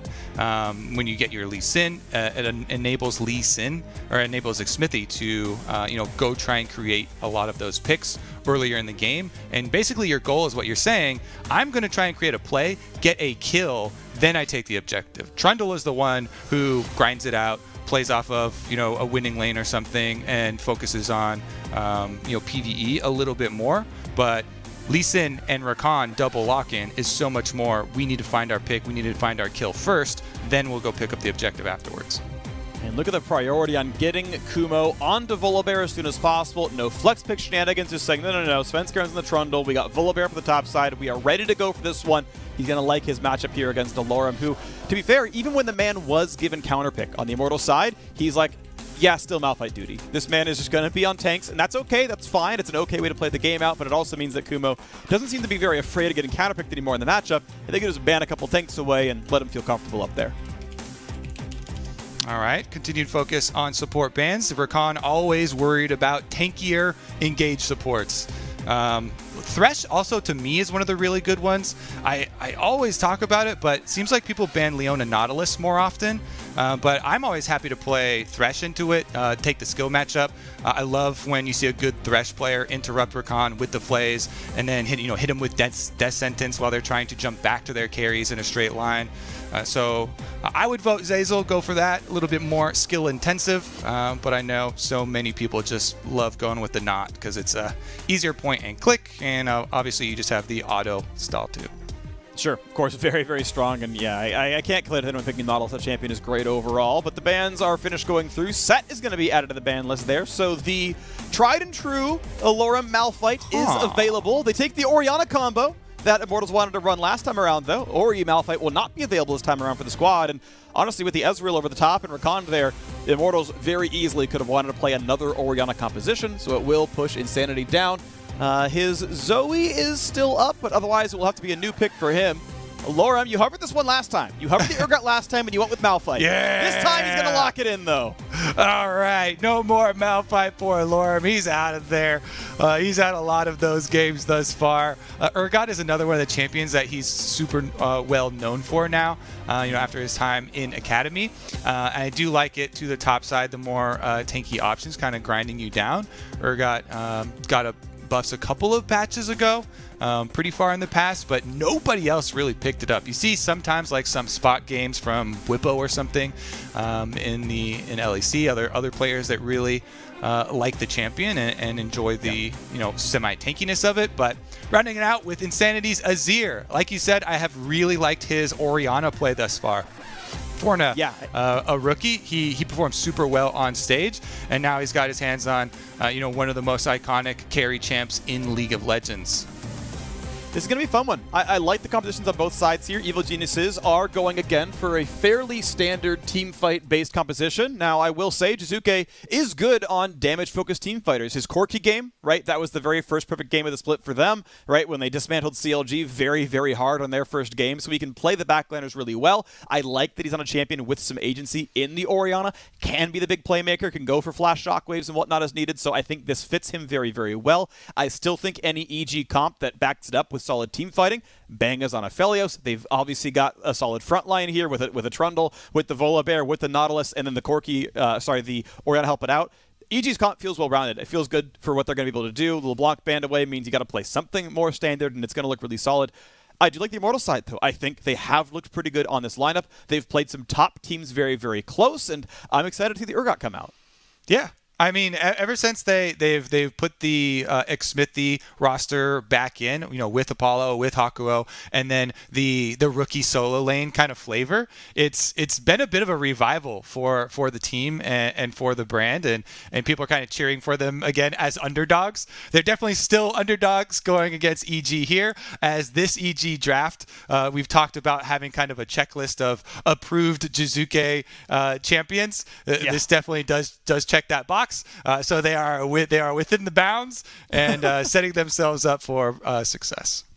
Yeah, and so it's going to end up being a fun game. Of course, we know now that second place, we've got two squads up there tied at 6-2. EG cannot reach that mark at the end of the first round robin, so they will have to sit around fourth or so, even if they win out, until they get some rematches and can pull those teams down with them. And again, a lot of that is them experimenting, it feels like, to a certain degree. I think EG are still an exceptionally strong team. I think they're still one of the favorites to do very well, maybe go to Worlds, things like that. We get the comps at the bottom of the screen here as well. And I do hold out hope for Immortals. We had the interview before, where he's talking about, well, we could probably make playoffs, top 8, do it, but I feel like Immortals are maybe more like a 5th or 6th place team. I think this is about where I would peg this team so far. You kind of throw out the first 4 games, look at the ones they've played so far, and these games look winnable. This team looks pretty solid. Yeah, I mean, and we'll see what they can get here. We are instilling some competitive integrity right now so we can further dive into the Champion Select while we have some time. Again, I talked about it as soon as they were picked, but I love this type of jungle matchup where you're saying, Xmithie, all right, here is the initiative. Here's the ball. Take this ball in the early game. Let's see what kind of plays you can create. And him and Hakuho do have one of the above average support and jungle time spent together, which is jungle support proximity stats. And this is just a match made in heaven. Lee Sin and Rakan, two of the most mobile champs in the game. I always love to see when they can make those jumps and play off of each other to catch someone out of position. And so you look for these important timing windows. When bottom gets their first recall for their supports, almost all the time, they'll head straight up mid lane, so they have options of going to either side of the map before looking to place their wards with their jungler. Sometimes they can, go offensively, try and gank a lane, and an Urgot lane is one of those. So those types of timings where you're looking at a couple of these backs are what we're going to keep our eyes on. Yeah, and realistically, these lanes do look gankable as well. Aside from post 6 Volibear, who can ult away a little bit, the Immortals jungle support power duo, I think, has a lot of very good targets, and these kills can absolutely come through. So I'm very curious to see how that one can play out. Coming into the week, Hakuho and Xmithie led the entire league in kill participation overall. That they were not even just best in their role, they were best in the entire league. Those two had done so much of the heavy lifting here for Immortals. I think they are two of their very, very best players, and I think they are going to look really solid. Now, we did have to remake the game. Xmithie, I believe, brought heal into the game, which means we have to rebuild the delay. So for all that stuff, we are going to go to a short commercial break. When we come back, though, meet us here for Immortals vs. Gimbal Geniuses.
Hello and welcome back to the show. We are getting into the game before too terribly long. You've got our faces for about 2 minutes, and then Summoner's Rift will replace this, and you will instead get champions and Summoner icons and the whole kit and caboodle. I want to spend this time with Kobe here to talk about Immortals and where they actually stand. I'm not going to ask you to power rank them specifically, but I want to mention again the fact that they swapped all 5 players out after the first 4 games. They started 0-4. Their current record is 1-6. So I think they're actually 1-2, but those 2 losses are Cloud9 and Team Liquid, the number 1 and 2 teams in the standing. So, okay, they're not number 1, number 2, but they beat Golden Guardians, who are sitting in 7th. And, hey, they got another sort of middle-of-the-pack opponent here in a 4-3 Evil Geniuses. And this is why when we hit the early to mid stages of the split, all of the teams in the bottom parts of the standing, this time I believe it was 7th and below, all start making these roster moves.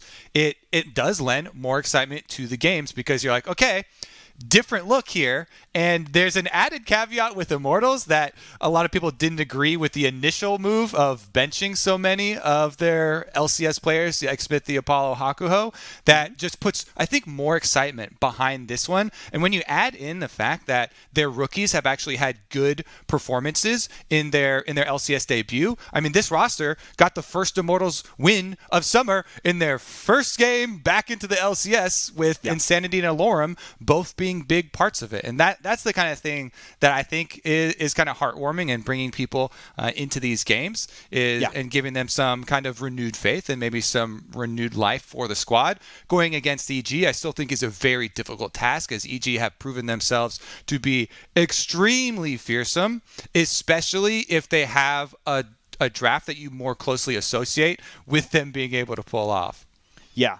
I mean, EG on their best day can challenge the absolute best. I mean, they are one of 2 teams to have beaten Cloud9 all year, right? That is an extremely high accolade. They definitely can make these big hits. They can be absolutely fearsome, and this, as you mentioned, comp looks good for them. Yes, EG is definitely still a sweetheart for this year, for the Summer Split run, for playoffs, for Worlds, for all that. It's just, hey, they've been a bit inconsistent on the day. Immortals, of course, just fun to watch. I'm always a fan of seeing players either newly to the LCS like Insanity or returning after a not very great initial debut, players like Alorum, who I've liked a fair bit this split, right? He's like, yeah, pick me Malphite, it's cool, I'll play the tank job, it's fine. I like that he's grabbed Urgot here into this one. Anytime a player brings something out a little bit out of the meta, I'm always happy to see it. I always really, really enjoy that. Anyone who's willing to play something just a little off kilter is fun. So this is a team that I think is exciting, is quite good, and yeah, we'll measure them up against one of the better teams in the league. Yeah.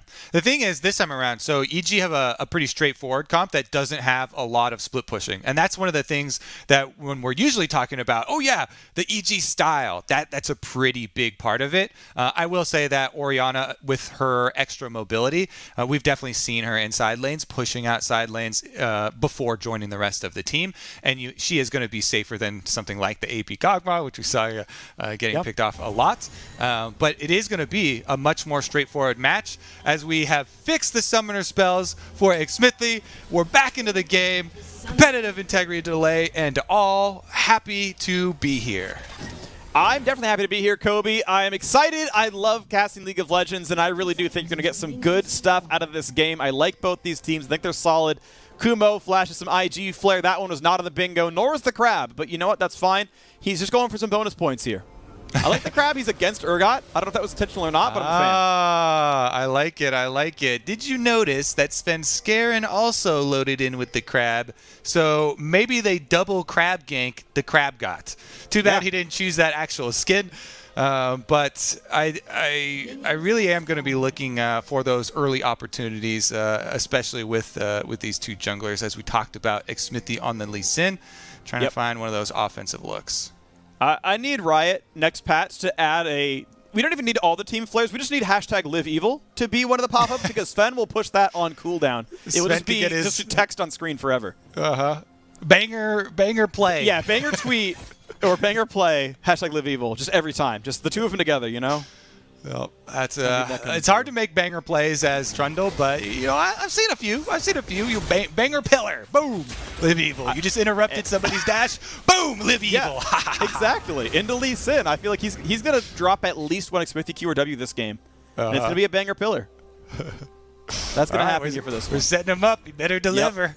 It's Svenskeren. He's probably going to deliver. You know, I feel like he's just got that skill set in him. Yeah. Easy early jungling here for this side. It's red to chickens for Xfinity. So not doing the heavy full clear where you go to Krugs and then go around a top side. It looks like it's buff to buff for Svenskeren. He must be bot side instantly to play around this. We can see that Apollo and Hakuo are pushing early on. You might see a Zazel, Q flash or something with a Toronto pillar behind it.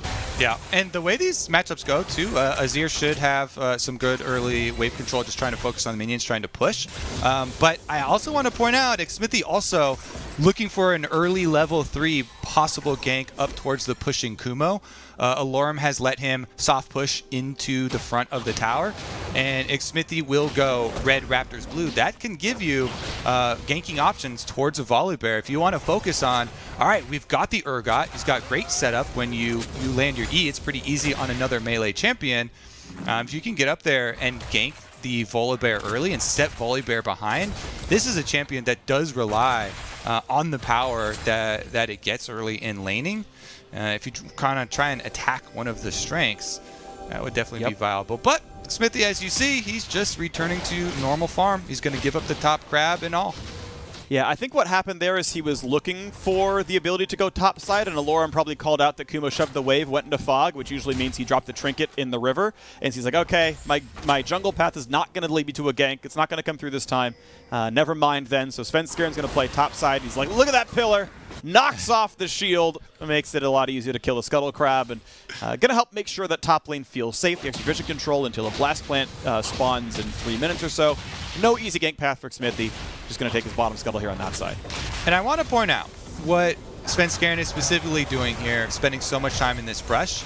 He was not thinking, oh, hey, Kumo, we can gank this Urgot that's 2 inches in front of the tower range. He was sitting here for a counter gank. He was waiting for the obvious Lee Sin move up, into the overextended Volibear, as a good jungler will do. And this is one of the things that I want to bring up when we're looking at top laner stats and top laner CSDs. This lane, more than any other lane, your CSD and your stats for the early game are determined by how well you communicate with your jungler and how well you can control your wave yourself, because it is the easiest lane to get freezes off, especially in the early game. Alorum very close to throwing Kumo under the tower there, but can't quite grab him. Can't quite get there, but another matchup I want to point out. We had the same one in the previous game. So we got a battle. Nope, we're fine down there. So Kobe, across all 10 players starting in this game, one of them has the highest goal difference at 10. One of them has the lowest goal difference at 10. Which are those two? Spoiler, it's in the top lane. What'd you say? Of all 10 players in this game, top lane? We have, the highest and lowest goal difference in 10 of these 10 players are both top laners. And it's Alorum, who is last place among the 10, and Kumo, who is first place among the 10. He has been consistently laning excellently, and Alorum he's been on Malphite duty. So, the lane's not always great. This time around, Alorum gets the counter pick, though, gets the Urgot, gets the Shovel Wave, and can maybe buck that trend. Yeah, not surprised there. Zia is definitely taking a beating in a lot of the Immortals games, but they still did get that single win. Apollo going to do a good job buffering his E. Arcane Shift as a hook lands, so still goes off, gets in the range. Nice attempt right there. Wasn't a lot of mana to follow through it, but still could have been some damage with the wave right behind. The long trade would have easily gone Immortals' way. No CC landed, though, so it doesn't really matter. Svenskeren going to play around bottom side. Says, okay, there's no wards down here. Control ward in the Dragon Pit. We don't see Xmithy, though. Mid's being pushed in. Yeah, I can't really go for the Drake here. Let me just not bother. And Smithy's going to... Yep, there's the reveal over the wall. Drake would not have been killed in time. Could have been collapsed. Doesn't go for the play. Yep, easily we'll be able to take this as well. Oh, he starts it out in vision. So he didn't finish clearing the control ward. They know that they're starting it. Svenskeren is going to go for a gank on the mid laner instead of contesting the objective. Oh, Shockwave, I think, just didn't quite hit in time. Insanity gets over, and the pillar doesn't stop the pushback either. So a clean escape for the Azir, and the Drake's going to go over easily to Xmithy. Yeah. And that's a difference in bottom lane recalls. Apollo and Hakuo get the objective first. They want to get the crab. That might be a little bit too much. A lot of danger here. They catch up Hakuo. Good crowd control. Can jump back, though he should be safe with no problems. A TP used for defense as Kumo arrives as well. So suddenly all 10 players are there. A banger pillar shows up. They get a root. He's slow at Alorum. Has to jump back. He'll stay safe. Yeah, he got a pretty good slow there, but Urgot still had the dash. Is able to get right on the outside. We'll have to have another attempt. Honestly, though, again, talking about the recalls, that Dragon paid for by a bottom lane recall, a BF sword on Aphelios now. With the continued focus on trying to get the crab, it means that Apollo is going to have to try and push this wave and then use his teleport to get back. Looks like they were able to get it just off of the turret, so he'll be able to do that and get his juicy tier buy plus the pickaxe. Yeah, this is one of the nice things you get to do when you have Summoner Teleport is you get to greed off your opponent recalls for an item, right? You know Aphelios wants to power spike on BF Sword at 6 minutes and change, because, well, we can stay in lane, just go for Drake instead, and then, like, catch the next wave with a, 50 attack damage deficit, but it's okay. I'll just then recall buy and TP back in and not really miss anything. So that is really what you get to buy out of Summoner Teleport is those sort of 3 plays back to back to back. Now he's on equal footing again in this lane, going to feel pretty comfortable. All right, Alarm does a good job dodging the slow, kiting the E here from Kumo. There's a control word, so Svenskeren knows that he can get behind Alarm, but you can tell Alarm kind of flirting on the edge there, just in range. And Kumo going to try and keep a decent amount of minions in front of the tower, but because they're going to arrive very quickly, it'll start to burn them down. Jizuke's so low on mana here. Does have Doran's Ring and the tier, so trying to stick around and run on fumes. Blue buff will be handed off to Insanity, and I think the same should be true for Jizuke. He's got his teleport, though, so he can pull the same trick as Apollo did. Obviously, the difference in those summoner spells emerges if you get an all-in where Bang and Zeyzal, heal, ignite combo becomes a difference. Because they were able to evade the first cooldown usage, though, it didn't really mean anything. Svenskeren's back on the top side again. Every single time Alorum just kites away from the engaged options of Kumo, gets away from the stun, more or less, gets away from the slow, and he's fine every time. Kumo, farm lead on the top side, even with the extra wave to be killed. Jizuke getting poked out by Insanity. Farm lead for the Azir, doing really nicely up in that mid lane. So far, so good, as Immortals have a slight gold lead plus the first Drake. Yeah, I mean, blue buff difference right here. Full mana on Insanity. Svenskeren will be able to smite away the Scuttle Crab, but he's on top side, and Jizuke's not going to get a blue buff anytime soon. I mean, it's going to have to be a full recall here for Svenskeren before he can go hand that off. Xmithie has always been known as the supportive jungler, and he immediately tries to get the blue buff on spawn to his mid laner, allowing Insanity to continue pushing. Right now, they know mid lane is, well, Insanity push favored. It's the recall for Jizuke into the TP back in, gets the Lost Chapter. He's going to have plenty of mana even without blue buff with those items. And here we get the start on Rift Herald. No worries there for Xmithie. Let it, pull all the way out of the pit. Never jumped all the way in. He can easily run away when needed. Hakuo's already here. They're rolling not even for champion ganks, but for this as well. A control ward given top side to give him even more safety. Svenskeren shows up, has to flash away instantly as the squad is already there. Shockwave not yet used. Svenskeren burned flash. And there is the pickup on Rift Herald, but the eye not easily picked up. Alorum has to be a bit careful. Cannot get over the wall without burning flash. Has to burn that cooldown now. Ulti for the Nautilus could have been a little bit more. Haku in the front lines has to cut him back as well. Still has his summoners, but kites it away, staying alive himself. The eye still going to be sitting on the field, so the only pickup there was 100 gold for killing the Herald, and there is the trinket disabled. There is it timing out, so a good collapse by EG keeps the Herald from being much of anything. Yeah, honestly, that's one of my favorite mini-games in League of Legends, when one team's able to get the Herald kill, but the other team then protects the eyeball until it despawns. EG playing defense here, do keep them out and trying to chase the rest of them down. A good interrupt there from Zeyzal onto Hakuo, actually forced Hakuo's ultimate too, so as we return bottom lane, there won't be a discrepancy in those support ultimates looking for the kills, and they're going to have to wait for those to come back up before we get the extra action around Dragon. 20 seconds left on said Dragon, and plenty of the control wards have already been laid by EG, but they're not in place to defend them because Svenskeren's up topside doing Krugs before it spawns, so I think both control wards will get cleared out if Insanity gets in there. Yeah, looks like it. This feels a little Immortals favored. Zeyzal did get some wards down in the pit, but we can see that Trundle's going to be late to the play. The Drake is already alive. If Immortals wanted to collapse right away, they'd probably get it. You can see Jizuke's far away, Svenskeren's far away. If it was a rush, this would actually be gained by Immortals every single time. Bot laners both on pretty comfortable items. Hook's going to land, but again, Apollo is there for the Arcane Shift backwards. Xmithie now has to deal with all the ward coverage. Goes through the darkness for now. Big chunk on his Zeyzal, puts him at 2/3. Xmithie now reveals himself, looking at the gank, can't find it. Does he go over the wall? Knows where he is with the ward and the sweeper and everything else. FLICKR, is it time? Will he blast plant? Not with Hakuo and Apollo next to him, so no, it's going to be a pickup for Xpithy, giving both teams a lot of vision coverage around this Drake until the control ward comes down. Xpithy gets to earn some 60 gold for killing wards off. And both top laners' teleports are coming up pretty shortly here. They're synced up as well, so we might have the explosion pretty soon.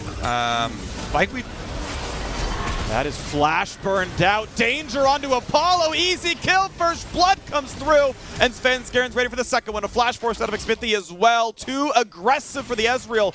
Arcane shifted forward and got punished right away for that. Yeah, him going down, that's gotta be full control for EG right now. Bang's still alive, so it looks like they want to start this one up. Teleports again now are available for both top laners. They get shoved off as Jizuke went back mid. Now Zeyzal's gonna get caught. It's a rebuttal. Burn the stopwatch. Here come the teleports in. Is it going to be enough as we have the Volibear here first? Alorum's now there as well. Is it the play? They got 4 in the exact same spot. That ult was tempting, but it certainly wouldn't have been a kill. So not going to burn the cooldown. Just going to walk right back on that side of the map. Jizuke easily pushes in mid. Going to deny some waves. Going to maybe earn a plate or so for himself as these teams still contest around the bottom river. That Scuttle Crab kill from 40 seconds ago still paying dividends as EG can do nothing in darkness. And I like that they actually just let Jizuke get minions, get turret plates. He's invested all of his early money in mana. Here we go, EG play on the bottom side though. They see Apollo again. Ulti's going to land for the slow, the stun. The second slow might land as well, but there's no quite enough follow-through. Not going to be too much there. EG going to be okay, but Zeyzal is He's no longer a champion here on this Nautilus. Has to take a recall very soon. And good job there by Hakuho, stepping in to take the hook. Insanity goes close range with Jizuke, flashes. Flash, oh, that was beautiful. I love these two players working together. Those two made great plays. Insanity and Alorum set him up for the alley-oop and knocked down Jizuke.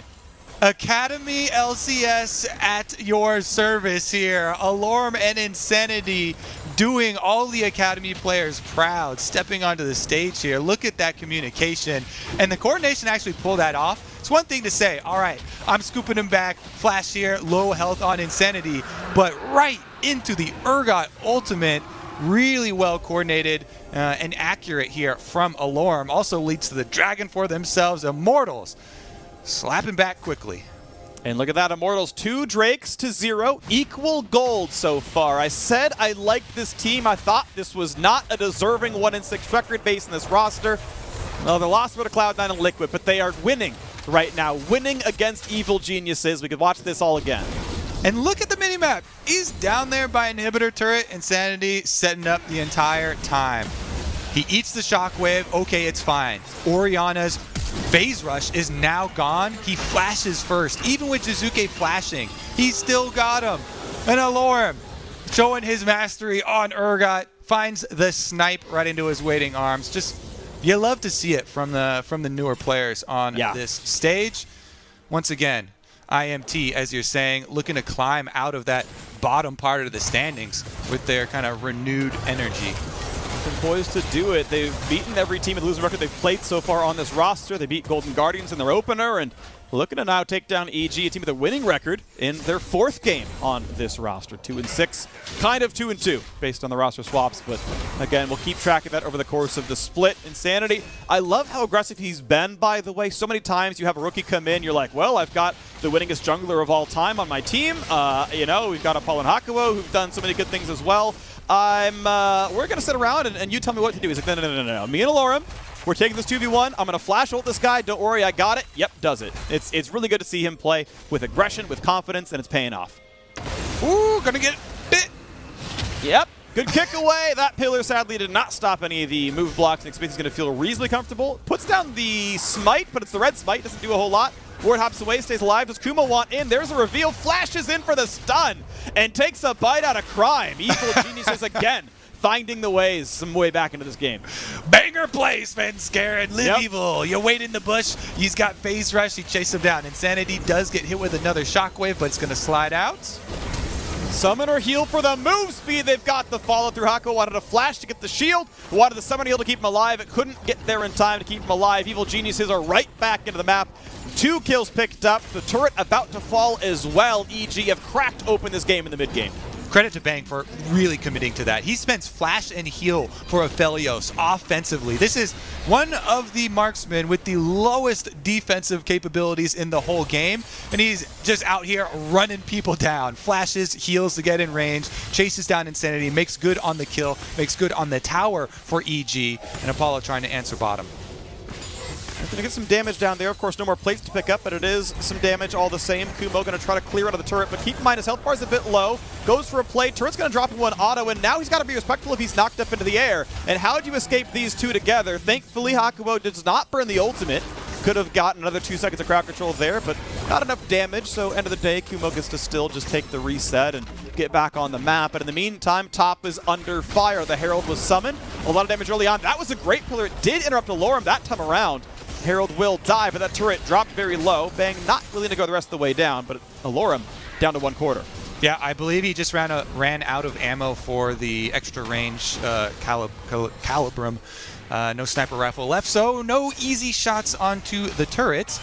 Insanity is going to get some damage and knock back onto Zeyzal. Yeah, that's big damage there. Zeyzal does have flash, doesn't burn it. Wait, he burns it at 5 HP. Zeyzal loses the cooldown for nothing. He still goes down, and we still see Insanity be the only one to make plays that have gotten Immortals kills this game. Yeah, that's definitely a thinking emoji for Zeyzal there. you were in the process of complimenting him for not using the flash after realizing he's dead. Yeah. And then it happens. And then Yeah. You gotta, yeah, it happens. Especially if you're gonna use it, gotta use it to dodge the initial Azir sec.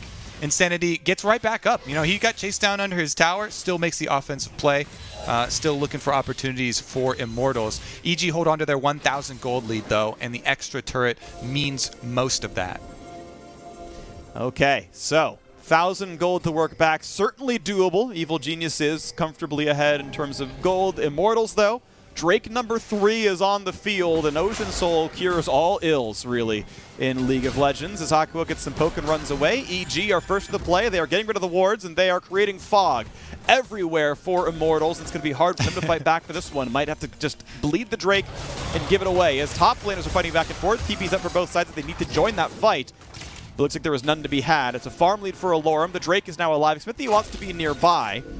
But will there actually be a play? 2-level lead for the Urgot. I feel like they actually need to get him over there then if they want to fight for the Drake. He's so much of their power right now. The Drake is taking damage. Hakuo has to kind of come around and try to find vision. This is going to get dropped dangerously low, and Svenskeren easily grabs the dragon, as now Evil Geniuses are on the board in terms of neutral objectives. I like that term, Freak. You know, creating fog. The fog machine really doing work for Evil Geniuses there. Bring in the control wards, all of them just start spitting out the fog. They cover the dragon in darkness and will put a stop to the hopes of an early soul for Immortals. I want to use that more now. Calling players a fog machine. I like that. It was unintentional, but now that you said you like it, I like it a whole lot more. Original. That's just how things work. Yeah.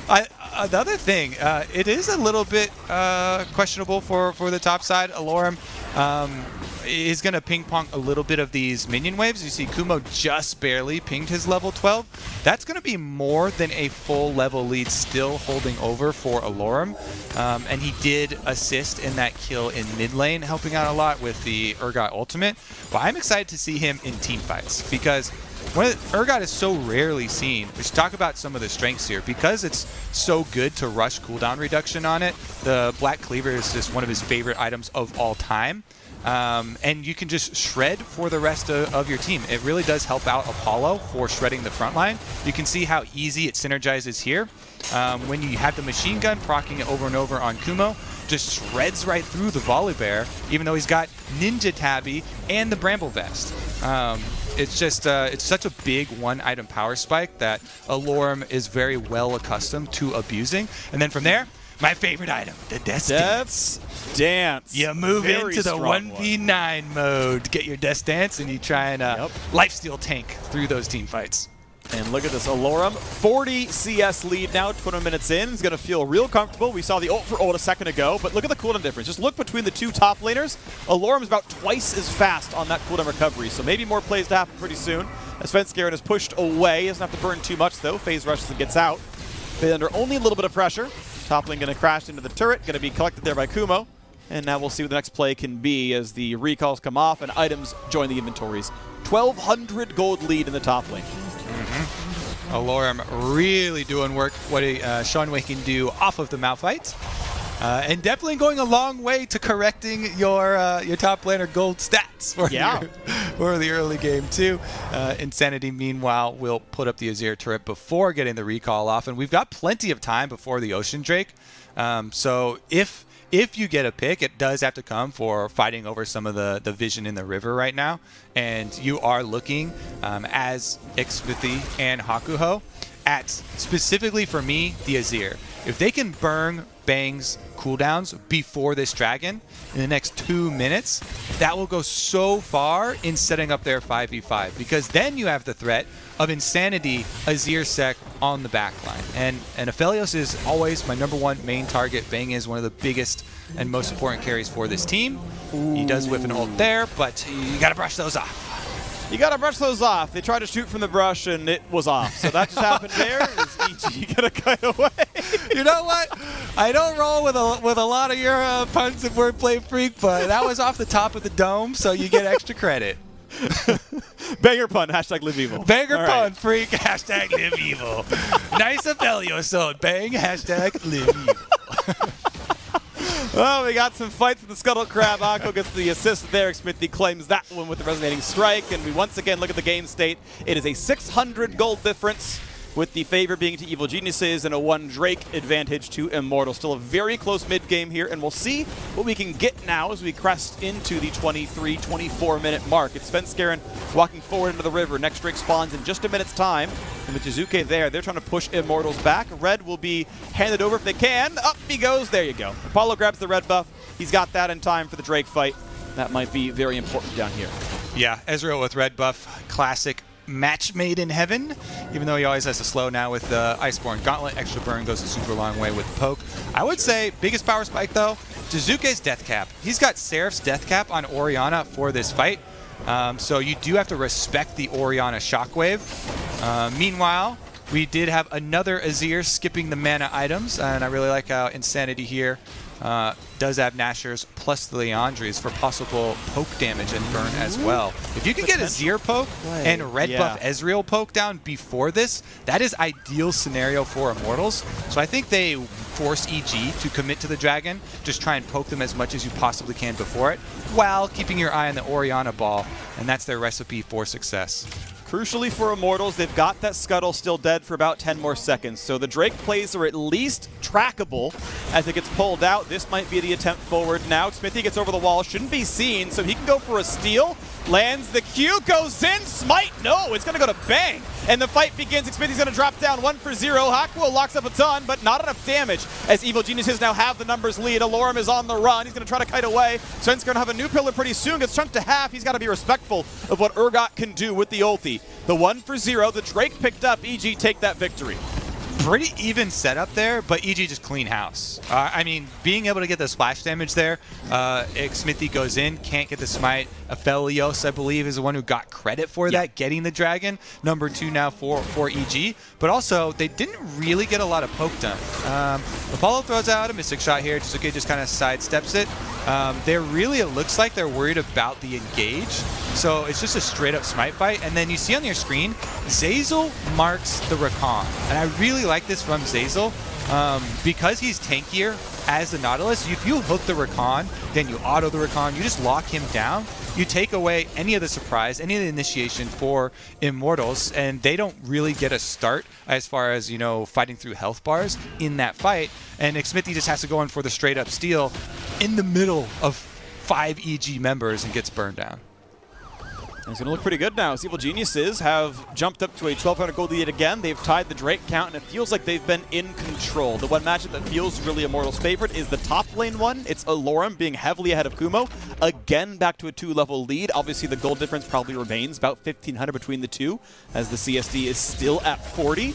But if he's not getting his impact in these fights, if he's not running around killing things off, then it's not going to matter. Just wave control is not enough. Now it goes for the play. This is what we are looking for. Big damage on Kumo. Ult for ult means he never gets the execute, though. As long as he holds that cooldown, it's never going to matter. and this time around just jukes it. The cooldown was actually missing. Kumo could not have immune it this time around, but just barely to the side. He jukes away from the shot that could have been the kill. Meanwhile, in the mid lane, playing a little footsie here over the control wards and Brush, and EG do get to bully out. But even though he shot off the ultimate, doesn't find it, Alorm gets up to the tower, gets some damage on it. Now they're making a roam down bottom. Can they cut him off? Run, Crab, run. Scuttle away. Not the fastest. Yeah, gets out of there, no big problem. Gets to live through this one, and yes, gets the turret at half HP, gets Kumo a little bit low, but end of the day, other than slightly growing a CS lead, and even that's kind of questionable, it hasn't yet manifested that lead anymore. Nearly kills. Ooh, wow, that was close. The shotgun for the next time. Smithy just gets away with a very, very timely ward hop back into the pit. Denies a trinket. That's something, I guess, but still going to stay alive as evil geniuses continue their pressure. Looking at something else to do. A pillar. Going to slow down Smithy. I'm not going to get anything else out of that one, though. Is that a banger pillar? Is that a hashtag live evil, or is that just actually walk away from that one? Yeah, he gets to just walk. You know, I feel like we're gonna get one though. I'm still waiting. There's gonna be one. It's just not there yet. Part of the charm of the live evil spam though is that he says it about everything. Okay, so I feel like maybe even do it on that one. Banger pillar right there as he's knocked into the air, but Smithy can't join the fight. So Hakumo just kind of takes his licks, walks away. A recall stopped by Apollo. His mana is a little bit low. Going to lower his damage output there as Azazel still kills off the trinket ward. And again, the more exciting story is the side lane. Alorm, boom, working away on the turret. He's almost done. Kumo tries to stop him. Gets the kill on the turret, has the everything alive once again, 2-level lead. And this is Kumo burning the ult, has to flash away from Alorm's. Yeah, this is getting a bit brutal. Top difference is happening in this game. And it comes from Academy. I love it. Alorm really showing up. Level 16 too. Now he's got the level 3 ulti. Immortals. He's taken away the jungle. I feel like it has just been, such a good showing ever since they were able to swap over. You mentioned at the beginning that their losses since swapping have come from those top teams of Team Liquid and Cloud9 at the top of the standings. So with the new squad here, definitely making them work for it. EG still hold the gold lead, still have that 1,000 gold lead. But the towers have been evened up, so both teams have the options of going for the deeper invades. Alrighty, so let's take a quick perspective at the EG point of view. Okay, so top lane's in a bad spot. Your bleeding turret's down there. Bot tier 2 is gone. Top's probably going to be attacked pretty soon as you can swap from top side, use the teleport to play around Drake. No big problem down there. But EG absolutely have good team fighting. Jizuke is rich. Bang is rich. They have easy backline damage, and honestly, your tanks being behind in gold is not the worst thing ever. They're once again playing around this side of the map. The bottom jungle is theirs. The camps are theirs. The wards are theirs. Drake number 3 likely to be theirs as well, as Svenskeren is going to kite back. And Jizuke runs right in towards Apollo, forcing an arcane shift out. There's an engaged potential. They're going to find the roots there. This could be enough to kill Alorm. He's going to lose Guardian Angel. A shockwave comes in and finds Akuo. No trade damage yet for Apollo. This could be Alorm going down. 100 health left onto him, and he's going to burn down. Kumo finds that kill. Smithy's over the wall to find nothing else. Now 5v4. EG take control of the map. We cursed him, freak! No! Alorm goes down. Raid boss down. EG will take over. They're going to get another Ocean Drake for themselves. Immortals trying to get something back out of it by pushing towards mid. They don't have Smithy by the dragon, though, and it's burning down so quickly, I doubt he gets there in time to steal it. Apollo's been known to snipe some of those objectives, but did not have the ult cooldown quite back up for it. Alrighty, Pillar forces out the arcane shift from Apollo. They both press E, and out they go. Gold difference, 2,000, 1.5, roughly around there. But we are poised for Ocean Soul. At 35 minutes, EG can fight for their 4th and final Ocean Drake. And that's going to make team fighting very difficult for Immortals. They got to find healing reduction somewhere on those kits, and no one's even close to those items yet. And again, we're trying to look at the setup a little bit more closely with the support specifically. Both of them are going to be the first line of initiation for their teams. Never mind, Kumo has 3 people charging him. Finds almost a slow, uses it to scout out and look for Apollo. Can't quite get that one. That pillar, that was nice towards Insanity. Just jumps over the wall, though, has the soldiers to set that one up. EG still playing very aggressively. Look at how much they are owning the opposing jungle. They took chickens, they took the Drake, they're stealing away the blue buff. Evil geniuses feel like they have the run of the map. Well, they certainly have the run of the top side. Look at this vision toggle. I really like this from the observers. Thank you so much for showing the lead up to the Baron. EG have stamped EG all over this jungle. This is their territory now. Multiple control wards, multiple trinket wards leading up to the Baron, and they have such a good team for playing through chokes that it will make a big difference if you have Orianna Ball in these small corridors. You just keep that there and you kind of block off all these entrances into the Baron area. Level 18 now for Jizuke, and he is ready. Alrighty, Evil Geniuses putting a map, skid up at the top side of the map, saying, yes, this is ours, this is all of our territory. We would like to set up for Baron before too terribly long. As mid lane goes back and forth yet again. Haku forced to kite away. Jizuke very, very durable with those shields.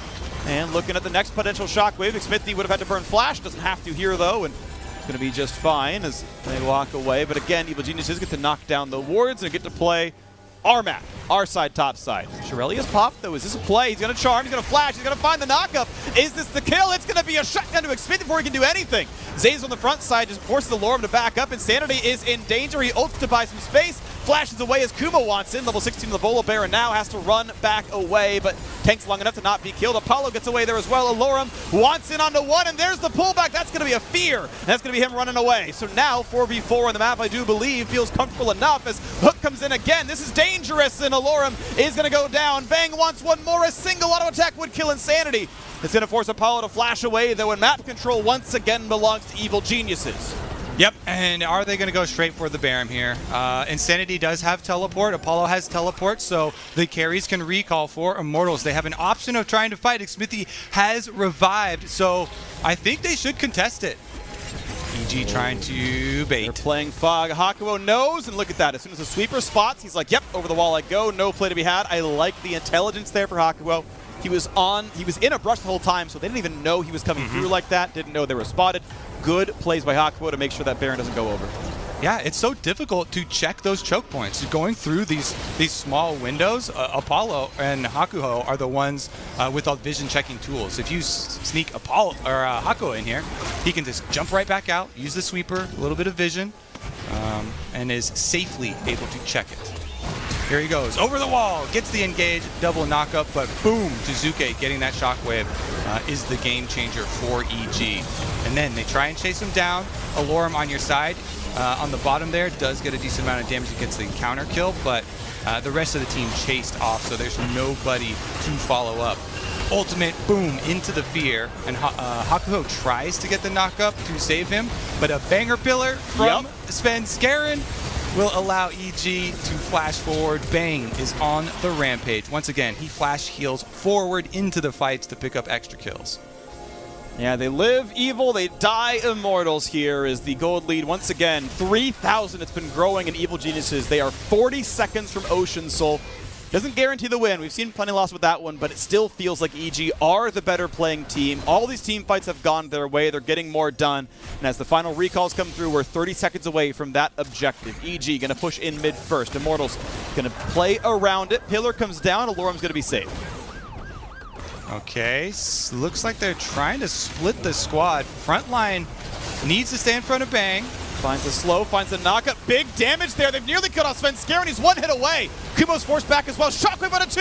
And Alorum finds the first shutdown. Now going for Jizuke. That could be an easy one as well. The kick is there, and Smithy gets a second kill. And just like that, Immortals fire back.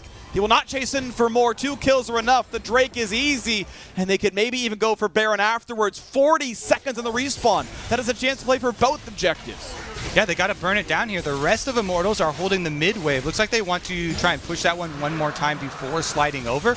But even though the solo laners are the ones that died, they don't have teleports. So bringing up the Baron, definitely a viable option as upon revival, both EG solo laners have to walk over there. And we'll see if Immortals can burn it down, or are they going to go for the bait. Sven Skaren, Bang, and Zazel, 3v5. Insanity has ulti, Alorum does too, so the re-engage is potentially there. Sven Skaren has smite and flash. That chance is in there. 1 level lead for Smithy. He has the kick as well. If they play it right, Immortals can guarantee it, but it's all about how well Sven Skaren plays it. The pillar keeps the team from collapsing. They're sitting around at 3,000 health, and they are unwilling to take the play, unwilling to fight the 4v3, where they get a kill every time, but they don't want to coin flip the Baron away. Whew, yeah, I mean, they have Xmithy, who's very good at landing smites and known for comboing those, but it's hard to keep Svenskeren out of the pit from them, and they don't want to even chance the possibility of a smite steal there. Let's take a look at this team fight, though, because this was really, really well played. You see the initial engage, Charm into double knockup, into Ezreal ultimate, takes the front line of EG completely out of the fight, which allows the rest of Immortals to just charge forward. Even though Zeyzal does get the combo onto Insanity, they just stand and fight him off. And then Alorum plus Xmithy on the top side finish up the kills onto Jizuke. Raid boss Urgot has control wards in his last spot. He is huge. He's level 18, and he is ready to keep taking over these games. 3-2-1 his score line. 400 CS, though, for an Aphelios on 4 major items as well is similarly a very big threat. Similar growth here for Jizuke, also on 4 big ones. We'll see how this is going to play out as, again, the waves are cleared back and forth. EG playing with Fog as Immortals are hiding up in that top river. Svenskeren chunked down to 3/4, but comfortable enough. You can always ult in the team fight and get his stats back. All right, once again, they're trying to push the mid wave, but cut off by Immortals. They're just trading the minion waves here, and Kumo does get some damage onto Xmithy, but they've got the supports as the main initiators, and Zeyzal's looking forward towards the lane. They got a cannon through. They got a cannon, which means they can easily kill mid lane tier 2. No problem at all. That wave fight was crucial because it gave even more mid lane control. This is going to be a little dangerous. I assume an Azir turret can be summoned by Insanity. Jumps over it. There's the turret. Goes for the play there. So now this is going to force EG to run through the jungle to make their plays, and Immortals can easily clear with a mid lane wave. That gives them, if they want to rush it, about 10 seconds to look at Baron and force another awkward play out of Evil Geniuses. You can see they get some damage down, but the flank is caught. Xmithy goes down. The team was nowhere near him. Half the team went to the top river, and now this is dangerous. Evil Geniuses suddenly get control back. Huge pick for EG. All right, got to be a rotation over towards the Baron. Clear out these control wards on the way. They can try and bait. No smite available for Immortals. They have to look for the team fight instead. And they're going to have to try their very best. Shockwave not quite going to land Alorum, just barely slinks away. 4v5, no jungler, makes stopping Baron difficult. There is vision in the pit, and now that vision is gone. Immortals know they have about 25 seconds till Xmithy can be part of this Baron attempt. Baron would die if they're not stopped. They go towards Zeyzal, but he's just kind of kiting the team away. Blast cones out, some CC for Hakuo, comes back to the team. Bang is at half, still healthy though. This is enough though to stop the Baron play. It resets, and this was a well-played stop. Immortals played the 4v5 out to stop the Baron play and are back on the map. Yeah, objective complete for Immortals there. Not only do they stop them on Baron, but they finally win the battle over the mid lane wave that we have been fighting for the last 5 minutes here, Freak. The tower goes down. The crowd goes wild. Wow, finally getting that one down. EG got tier 1 and tier 2. Finally answered back. Immortals get tier 1, and now look at the top left of the screen. Ocean Drake in 55 seconds. Look at the top middle. Both teams have 3 Drakes. This is Ocean Soul in 50 seconds. But EG say that's in 50 seconds. Baron is now. We can go right back onto the pit, clear the ward, and set up a bait. Immortals once again have to play around this. So intense with so many of these vision plays. Once again, Observers plunging us into darkness. There's the pick. Hook in. Alorum gets Trundle ulted as well. Has to kite backwards. They're going to stay alive, though, and they're going to weather that first ulti. That is now 1 major cooldown missing as they wait for the re-engage and the second chance at it. 20 seconds in Ocean Drake. Watch out for the Shockwave. Watch out for Bang's crowd control. Ulti's going to miss from a Philly, but there could still be followed through the pillar. Buys a bit of space, but not quite enough. Insanity's going to be safe here as well. The mana pool down to 1/3, though, on this Azir without any mana items. Has to be respectful of that mana pool. Easily grabs this Scuttle Crab. EG get that one yet again, and now the Drake is alive. Ocean Soul is on the table. Alorum, does he find the way in? There's a Blast Cone, and once again, EG bring their bot lane to safety. But now the river being controlled a little bit by Immortals there. Some poke towards Svenskeren. The ulti not back yet for the Trundle. And where's the front line? Apollo looks for some poke. Can't find it just yet. But when does the engage come through? Insanity must conserve, again, his mana pool. He's fairly low on this one. Can go for the play. Svenskeren puts up the pillar. 5,000, now 4,000 health left on the Drake. When does Fight fight come through. When does it happen? Kumo in the front line. 1800, who's going to grab it? Picked up there by Jizuke, and here comes the team fight. 1-0 in the favor of Immortals. How about number 2 as Zazel's in the front line? Bang, pushed away, doesn't quite go down. Apollo forces the kite back, but they're going to find Zazel as well. Immortals get a 2-0. Kumo does have flash, and he's going to have to burn it. Gets away from this one, but they're going to get away from the shockwave. It's 5v3 on the map. One team got Ocean Soul, but Immortals, Baron should be theirs. Yeah, it's got to be. I mean, EG do pick up the Ocean Soul, as you say. They can try and regenerate by attacking things, but they still are only going to have 3 members. Teleport is available for Kumo. Doesn't look like there's really any chance of a steal. There's no super long-range ability they can throw at it, and FLICKR is dead. So Immortals will get the Baron. They will have this power play, and they will have to fight through an Ocean Soul. Now, I don't see a lot of healing cutting. Maybe they have enough money to quickly buy an Executioners on someone, but let's take another look at the fight itself. And as you said, it was Jizuke with the extra bit of damage on Orianna. He already placed the ball there, so it's probably a W from him, but Smithy goes in, tries to do the smite combo with Lee Sin, and they just barely got it with that W. I wanted to say, though, I was watching Apollo for a lot of this fight. He jumps over the wall, he plays it super aggressively. You see him chase both of the carries of EG off back around behind the Dragon Pit there. Really getting a lot out of the mobility of Ezreal. Yeah, it's a nice job right there. So Immortals swing the game back to a gold lead for the first time in a while into this game, and they have this Baron power play. 2 minutes to go for this one. As you mentioned, Ocean Soul is on for the rest of the game. That is the uphill battle that Immortals must deal with. These fights have been grindy. No heal. Sorry, Ezreal has it now. Mortal Reminder came through on Apollo, so he's going to feel comfortable, and mid lane tier 2 will drop. Still 2 minutes left of the power play, means they can go for more. Bot lane push into the inhibitor. The tier 2 was killed a while ago by a Lorem split push. He's level capped and only has half an item left to go till his growth is done. Mid lane pressure, not too terribly much. Double cannons help a little bit, but it's not doing the most as it is very slow going. Down to 1 minute 30 left on the Baron buff as FLICKR in front lines goes to knock down these minions as best he can, and Alorem can keep trying on the bottom side. Has a battle with Kumo. Decent amount of CC back and forth. Haku and Smith, he could look for the play, but no real crumple to be had. Mid lane turret down to about 1/3. It's still being chipped down. Insanity can feel just comfortable enough, and they're going to keep going for this one. Kumo and Alorem again trading blows back and forth, and now this actually might be a real play as EG push in. They fight for the wave aggressively. Yeah, they're trying to take down these cannons that have been just wearing away at the inhibitor towers. Mid lane hurting a bit more than bottom lane. Apollo and Insanity are both in mid lane right now, trying to throw a poke at Jizuke to pop the shield, but they're unable to get much of it done. And the cannon minion itself, a few more shots on the turret. It's below that last little percentage mark, so looks like it won't regen too much. And they still have another minion wave to work with, 40 more seconds on the Baron buff. That should be enough to knock down an inhibitor turret. We're going to see a quick recall out of, I think that was Hakuho going back to base. Now, he doesn't have 700 TP, so it looks like they're going to give up the last 25 seconds of Baron. But they said, you know what? We found our last item spikes. We're going to buy those instead, and we're going to reset onto the map and just simply play this out with items. Make sure we can take the jungle camps, make sure we can get the gold and XP coming in. You've got level 18 on 3 different members of Immortals, all the big farming roles. Evil Geniuses in the same boat. Junglers and support still to gain some XP. Okay, now it's Ocean Soul power should start to kind of overwhelm, I feel like. It should be EG going much more even-handed here versus Immortals.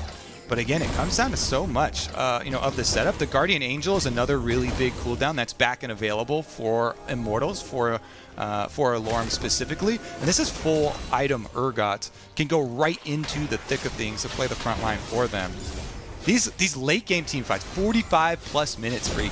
These are so intense. The communication, I know from experience listening to these LCS teams, when you get 45 plus minutes, just becomes so rapid with these intense decisions over trading the objectives. As you said, Elder Dragon, here it comes. 1 minute 35 seconds, and the setup is being done. All right, items. Full builds done on several players here. Bang is done. Insanity is done. Alorem is done. They are as powerful as they will be in this game. This is their moment to make the difference here. Elder Dragon is 1 minute and 15 seconds away. Ocean Soul is good, but you absolutely slaughter that if you have Elder Dragon, the burn is way too good. The execution, obviously great as well. And Immortals still have some map control. They get a blue buff steal. Look at these wards. We just had 5 on our screen at the same time. 1 is traded back as EG sweeps down the mid lane. They can fight for some control, but Immortals it feels like they think they have this one. It feels like they think they're the stronger team. FLICKR gets chunked a bit low. Doesn't burn the ulti just yet, but Zeyzal gets pushed back. Smithy, they're going to go for the play. The knockups are around. Do they have the kills they need? FLICKR is kicked back. He's trying to regen, and they will kill him off. A 1-for-0. The damage explosion not enough from Aphelios, and suddenly 5v4. No jungler to steal Elder Dragon. What a perfect pick for Immortals. The jungler is down, and EG now have to be the scrappy ones. Can they get in here? The tables have turned. Zeyzal. I mean, this is still a 5v4. Immortals, they still have Insanity's ulti. They could go for the big flash play if they really wanted to secure this one. They are the stronger team numbers-wise. They have more on the map. Zeyzal almost face checks into Alorum. Immortals should definitely get Elder Dragon, and from there push into the base, knocking down inhibitors, knocking down team fights. We'll see. It's alive now. This is the timer. FLICKR alive in 15 with a 10-second walk so that he can be relevant. This needs to be the time. Immortals must start doing this damage, and they must play the 5v4 well. Insanity and Xfinity hitting the fight. Now it's Alorum forced to flash away as some damage comes through. They still must stay on the Elder. How about a Shockwave? Is it stealable? It's going to come through to Xfinity. No big problem. And Jizuke flashed just to try, but now it is a new 5v4 for a full minute to go for the base. And they've got Elder Dragon Freak. That has got to be it. It has got to be Immortals marching for their second victory in the summer split of the LCS. Charging through. FLICKR under attack again. Kick into the wall. There's the kill picked up already. Hakuo's got to be careful. He's CC'd. They might kill him off, and they will. However, it's still a 4v3 for this one. Kuma forced to kite away. The inhibitor is down. They've still got a wave. 35 seconds on the mid laner. This is an absolute 4v3. Insanity can take the recall, can TP back to the minion. This fight can go yet again. This is Immortals' time to win this game, to pick up the second win on this roster and be 2-2, taking down their first winning record team. It's looking likely here as Xmithy is waiting for the next big play. Pick is up soon. Zeyzal front line. There's the dive. It's time for the executes. Bang is so dangerously low, but he finds one. They found a second. All these years they've been trying to find the kills. Bang finally goes down, but Alorum is left alone. He's in a 1v2 inside the base, and Immortals will have to wait even longer to find their way back in. Kenny Drain taking against 3. It seems unlikely. Shockwave, some jumps, a summoner TP into the mid lane. They're ready to go right now as the Guardian Angel keeps the kill from going through. Just barely Zeyzal will live. Alorum can only do so much. Tries to kite through. Mid is under fire. And look at the respawn timers. 30 seconds on almost everyone. Hakuo, as a support, can try to clear the minions. That's going to be slow going. Kuma's going to knock down the turret. The inhibitor is next, and it's still 20 seconds on the respawns. What? Freak! I can't believe it! With the Elder Dragon, Immortals over dive. Okay, 15 seconds left on Apollo. Can Hakuo buy the time? All of EG are rushing towards the Nexus turrets. 9 seconds on Apollo. Now, if they can come up alive in time, it is a 5v4. Hakuo buys a few more seconds. Dissonance not going to land just yet. Here comes the rest of the team. The turrets are gone. Can they rush down the Nexus? A banger pillar keeps them away. Damage out of the Nexus itself, but it's not going down that quickly. Jizuki needs one more auto, and Evil Geniuses will take down Immortals. They did it, Freak! I can already predict the FLICKR tweet. Banger dive, Immortals. Hashtag live evil. They get the victory. I could not believe with the Elder Dragon how they lose. They overdive at the Nexus turrets. EG make the run back. Yeah.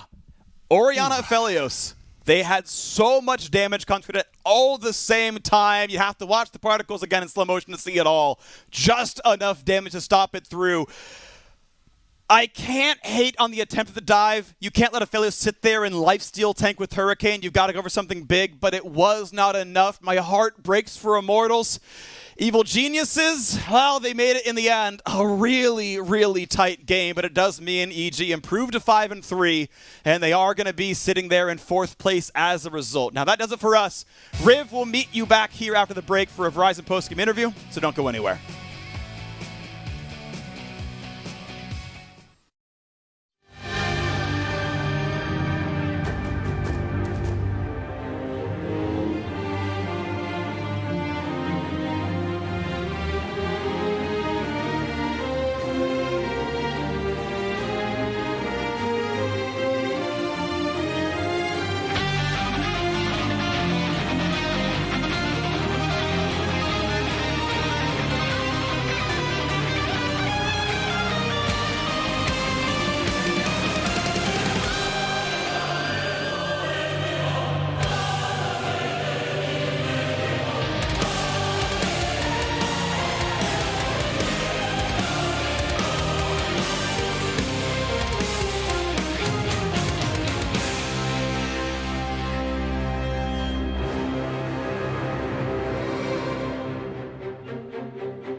Hello and welcome back to the Verizon post-game interview. I am joined by Evil Geniuses Sven Skaren after their win over Immortals. Sven, I just saw you using the phone. Were you doing a banger tweet?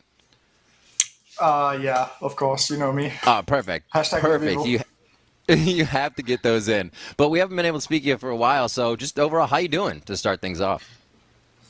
I'm doing pretty good.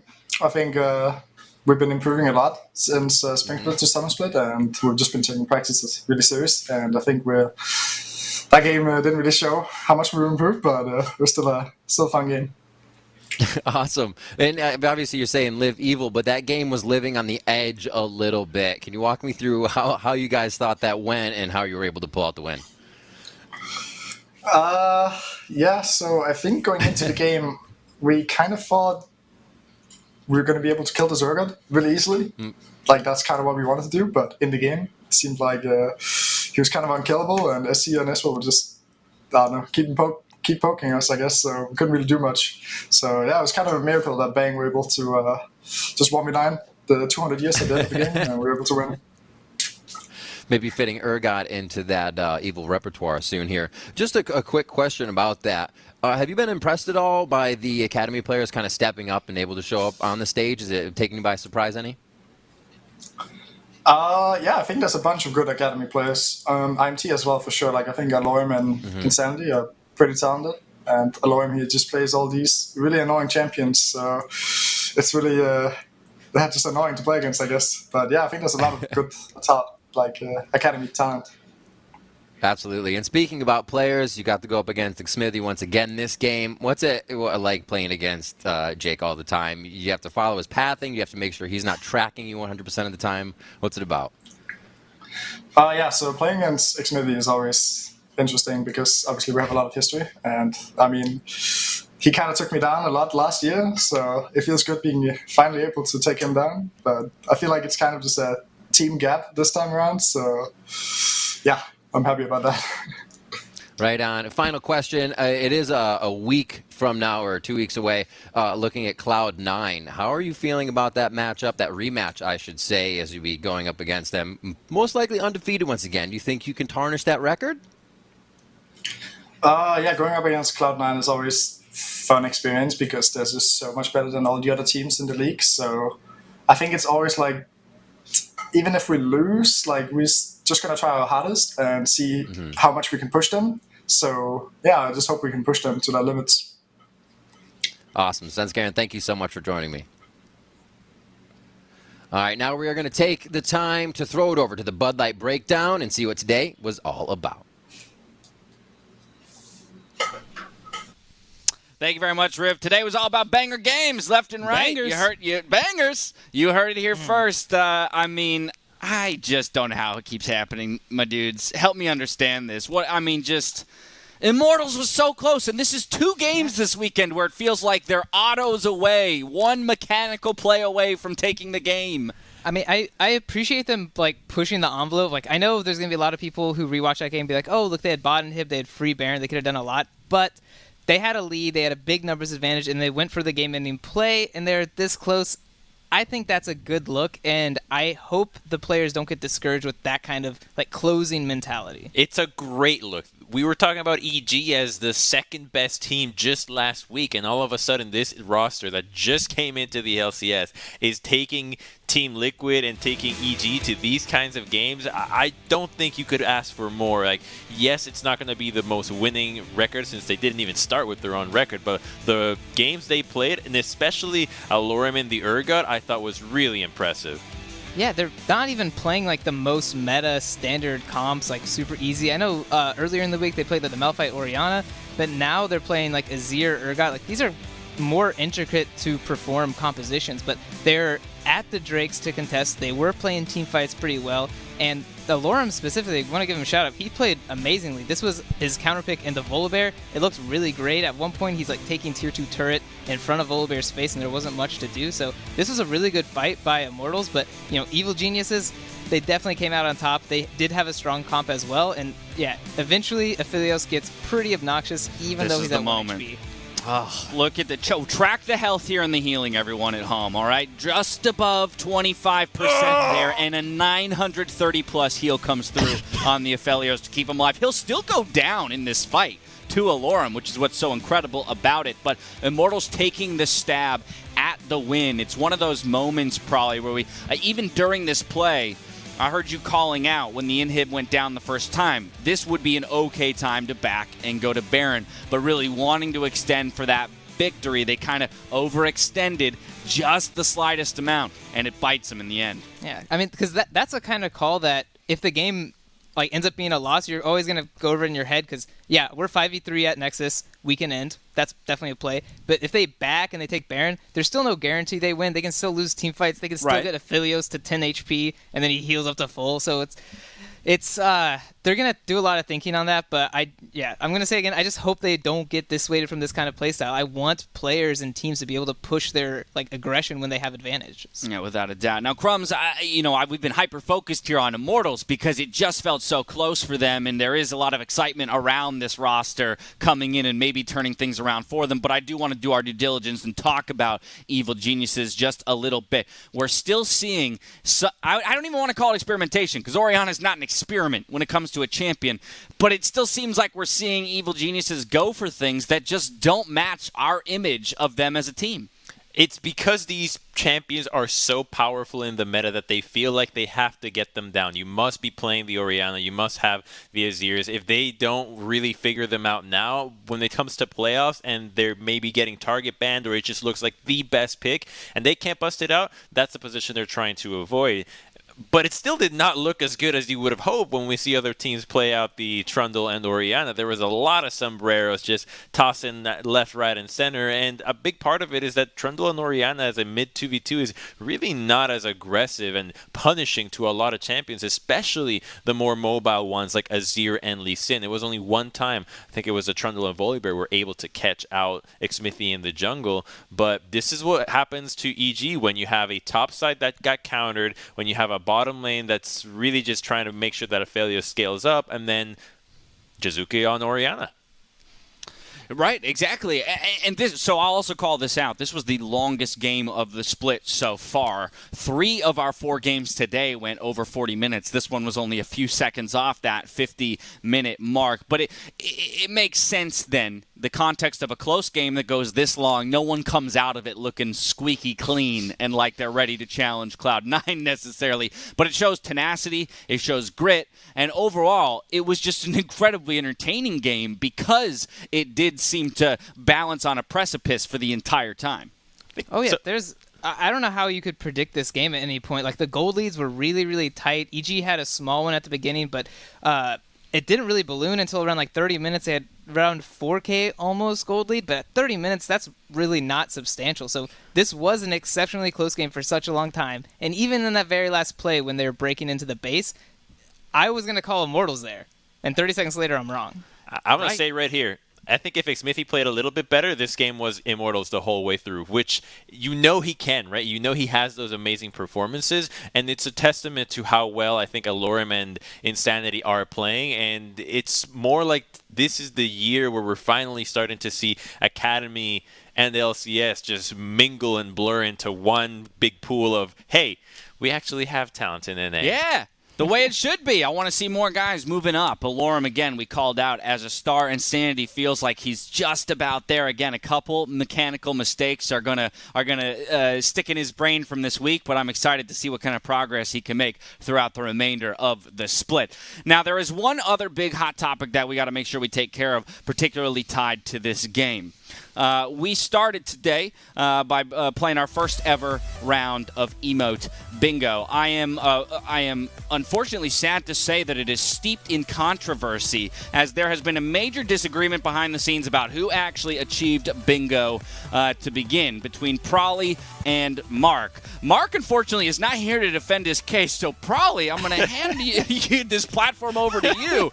Make your case. I mean, I got to say, Mark knew he was going to lose this argument, so he just dipped out as fast as he could, and I respect that. You know, if you can't, he's here! Oh, so close. He's back. No. All right, but Prolly, go right, for it. So Why do you win?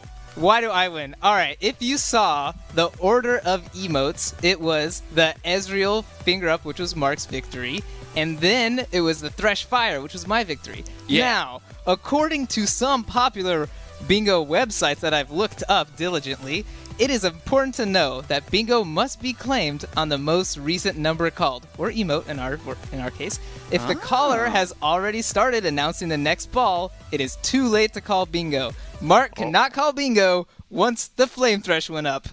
Whoa! Boom. Okay, interesting. Mark, your rebuttal. No rebuttal. I'm not hearing a rebuttal, so unfortunately, it sounds like Mark is out of luck here. No, in fact, I could probably represent his opinions here if I must. But I think from Mark's.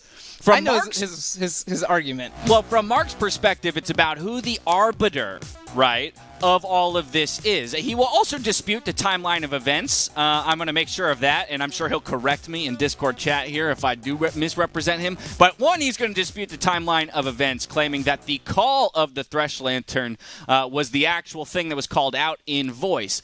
But then his bingo was presented to who he believes is the true arbiter in this case, being the Twitterverse, the internet, as opposed to you, Prolly, who only claimed it within the scope of our Discord. I've got good news for you, though.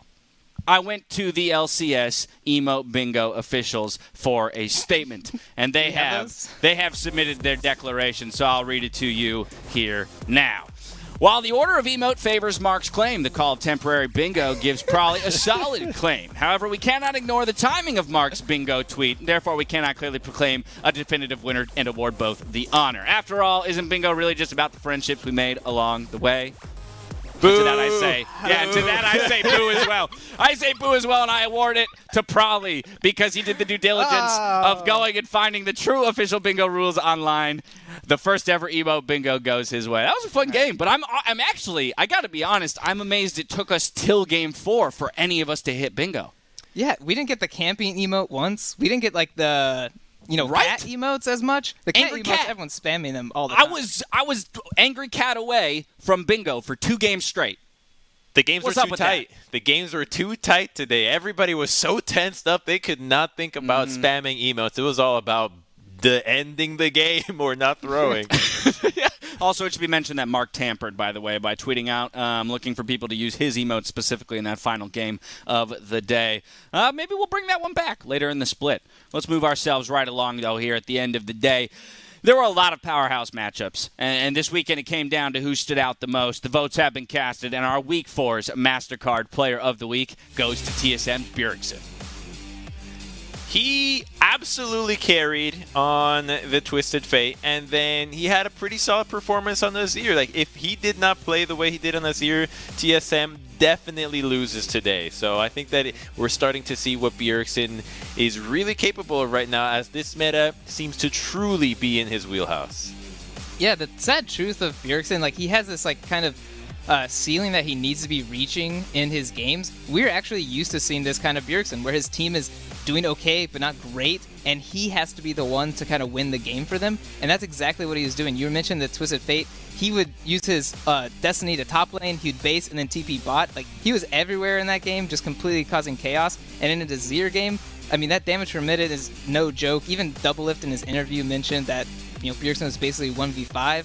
And this is the kind of performance like we've seen before from him. So when we don't see it, we get really kind of salty. Like, where's this Bjergsen? Like, why is he coming back? So I'm really excited that he showed up this weekend this way, and I hope it stays for the rest of the season. He raises the standards too highly, right? That's the problem. It's you saw him for the first time, like, okay, this is the bar, but you went to the most expensive restaurant in town, the best place possible. So now everything from now on just feels underwhelming. Such a strong player for so long. Yeah, our expectations are through the roof when it comes to him, but an 11-2-12 performance on the weekend in terms of KDA does net him that MasterCard Player of the Week. And again, it can't be ignored that TSM now sits at 6-2, tied for second place in the league. Now, as we wrap up the weekend, let's go ahead and take a look at Samsung's SSD Fast 5 leaderboards to close things out. And this week, we had a bunch of shuffling occur on each of our leaderboards. So let me run you through a few of the top movers. In the top lane, Hanser, he tied his previous best but also Impact is going to pop into the top 5, knocking Ruin out of that leaderboard in terms of first to 100 CS. I think more importantly is that jungle roll, gentlemen, where you see a 1-second differential between Svenskeren and Blabber on the level 6 timing. It couldn't be more fitting that these two were on the same team together, and this is how close they've been able to cut down the jungle 6 time. Now, I'm pretty sure this was on Svenskeren's Olaf game, which is now starting to be the champion that you must play if you're trying to beat these records, because otherwise, nobody else can really farm that fast. Yeah, and I mean, the top lane seeing no C9 member and the top lane or support now, I'm sure that's going to be like their new goal going forward is to like beat this 100 CS, because 1029 doesn't seem that fast, but out of all these games, we have 2 tied for 1029, and like, good job for Hanser to give it up there. Yeah, absolutely. The last one to call out would be Aframu, actually, who comes in to tie Zazel there at the top of the support leaderboards for the item transformation time. And also Poom, who debuted for 100 Thieves this week in the LCS, debuts just behind them. So a whole bunch of movement when it comes to the support position. We'll keep tracking those stats, though, as the weeks roll on. Let's go ahead and take a look at those standings, see where the teams fall coming out of week 4. We have C9 way out in front. 8-0 stands their record. Only one more before they complete the first round robin. Team Liquid TSM sitting at 6-2, sharing second with Evil Geniuses and FlyQuest just behind. CLG rounding out the top 6 at 4-4, and then you move to the teams who are sitting under 500. But very excited to see what those roster moves that came in just this week will do for those bottom tier teams in starting to climb the ladders. Any initial thoughts when it comes to which of those teams is most likely to start shooting up? I think Immortals, more than any other team, they're the one team that has the worst record but has been contesting all those teams that are gunning for second place. So I want to see just how far these guys can go, because none of the other teams at the bottom seem to really be hitting the same stride that these guys are. Yeah. All right. Well, go ahead. Sorry, I was going to throw out, like, I don't know, I thought the Dig roster moves weren't too impressive, but the way they played against Cloud9, that gave me a little revitalization. They kind of kept up, and they were fighting for a long time, so I'm kind of excited to see how they do next week. All right, I like to hear that. Well, the LCS returns next week with Immortals and Dignitas, followed by FlyQuest versus 100 Thieves. Make sure you tune in Saturday, where TSM, the only team to take a game off of Cloud9 in spring 2020 when it came to the regular split, will get their chance to do the same thing here against them in Game 2. Now, can't wait till Friday? That's all right. Tune into The Dive, This or That, Academy Rush, and much more of the LCS all week long. That's going to do it from us here, though. So now, on behalf of myself, the casters, the entire live broadcast crew, definitely not Mark, though, because he left early. Not all right, dude. Not cool. Skipping out on us. Thank you for watching. We'll see you over on twitch.tv/Bud Light for the Bud Light League Lounge. Good night.